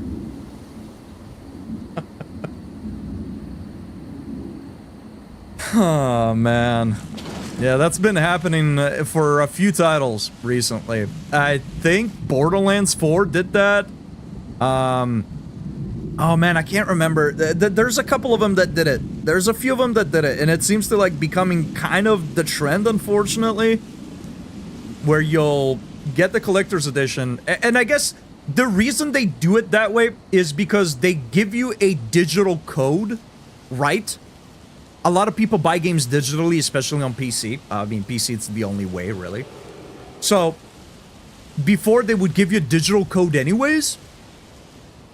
So they're like, well, we're not gonna pair the game with this because if we ship you this, it might not arrive on time. So if you get it, you won't get like your early bird, your early access or fucking whatever, right? Then email me the code, man.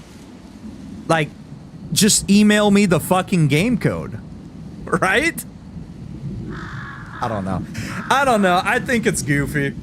I've seen a few people get the online, you know, get the collector's edition. Then they're like, oh, what the fuck? Didn't come with the game. You know, and now it's 150 plus 70. It's 200 something dollars, which 220 is okay for a collector's edition. But I think now they're a little bit more expensive. I think a lot of them are 200 for the collector's bundle plus the 70 of the game. Yeah, it's kind of annoying. Like, those are practices that are, you know, it's like, oh, but you got to read the fine print type of thing. And it's like, yeah, sure. Again, should the consumer be more informed? Yes. Does it hurt to double check? No. But like, not pairing the game with the collector's edition bundle, if that isn't just like predatory behavior, I don't know what is, dude.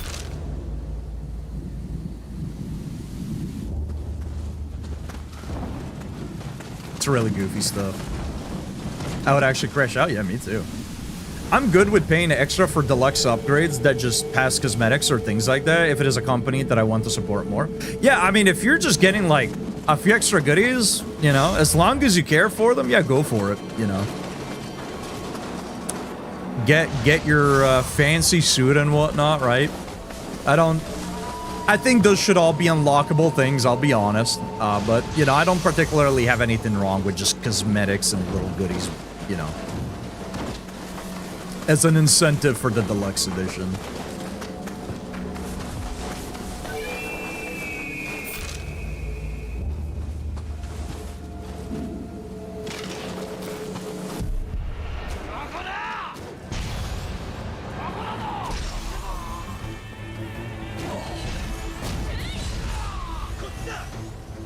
Oh my god, there's a lot of dudes here.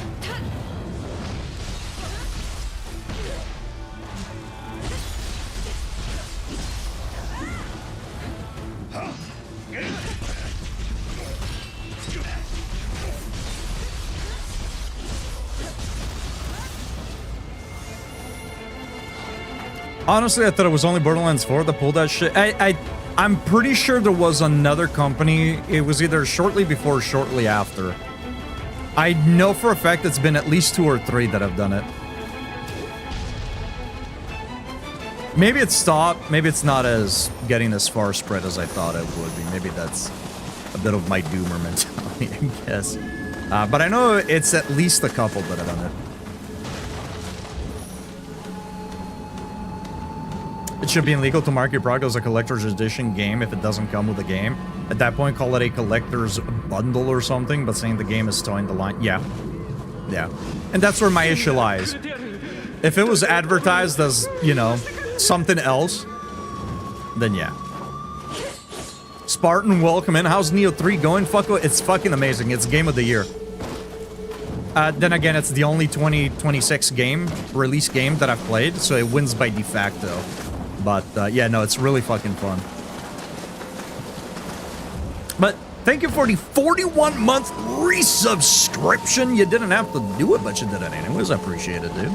That's a long fucking year. A long year. That's a long time. What? Hope you're having a good day, dude. You said the same thing about Elden Ring. I did, and it won Game of the Year. Man, I just know how to pick them, huh?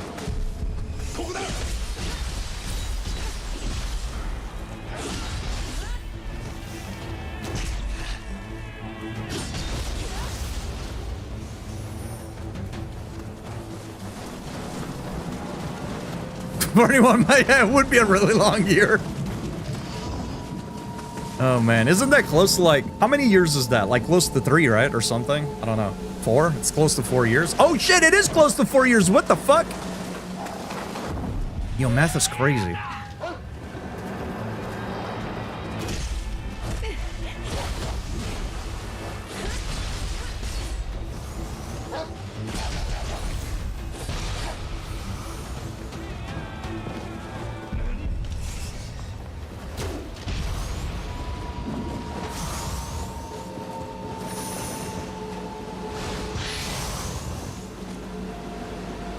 All right, looking at that little exchange, I'm probably gonna grab it when it's on sale. 48 is for a year, 7 more months. You better not leave, dude. You better stick around for 7 more months at the very least. Lavender, purple, navy blue hair. Yes. Look, man. Look, dude. That's all I gotta say.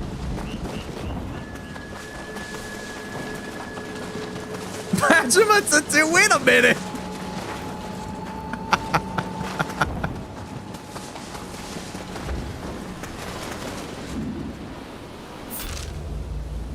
Where are we at?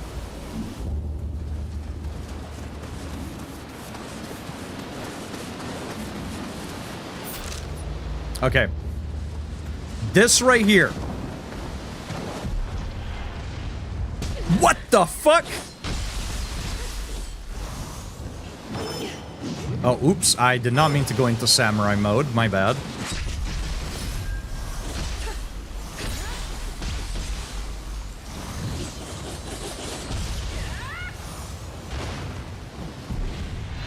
Why are there so many crabs? I don't even want to go up here, but I need to show you something, Spartan. This is the main reason why you should be getting this. As soon as I'm done fighting crabs. I'm sure they make a medicine for this.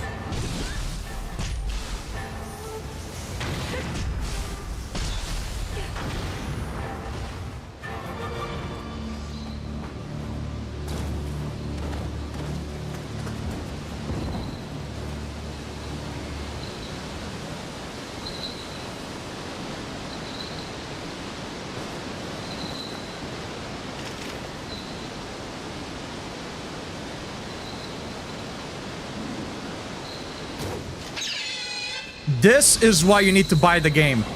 Look at this! Look at it!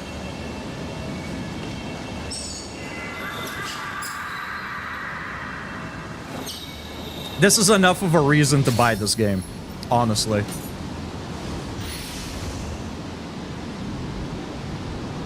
Oh, we have a New York. Shoot it? I mean, it does like to be used as target practice according to the description.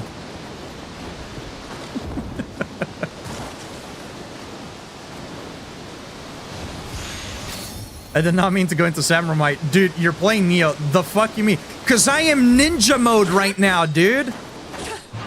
I'm a ninja. I don't want to be samurai.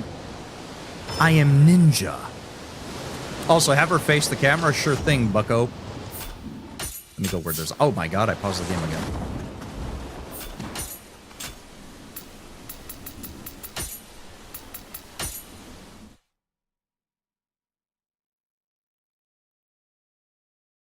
Oh, oops. I'm inside over. My bad.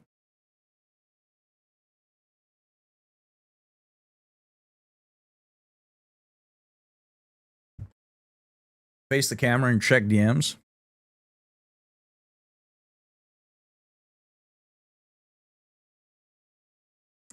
That's not... They just... Alright, whatever, man. Whatever, man. Whatever, man. Whatever, man. Whatever, dude. Whatever, dude.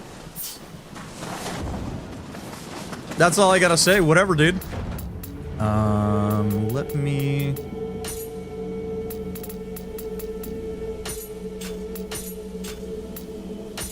Oh, right, we probably got a better rest spot. I won't do that quite yet.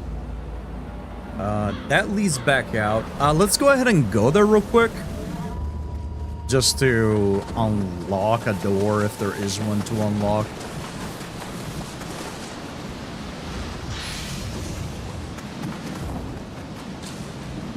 The backflip as an argument reminds me of that scene in The Emperor's New Groove. Look what I can do. Does handstand? What does this have to do with anything? No, he has a point.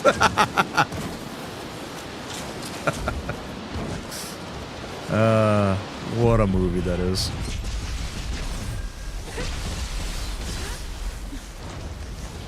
Ooh.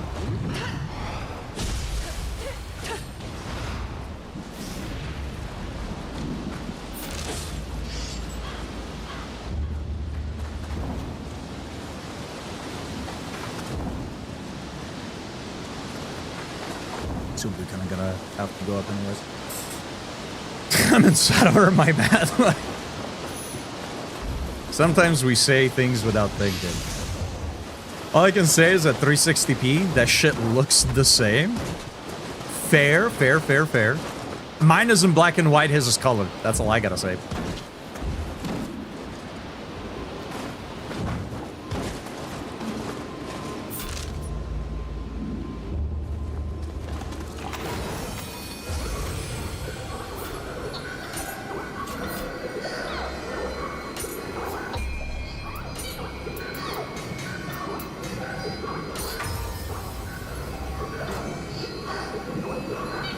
Yeah, it's black and red, is it not? What do you mean his is color? Yeah. It's black and red. What do you mean? Mine is just black. No, I'm not like fucking high, am I? I'm pretty sure that's red. Wait. Are you fucking gaslighting me, dude? Wait.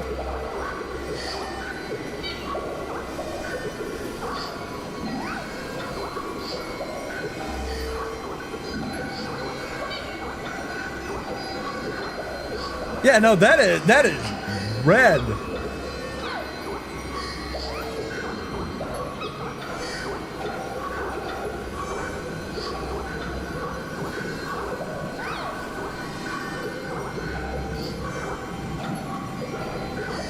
Fucking swear, dude. This guy, I'm falling for it. I'm falling for it, but see, look at this. It's got all sorts of colors. It's got flowers. It's got a snake wrapping around. Mine is not. Mine just has black flowers. That's it. Nothing to like. He's a poser, is what he is. He's a damn poser.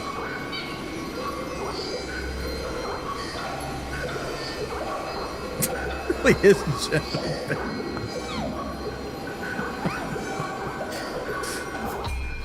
I'm gonna cry.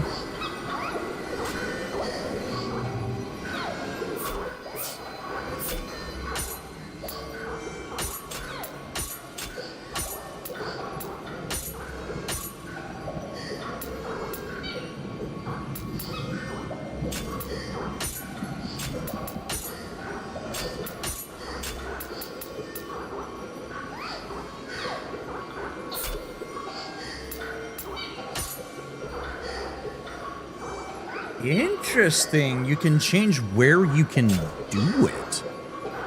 That's sick. So I guess some of these will have the ability to have both on ground and in the air. So you can change it in case you want to do it only on the ground but not in the air, or vice versa, so you don't like miss input. That's kind of neat.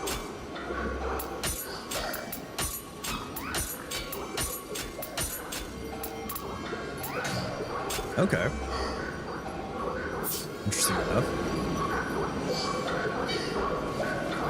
Gaslighting Cannoli into thinking I'm colorblind didn't work. I can never trust you guys. Come on now. We'll get him next time. Mission failed.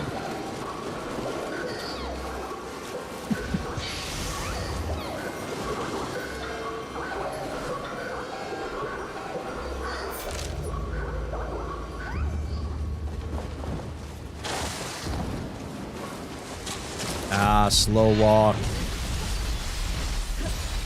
Paralyzing crabs in the slow walk swamp. What is this hell, dude?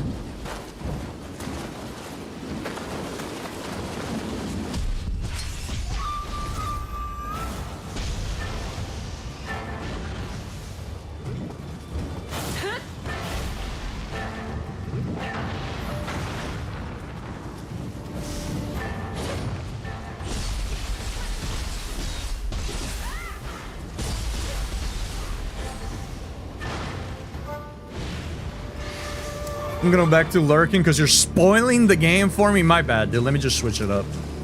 I'll just change to a different game, dude. Hold up.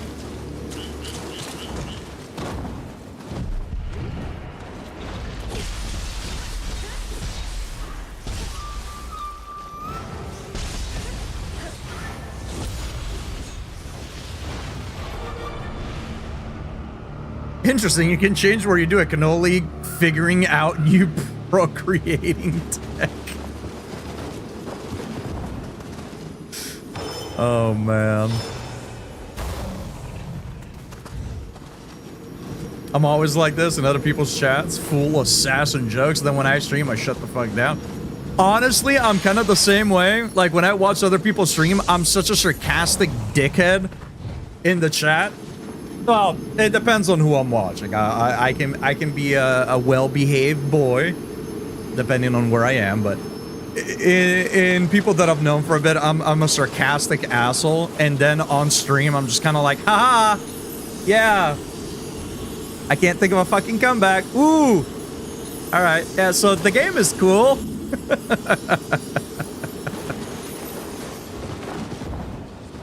Yeah, I low-key wish I was half as funny in text, or sorry, half as funny here as I was in text, honestly.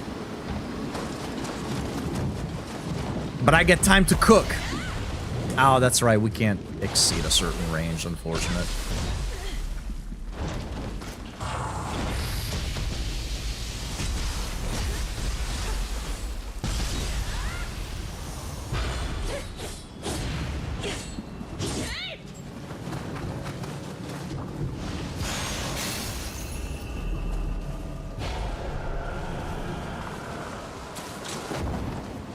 I think it's because I work well with someone to bounce it off of, like when you show up in my chat. I think we bring it up. Yeah, I think that's the case for me as well. Like if I have like somebody in chat to kind of like go off, like I'm sure I have my moments, but I think I have an easier time to bounce off of what is being said in chat or off of somebody else's reaction rather than going off on my own, which is partly why I thought about like checking out some online courses for like improv and stuff like that. It would be insanely helpful at being a little bit more entertaining, I think. Not that I think I'm as dull as a fucking board, but you know, I could be better. I could be better.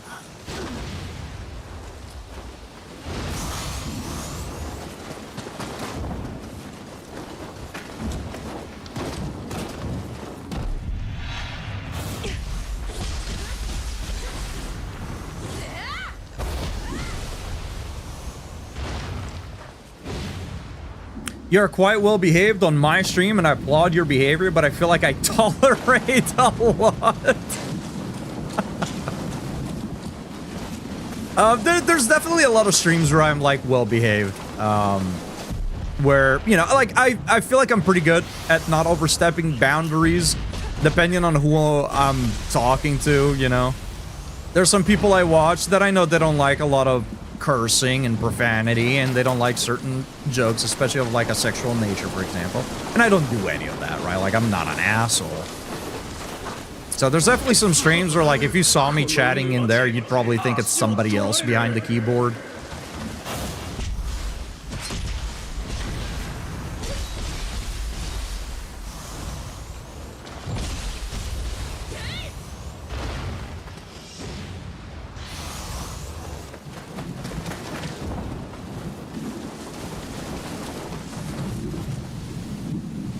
Shogoro the Filthy. Huh? I mean, in this area?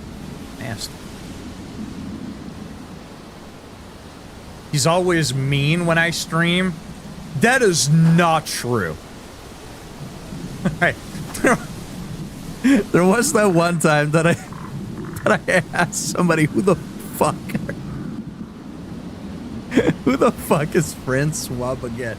To my defense, I thought that was a friend of yours, all right? I thought that was a friend of yours and not like a random viewer.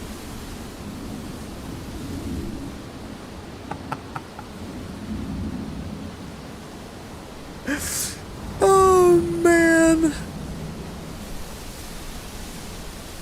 Millennium Anime Me Nightingale, you have people to bounce off of quite often, but you've also got good energy when you're just playing the game, whereas I have moments where I'm silent for like 10 minutes at a time if no one's in my chat. I used to do that a lot. I used to kind of struggle not leaving not leaving dead air. I do sometimes too, especially if I'm tired or if I'm playing Magic. Sometimes it happens. It happens especially during 24-hour streams, which I guess there it's a little bit more excusable, right?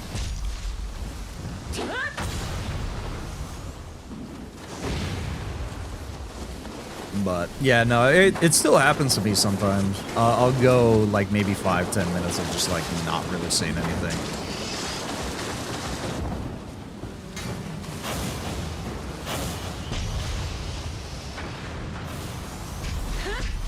Doesn't happen as frequently anymore, but there's definitely some days. There's definitely some days. Why does this look like it could be a boss, dude?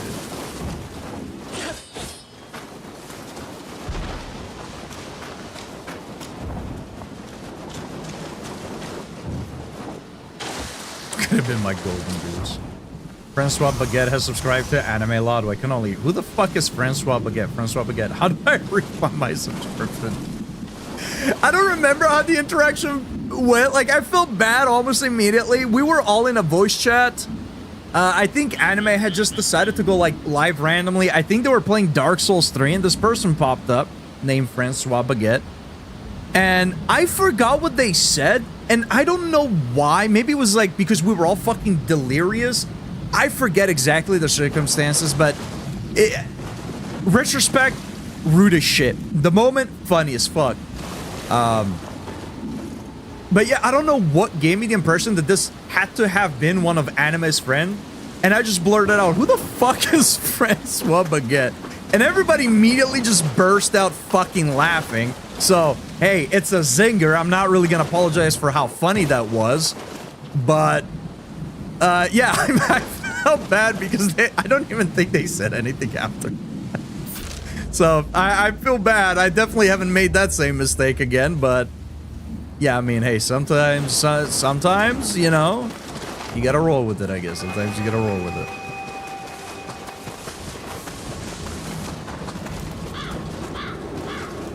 Okay, and we're back here. Fuck, that is 6 years back. I think the only reason I started streaming without a lot of dead air was starting out on YouTube where there was no chat, so I had to force myself to just narrate my action and thoughts and make a video. That's definitely true. That is definitely something that'll help you out there.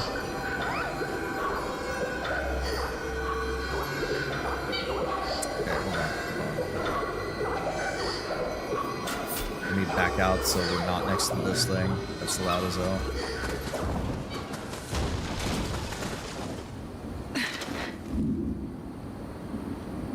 Ah, I'm doxing myself. I'm doxing myself.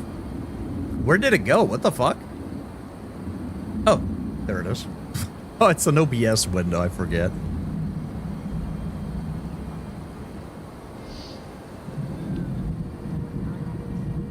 Who the fuck is Francois Baguette? I can't apologize for that, dude. Just know. Almost made me choke on my pot. Oh no! I can't. Like, I feel bad. I do. I really do. And I would never do anything like that. But that was, you know, like the reaction, worth the payoff, worth the risk. It seems the door can't be open right now. All right, that's unfortunate.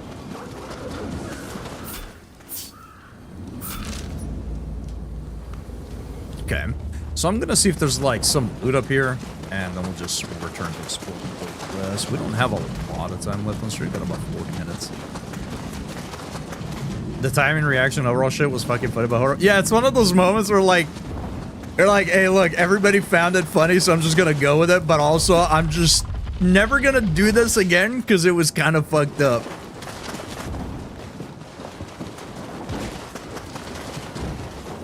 Like nowadays, for example, maybe it's because of the Francois Baguette incident. Nowadays, if I see people like talking a certain way or whatever, right? So I can understand whether this is like A friend of somebody? Ain't no fucking way, dude.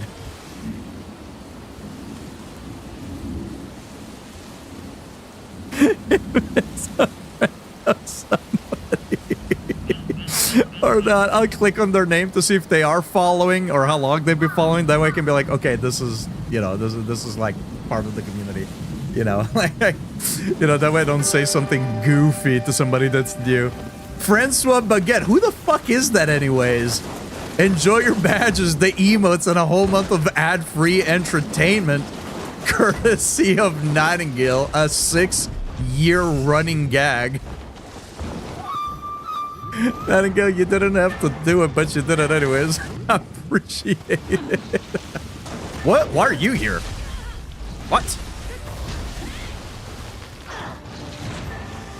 I'm out of here. See ya. Ah, that was pretty good. That was pretty good. Youch.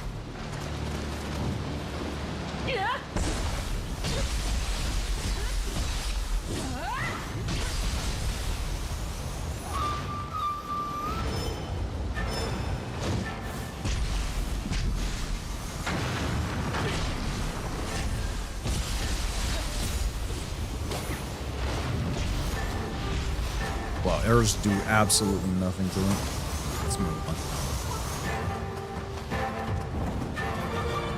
I want to see what's up with the master thing over here. Although it seems like... yeah, story progression is required. We won't be able to access that, unfortunately.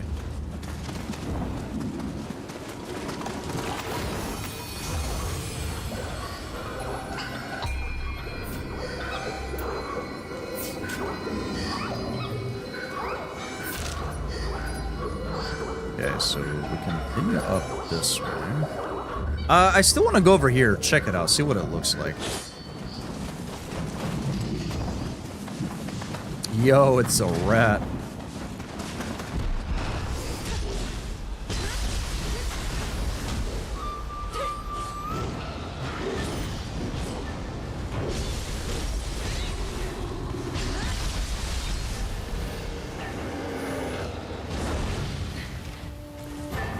Hasta la vista.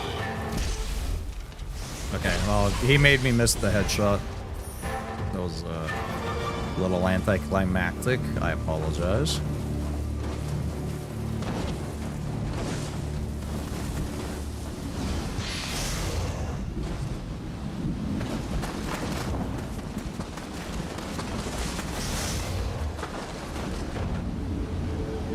There he is.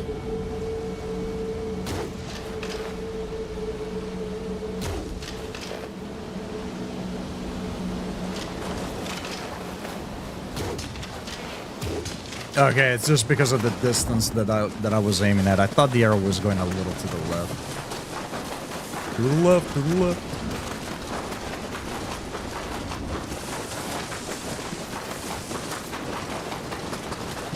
Man, my neck feels really stiff.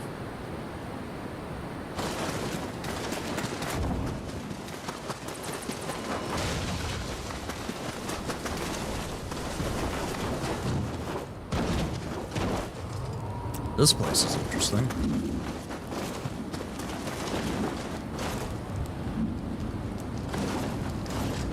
Seiji the Vagabond.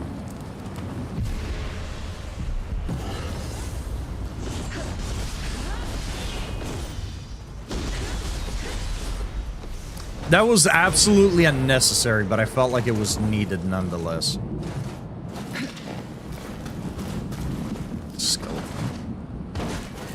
Did they still wake up even if I'm sneaking?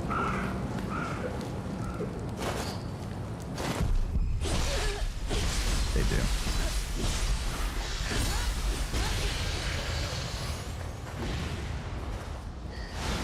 Oh, I hear a Kadama.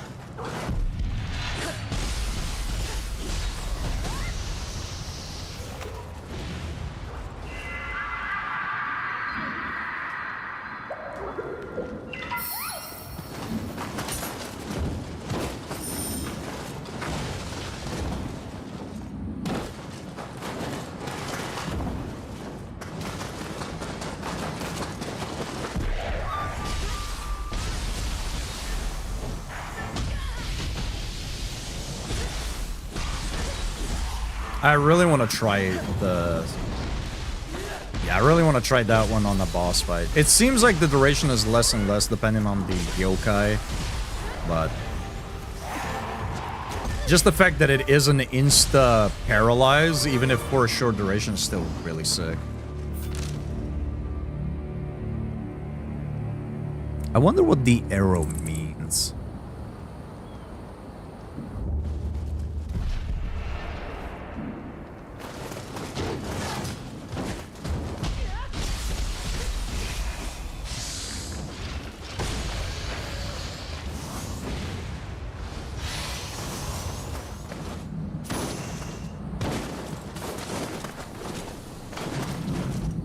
Oh, interesting. Are we going up to a temple, I guess?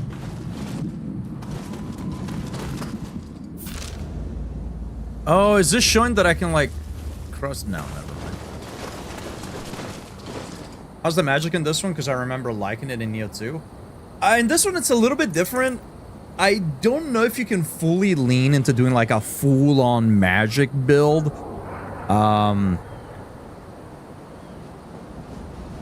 But I'm not far enough to have, like, a ton of the slots opened up. There isn't, like, a dedicated magic tree.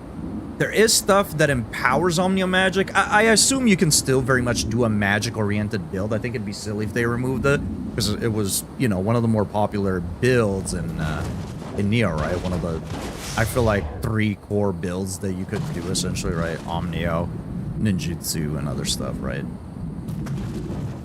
Yes, yeah.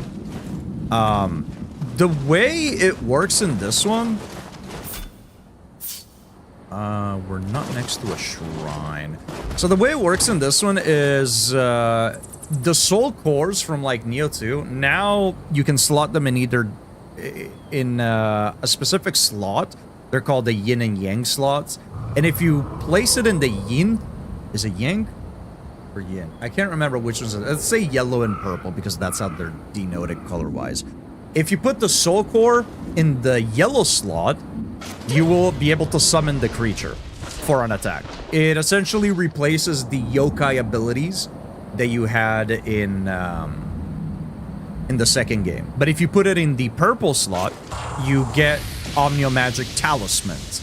And those, you know, they range from being buffs to being damage and, you know, everything else in between. Some magic stuff seems to have transferred itself to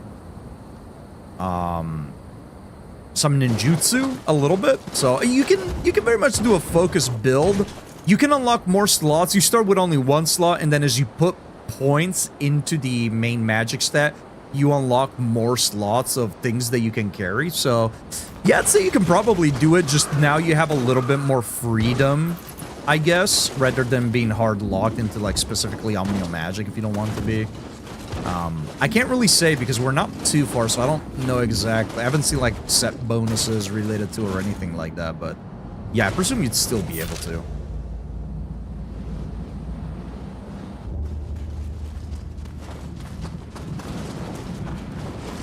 I don't like that this is a big empty space.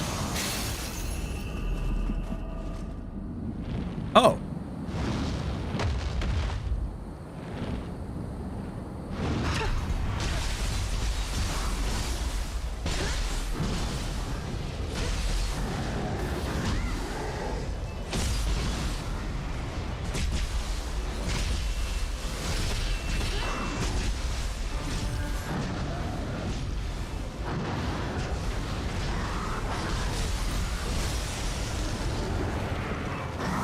Give me the head.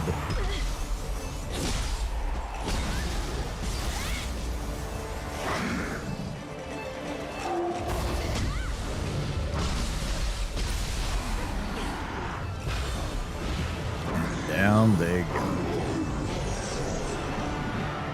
I think that's the first time we actually get one of the Gaki Chief cores.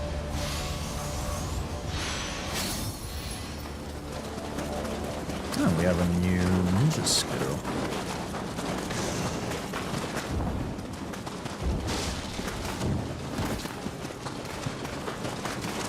It sounds a lot more complicated than it is, the way I explained it, probably. It's really not, though.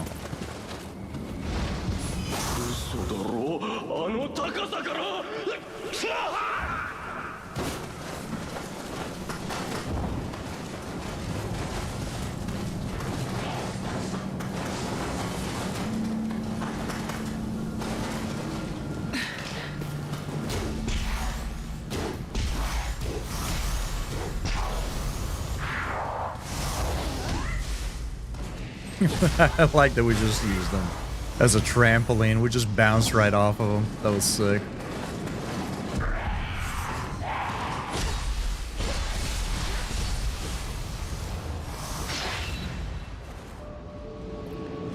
What was that noise?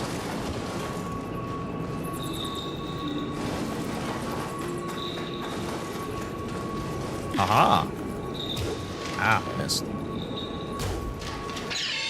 Got him.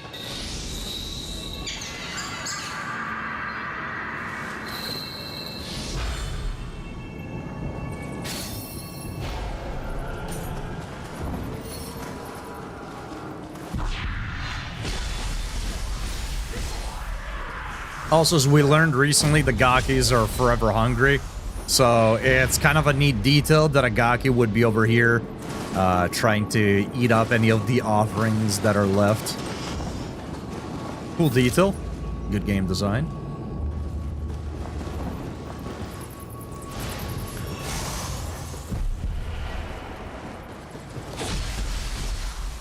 Goodbye.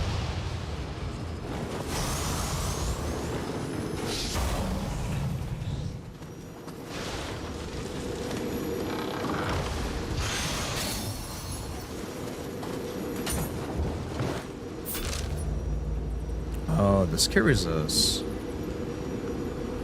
That's a whole other area. It's a small area, though. Okay, I know what we can do. We'll continue onward until we hit the next shrine. And then tomorrow... Oh, speaking of tomorrow, chat, I do need to make a small announcement now that I got you all here. That way, nobody hits me up with a, wow, you're streaming early today? I know you silly gooses are still gonna hit me with it, but... So I need to double check. Actually, let's double check right now. So the State of Play and the Silent Hill transmission are both happening tomorrow.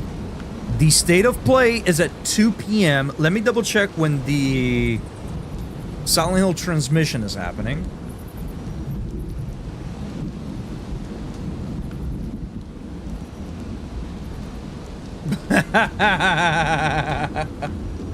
Okay, so apparently the State of Play is going to be 1 hour long. The 30-40 minute ones usually have lesser hype moments, or they're more focused around a game. This one is a 1 hour showcase. There's rumors going around that it's going to be something big. But, you know, I feel like around every gaming showcase, there's rumors that it's going to be big. Either ways, I'm excited for it. That one is going to be at 2 p.m. So that's 4 hours before our usual starting time. Tomorrow's the 12th. Silent Hill transmission is going to happen at 4 p.m. Okay, that's perfect. So we're going to go live at 2 p.m. That's going to be... Oh, well, we'll be going live a little bit earlier than 2 p.m.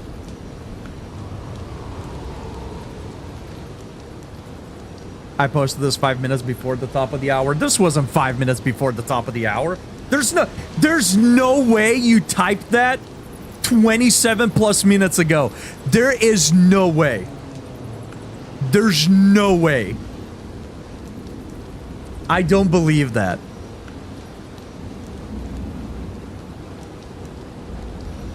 That's insane.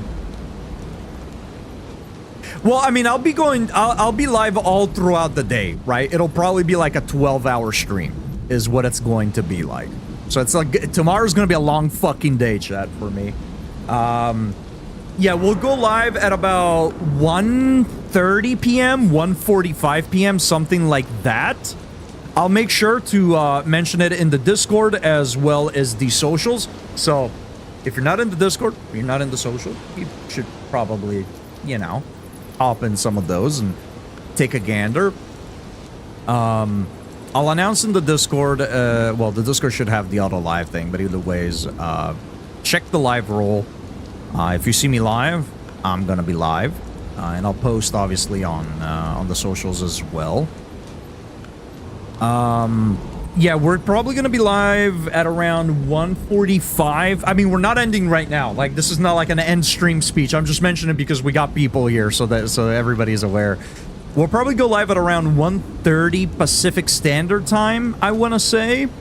Maybe 1:45 Pacific Standard Time, something like that. And that way we'll be here and ready to watch the Sony State of Play at 2 p.m. And then after that, we'll kind of linger around, talk about what we just saw and whatnot. You guys are fucking assholes. We'll sit around and talk about what we just saw until 4 p.m. That's 2 hours after the Sony State of Play, 1 hour or so after it ends. And at 4 p.m., we'll watch the Silent Hill transmission, which maybe they'll have some cool announcements, but I think it's going to be mainly focused on Silent Hill Townfall. And I am really hyped to see more of Townfall. As of right now, we know exactly nothing about Townfall, so it's going to be exciting if we get, like, even just a description of what the game is going to be like. Some level of expectation, I think, will be sick. And then once that's done, once we're done talking about everything that we just saw in the State of Play and the Silent Hill transmission, and we'll transition into Neo, so that'll be probably right around 5 to 6 p.m., our usual starting time, and we'll be playing Neo. So if you don't care about watching the State of Play or the Silent Hill transmission, you can tune in at the regular time, and we'll be here playing Neo. If you care about Silent Hill, and if you care about the Sony State of Play, you can tune in at around 1:50, let's say 2 p.m. Pacific Standard Time. I'll be live a little bit earlier than that. You tune in at 2 p.m. Pacific Standard Time. We'll be here to watch all the announcements and play some video games. I wondered if you would see it before the end of... That's insane, dude! I cannot keep up with a second chat. That's fucking crazy. I need to find a better way to unify both chats so I can see them both on my end. I don't like the restream one because there's no way to, like, turn off, like, it just, I don't like how it looks. I don't like how the restream one looks. It's a new Silent Hill pachinko machine. The background is the town and the pieces fall. I've cracked the code. Unfortunately, haha, Konami only makes pachinko machines is a bit of a tired joke at this point because they're making games, y'all. We got Silent Hill 2 Remake that came out. We got Silent Hill F. We got Silent Hill 1 Remake on the horizon. We have Silent Hill Townfall. We have an unnamed horror project in the works. Konami opened up a brand new... They bought a building and opened up an entire new gaming studio. They have an in-house dev team. Dude, these guys are rocking, brother. These guys are rocking. I believe Silent Hill Townfall is made by the same dev team that was behind the game Untold Stories.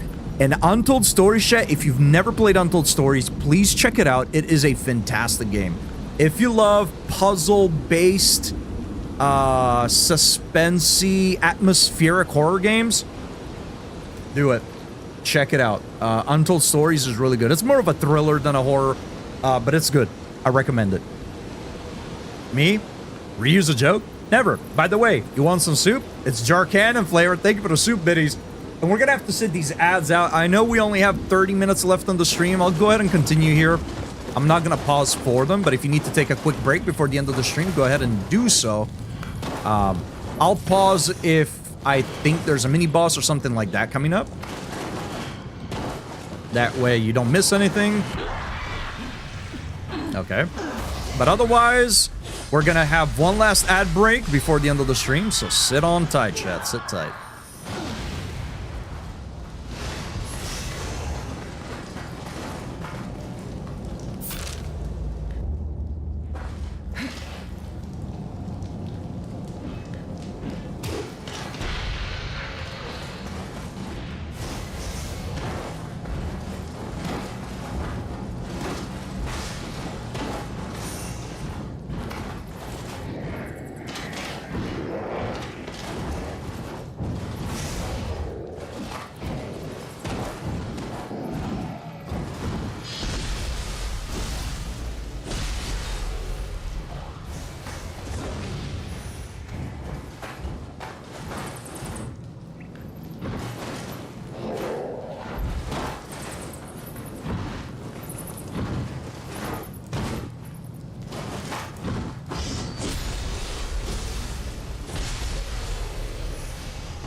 Yeah, that area is not huge.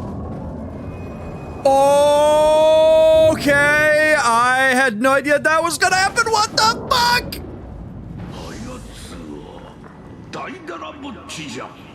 富士山を作ったと伝わる強大な力、封じ込めるべき代物じゃが、Alright, yeah, we'll wait the ads out.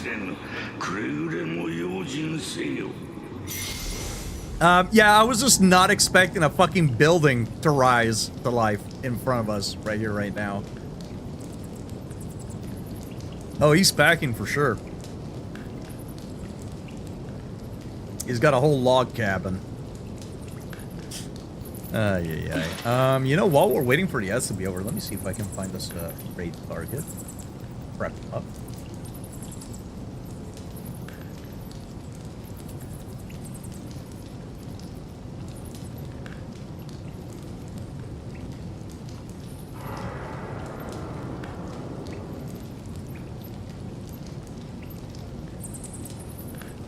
It doesn't look nothing like Majima. You know what? Since you guys named Majima, I know where to throw you guys. I know where to throw you guys, potentially. I need to see once we're done here. Actually, let me see. How long have they been streaming for? Because they might be calling it soon. Mashima.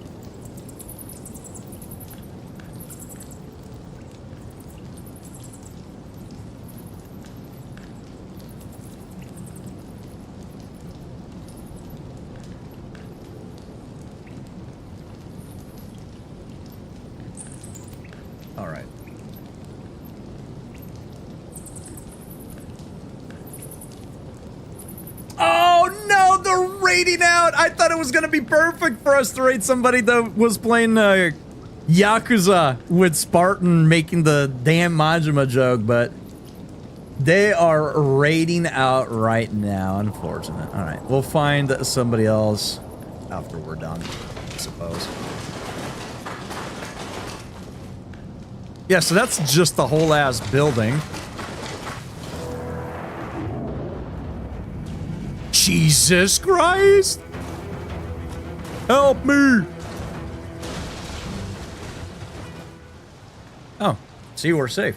Wait, can we actually sneak and not alert it? Is this a Dragon God moment? No, it's not. All right, this is gonna be interesting. Ooh. You know who you should raid? Whoever the fuck you want. I was gonna say Majimami. Can we ban Spartan and Nightingale? No, unfortunately we cannot.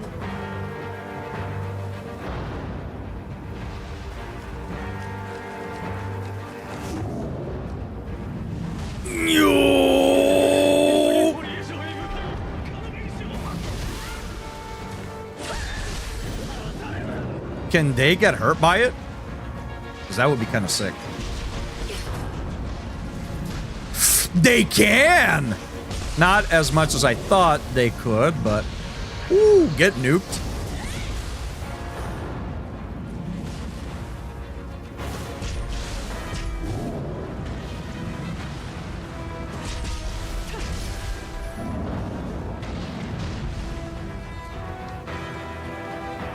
You should probably move.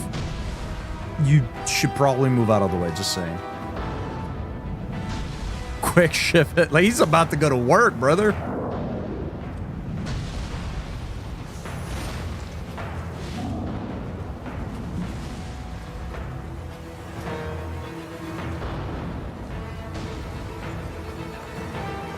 Ah, dude, that's bright. Holy. Hello.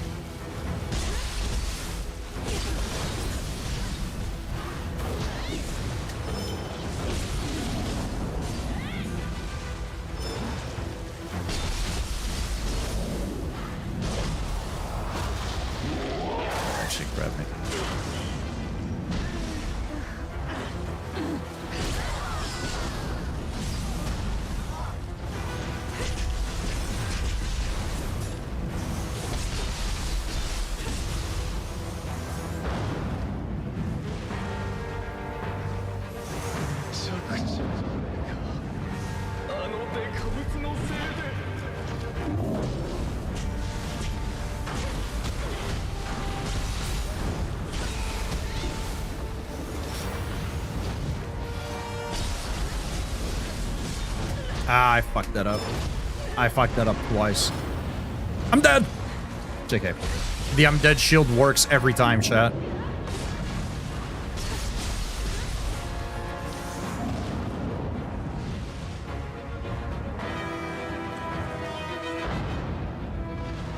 Those types of streams are not for you. What, the work streams?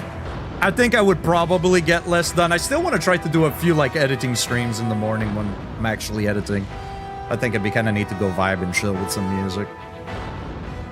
If you find nobody else, Mero is playing OG Neo if you want to stay on theme. And me being me, I'm going to immediately apologize because I always feel a bit weird making raid suggestions.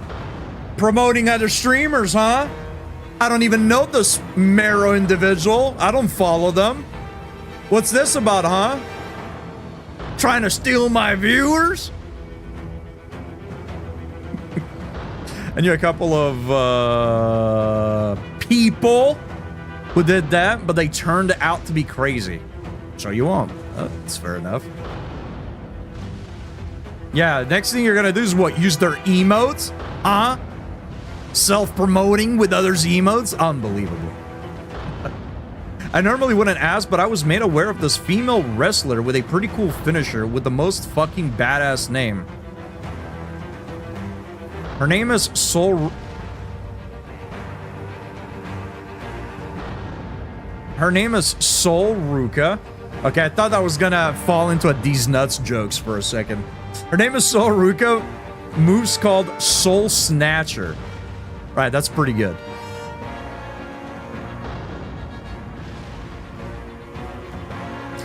You said you normally wouldn't ask, but I am still waiting for the question.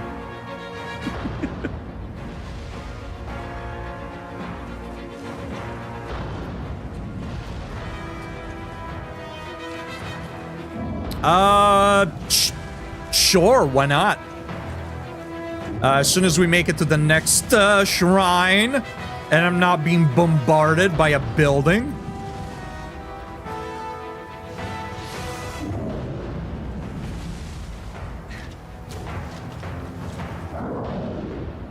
Oh, wait, what did he say this thing was called? Oh man. Chat, did anybody catch the name of that thing?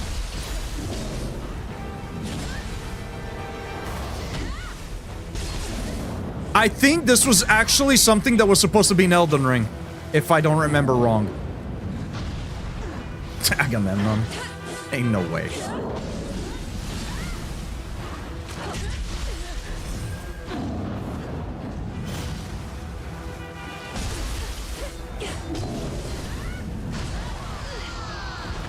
I had more HP than you.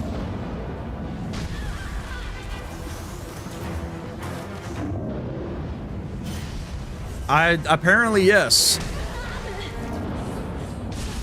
Oh, God.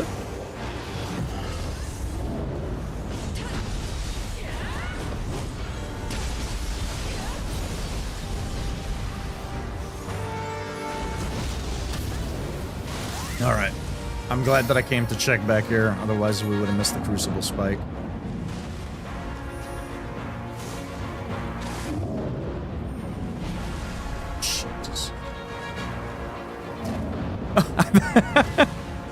I do know Mero, yeah. I've been following them for quite a while. I met them through Elvish, I would say a couple of years ago. Daidara Bokki. Bokki? Probably Bokki. Let me double check. I think that's one of the things that was supposed to be in Elden Ring, if I don't remember wrong. I might be getting it confused with something else, though. Okay, everything only in relation to Neo 3 comes up, so... Yeah, okay, I'm thinking of something else. I mainly thought about it because he's in the ocean. There was, supposedly, there was supposed to be, like, something, that was walking around the ocean in Elden Ring. It was supposed to be inspired by a yokai that would attack sailors. It's supposed to be fucking colossal, but it ended up being cut. Yeah, no, I do know Marrow. I actually have known Marrow since before their name change on Twitch.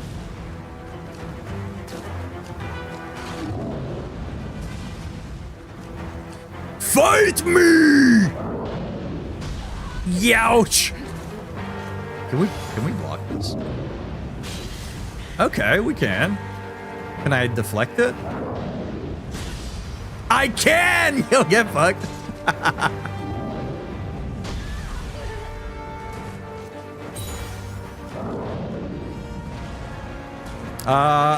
There is no parry. Sorry.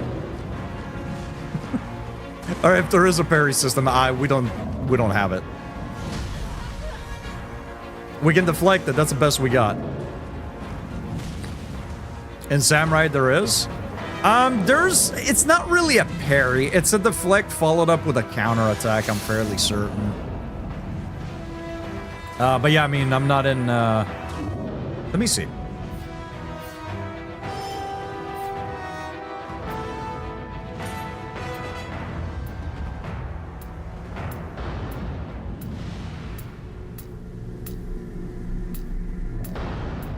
I don't see it. I think you're fucking lying to me, brother. The closest we have is deflect. Ooh, somebody's lying to me. Middle left.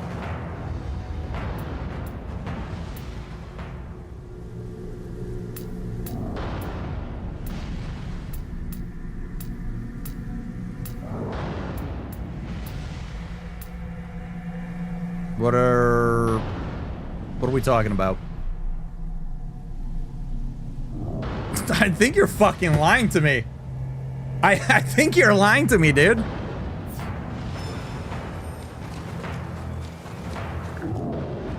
It's just not there, dude. I don't know what to tell you. Oh, shrine, nice.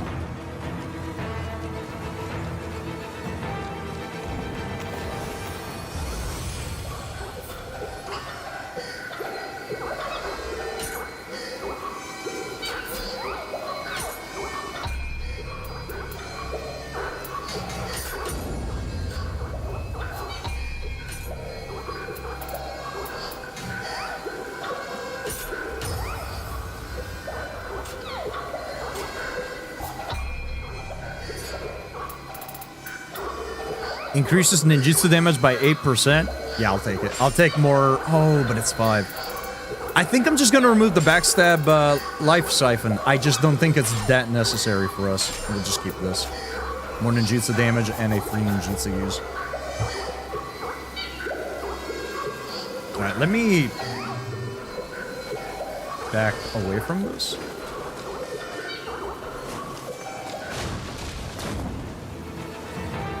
Let me just mute the game.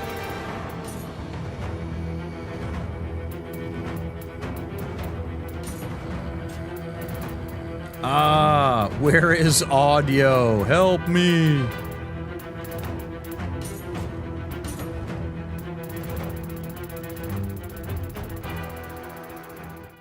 All right, let me see.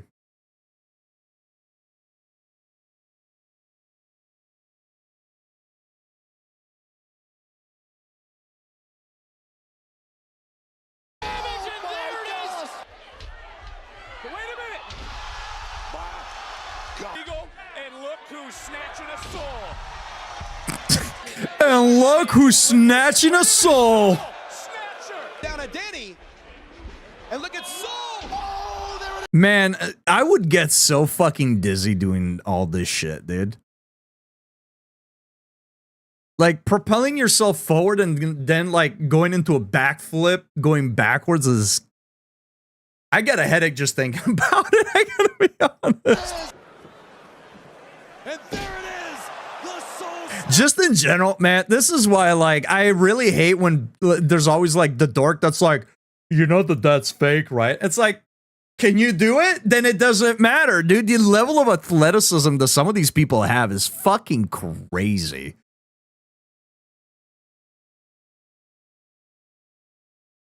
Does it not let me open this one because I had another one open? That's weird. Sheriff Kerman, sighting target. Yo, 2XKO, Shift, get on this, dude. Start streaming this, dude.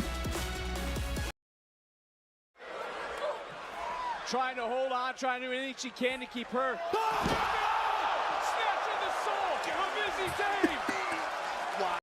The fucking commentators crack me up, dude. And she snatches her soul.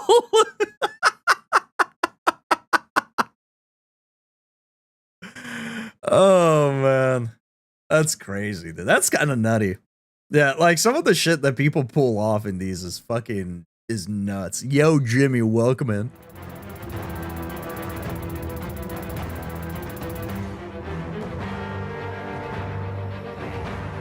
It's already a dead game? Really? For a move that's so dependent on being off of the ropes or a surface of some variety, she does well to make it seem like it's out of nowhere. Yeah, it's pretty good.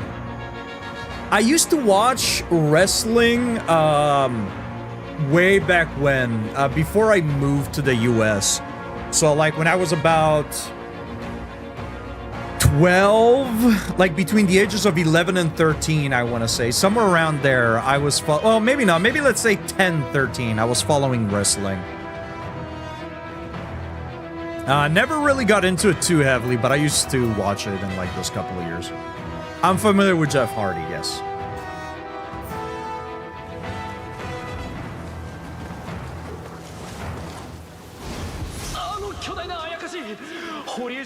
I've probably seen it dozens of times. I don't remember it off the top of my head, no.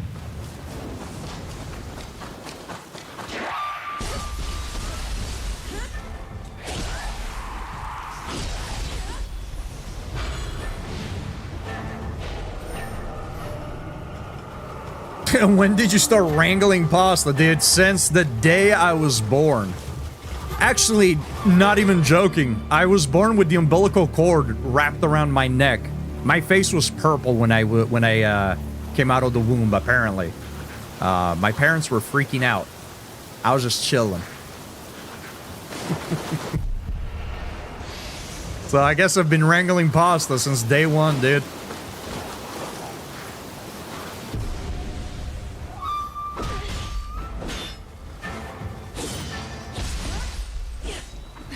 Oh, that Gaki doesn't even care.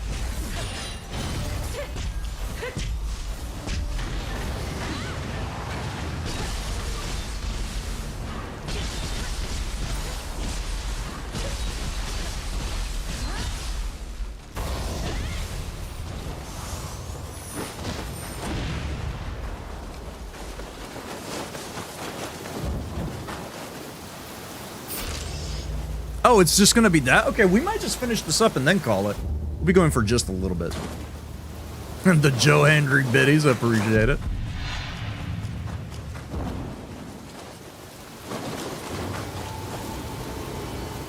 The flip off the top rope, like the real delayed one where you spread out midair. Okay, yes. Yeah, I can picture that. Cut some umbilical cord, baby Nolly. Somebody touched my spaghetti. The Swanton Bomb, cool looking delayed flip. There's some motherfucker nowadays that adds a flip to that shit.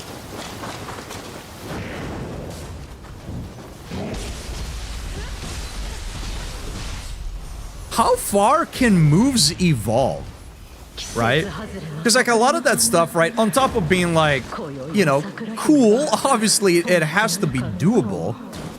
But how far do you think they can push some of these finishing moves before it's like, okay, we've kind of reached the limit of human capability? Oh, I didn't realize that was a grab coming out. Fucking bonked me.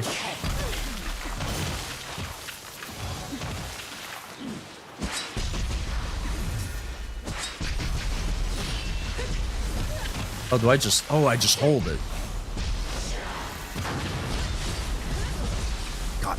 I love that they added a jump attack. Being able to jump over projectiles or just moves in general is such a sick thing to be able to do. Ah, we don't have access to this.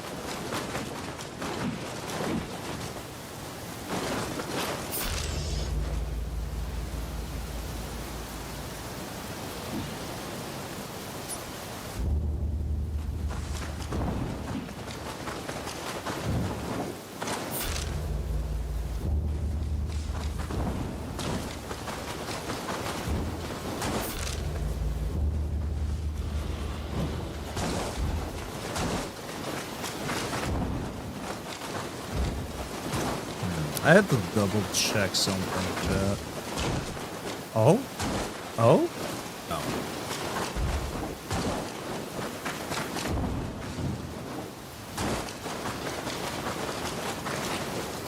So he jumps, spreads out, then tucks in hard enough to get a full rotation in. That's nuts. That's insane. She's so creepy and cool. Oh, the enemy we just fought? Yeah. A lot of the enemy designs in this game are kind of top notch. Oh, we're about to fight a boss room?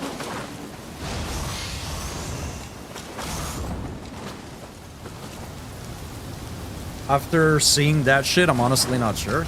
Yeah, I mean, there's gotta be like...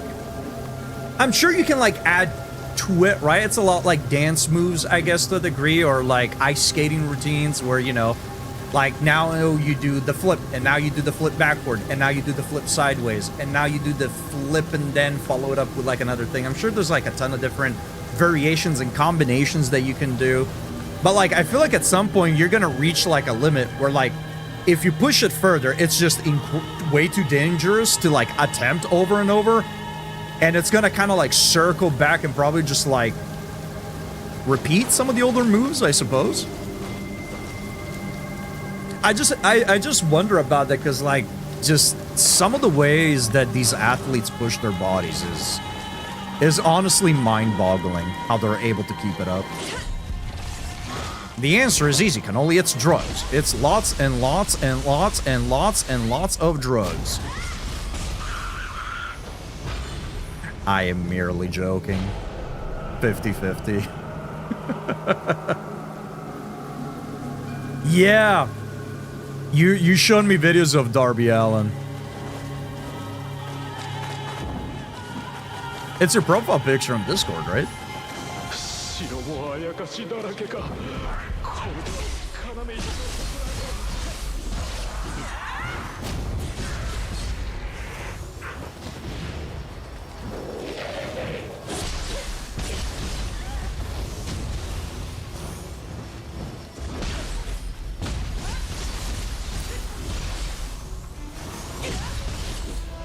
Oh, okay. Just a bit more of a sane thing to do. I see.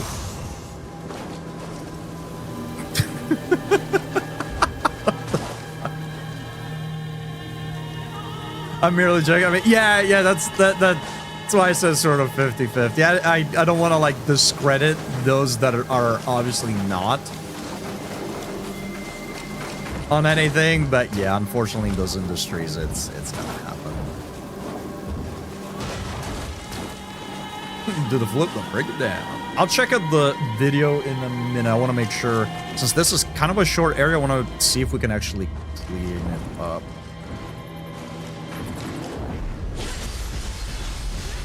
Oh, I believe you. I believe you.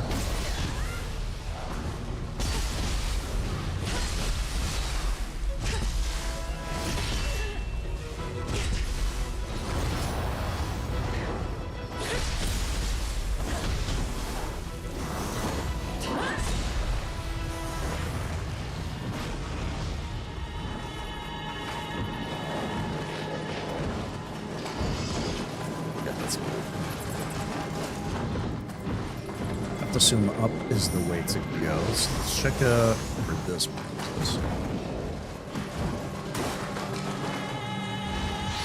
Oh, what's that here? Any of these NPCs? Any red names? No red names.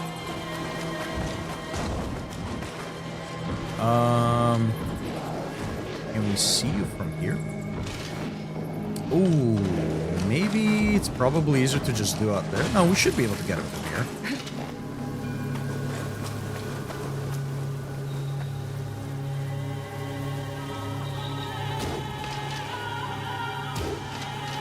I thought it was going to continue moving forward.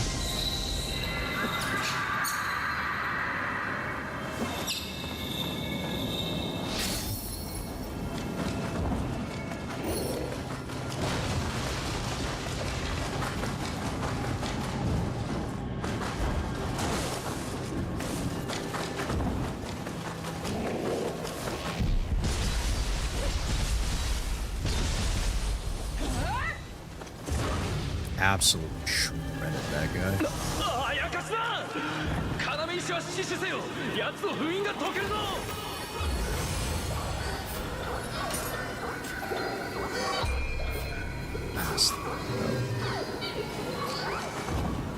Are there really that many enemies that I left behind?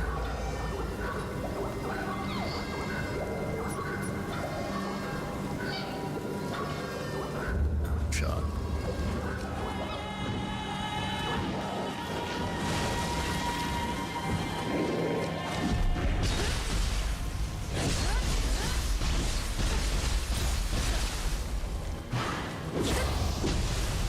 Oh, that's so sick, actually. I didn't think about chaining it with the, going backwards and then popping it right.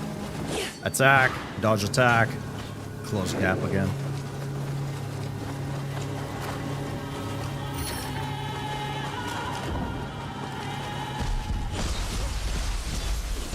I love the pace of the game. I love fast and aggressive games. Look, I love Souls. I love Dark Souls. I love Demon Souls. I very much prefer the faster, more aggressive gameplay style.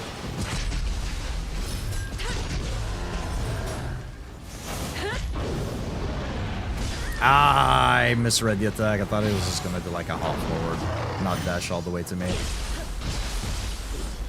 But I love when games are fast and aggressive, and Neo 3 is just like fitting that bill so well. You can just zoom around, like, I mean, not just in combat, but like in movement as well, right? You can just zoom around the map, see an enemy, bam, bing, bing, bing, bing, bing, bing, bing, brap. Move on to the next enemy, you know what I mean? I love it. This game is so fucking fun. I can't stop playing it. Help me, I'm addicted.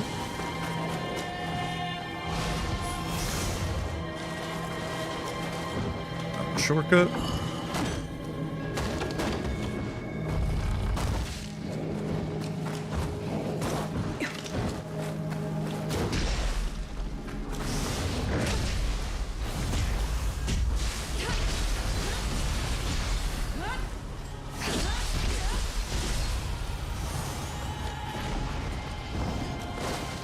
Is there nothing else in these rooms? Does not seem like it. I do hear a Kodama. And Neo 2 Complete Edition added to the cart. It is different. Do be aware of that. It is different than this. You're not gonna get the same gameplay style. But Neo 2 is still very much worth playing. Neo 2 was one of my favorite games. And I would say before Liza P, Neo 2 was probably my favorite Souls-like.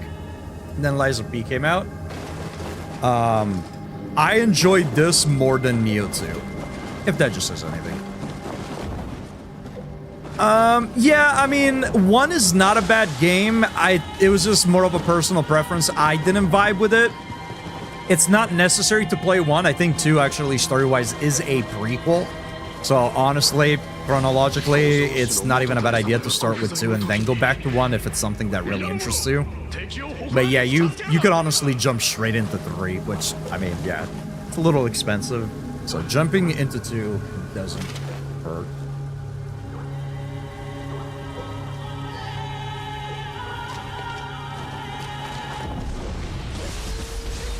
Hopefully you won't be disappointed. I think with the way that you enjoy games, at least from what I see on stream, I think it'll be up your alley. I think it should be up your alley. Cell keys. Oh, can we pop the stuff downstairs? Let me see. Let me tell the girlfriend that we might extend for about 10, 15 minutes.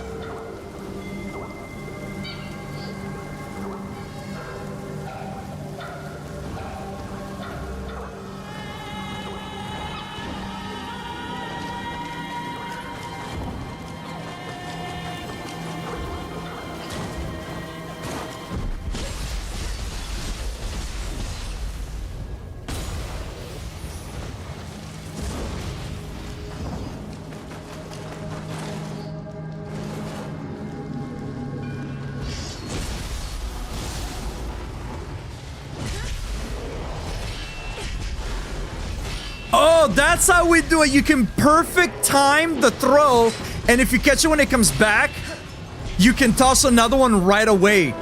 Oh, wait, no. Can you just keep going? Actually, hold on. Wait. I think you can. As long as you time it, you're just grabbing the same one and tossing it again. That's fucking sick. Hold on a minute. I didn't even realize that. Hold up. Hold on. One sucks. Some people like it, but you know, I don't think it sucks. I don't think it's a bad game. I think it's just a little slower than I would like it to be.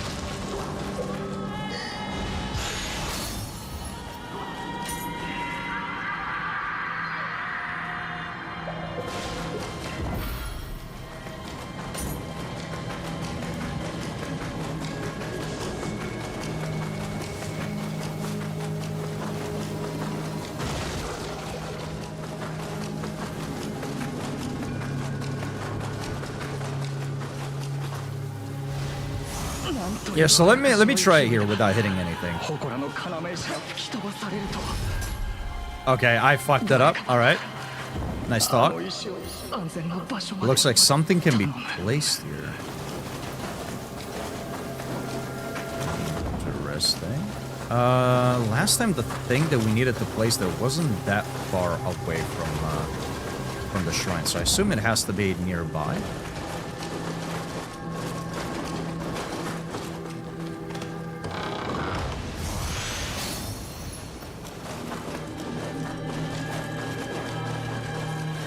I could try. I don't think it'll do anything, though. But I could do it for shits and giggles, I guess.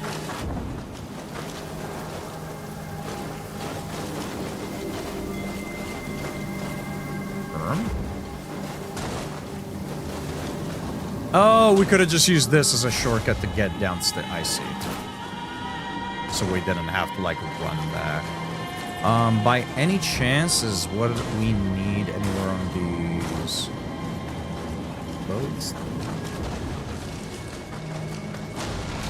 Was it maybe in here, actually? Was there more than just the Kodama?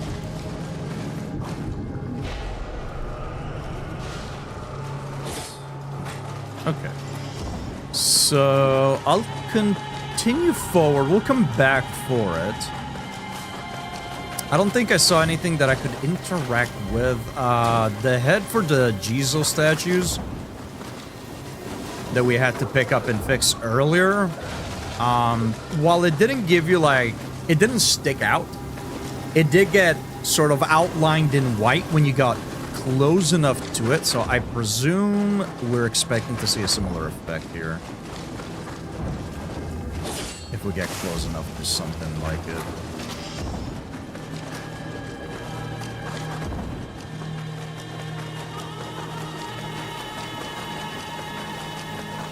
I'm just gonna continue forward for right now. See what happens.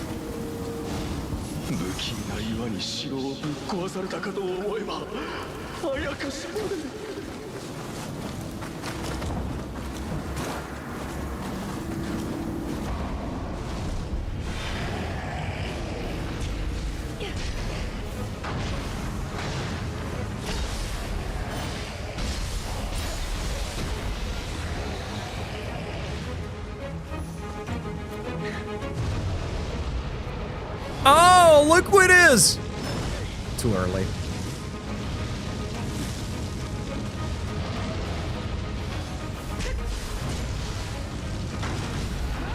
Okay, a new little attack there. Beyblade's off the ground so you can jump over it. I like that some of these enemies have had attacks slightly tweaked so you can jump over them. It's very nice. Yo, Ippondatra, it's my boy!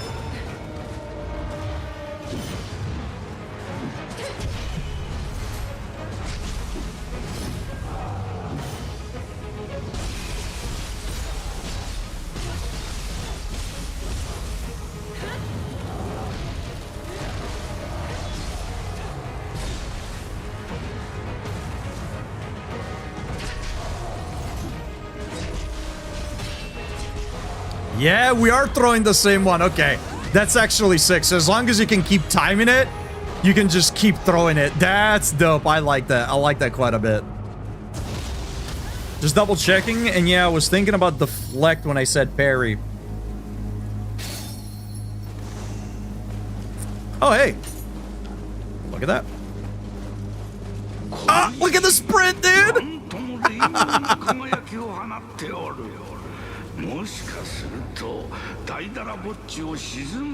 No way you can crouch walk with it. Why? Waddle, waddle, waddle. That's great. This game is so good, dude. They didn't even need to let you sprint with it. They didn't need to let you crouch with it. Like, what's the purpose of doing this? This is mine. This is my egg. You cannot have it. Waddle, waddle, waddle. Fucking goofy, I love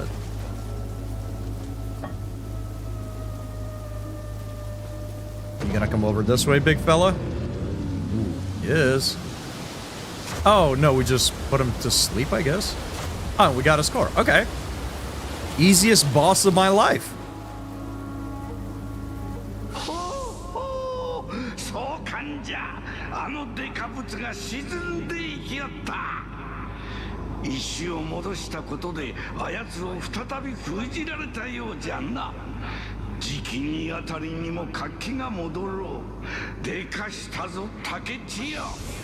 Nice.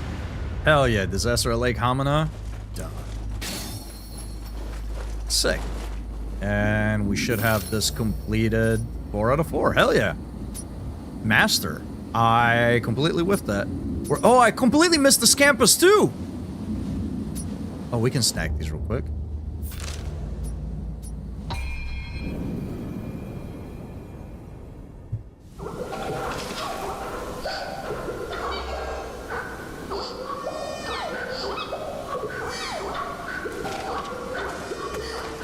Keep on da da da. Keep on da da.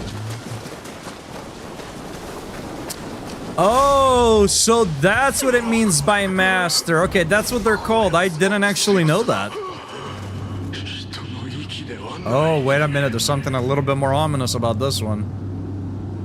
Suffered an unnatural death. Taigen Sesai. Alright.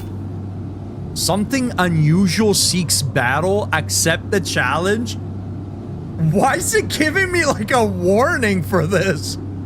Sure. Check it out. Oh. Billy Badass, huh? Me too. I can do that too.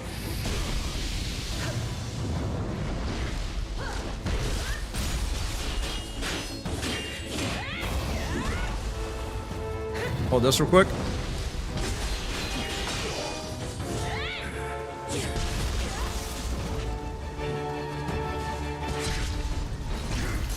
I missed it.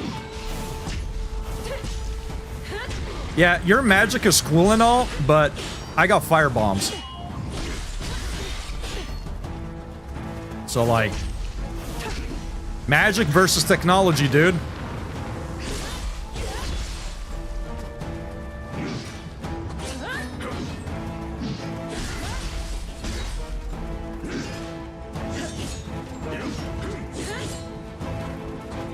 Oh, dude keeps juking me out.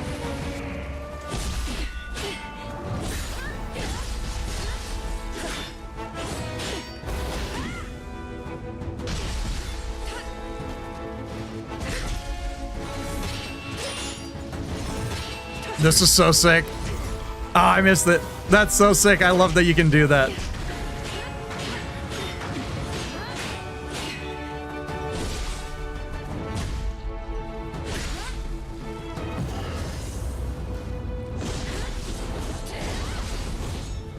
Up against the wall, dude.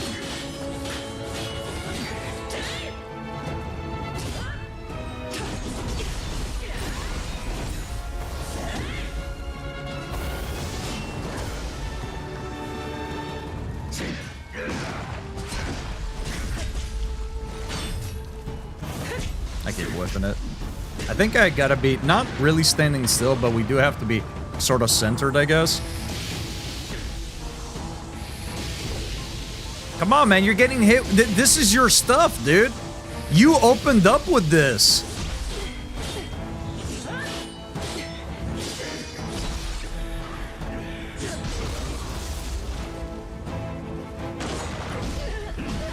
Ooh, okay, okay. Hold that real quick.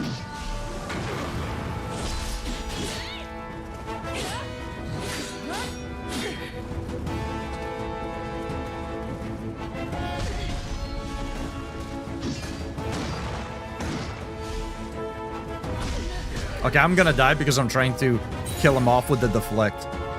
There we go. Oh, that didn't actually kill him off. I almost died for no reason. Amazing.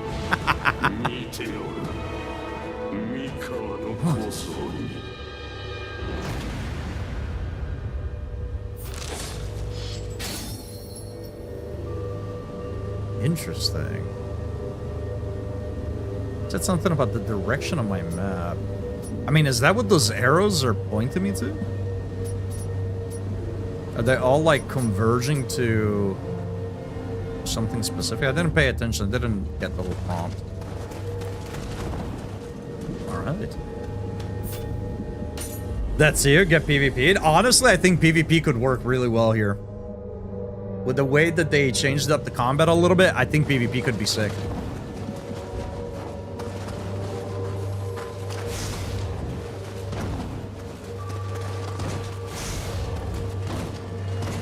A Kappa?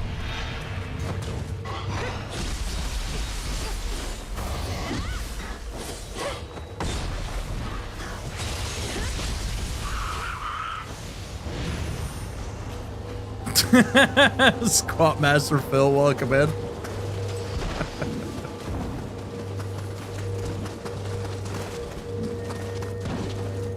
Alright, let's go grab the Scampus, and then we're gonna call it here, because we're almost 20 minutes over as well.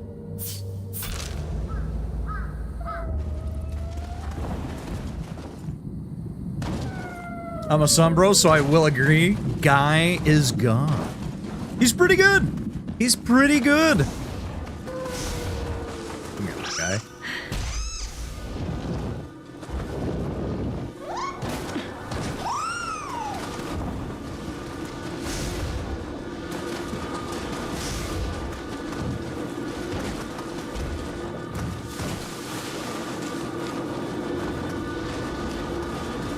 Look at that. He's cheating, chat. He's like going invisible and whatnot.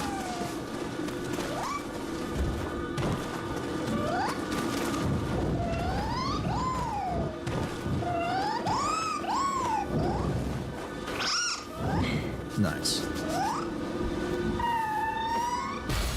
Beautiful. No, don't summon that. I just want to grab the cord. Sweet. And we have another furball to give the big Scampus guy. Okay.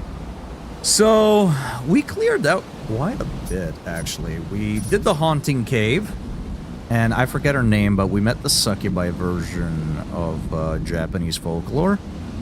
Or the Japanese folklore version of a succubus, rather. Cleared up this area. We completed 2 side quests. And we still got a couple of veins that we need to progress the story to unlock. So I guess tomorrow, when we pick this back up... Oh, what the fuck? I missed these? I might have to go back here. Oh, that's probably some spirit vein that we can now access. I'll come check it out tomorrow. So I think tomorrow we'll probably progress upward here and see where that takes us. Hopefully to this side quest. Otherwise, we'll move up this way and see where that takes us. We're gonna try to do the main objective last. I always like to do as much side content as we can in these sort of open world-ish type games, so we'll do that. Oh yeah, we can go to the Eternal Rift at anywhere.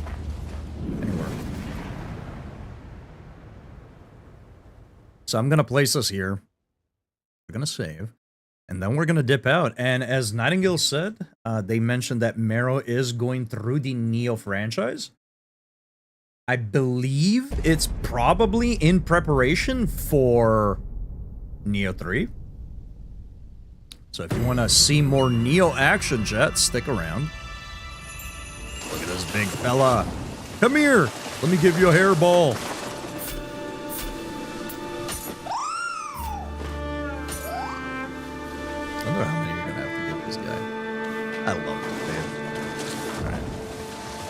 make sure we manually save just in case. All right, chat. So, tomorrow, as mentioned already, this is going to be a very long stream tomorrow. We're going to be live at not 6 p.m., which is our usual starting time. We're going to be live at around 2 p.m. to check out the Sony State of Play.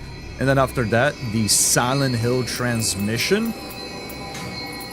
And then we'll jump into more Neo 3 tomorrow. So, if you care about State of Play or Silent Hill, tune in at 2 p.m. Pacific Standard Time. If you only care about Neo 3, then we'll be here at 6 p.m. Pacific Standard Time, same time as always. That said, though, chat, it's time to call it. All good things have to come to an end, and unfortunately, we gotta end the Neo 3 stream. Man, I absolutely love Neo 3. I am so fucking addicted.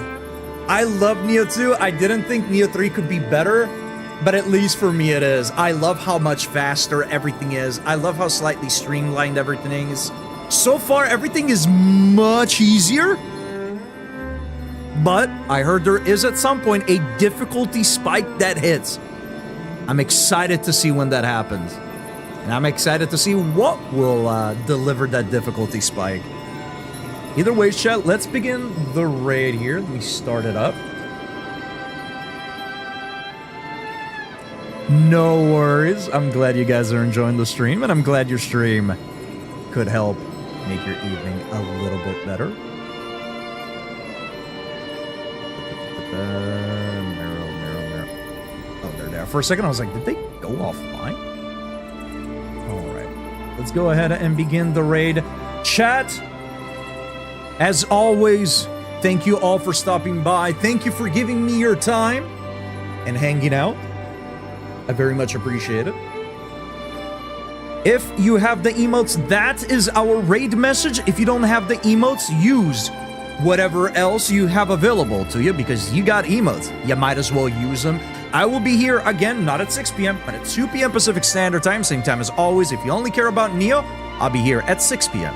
Pacific Standard Time, or around that time. Either ways, we'll be checking out the State of Play, we'll be checking out the Silent Hill transmission, and then more Neo 3 goodness. Until then, stay safe, stay creamy, have a fantastic rest of your day, and as always, toodles.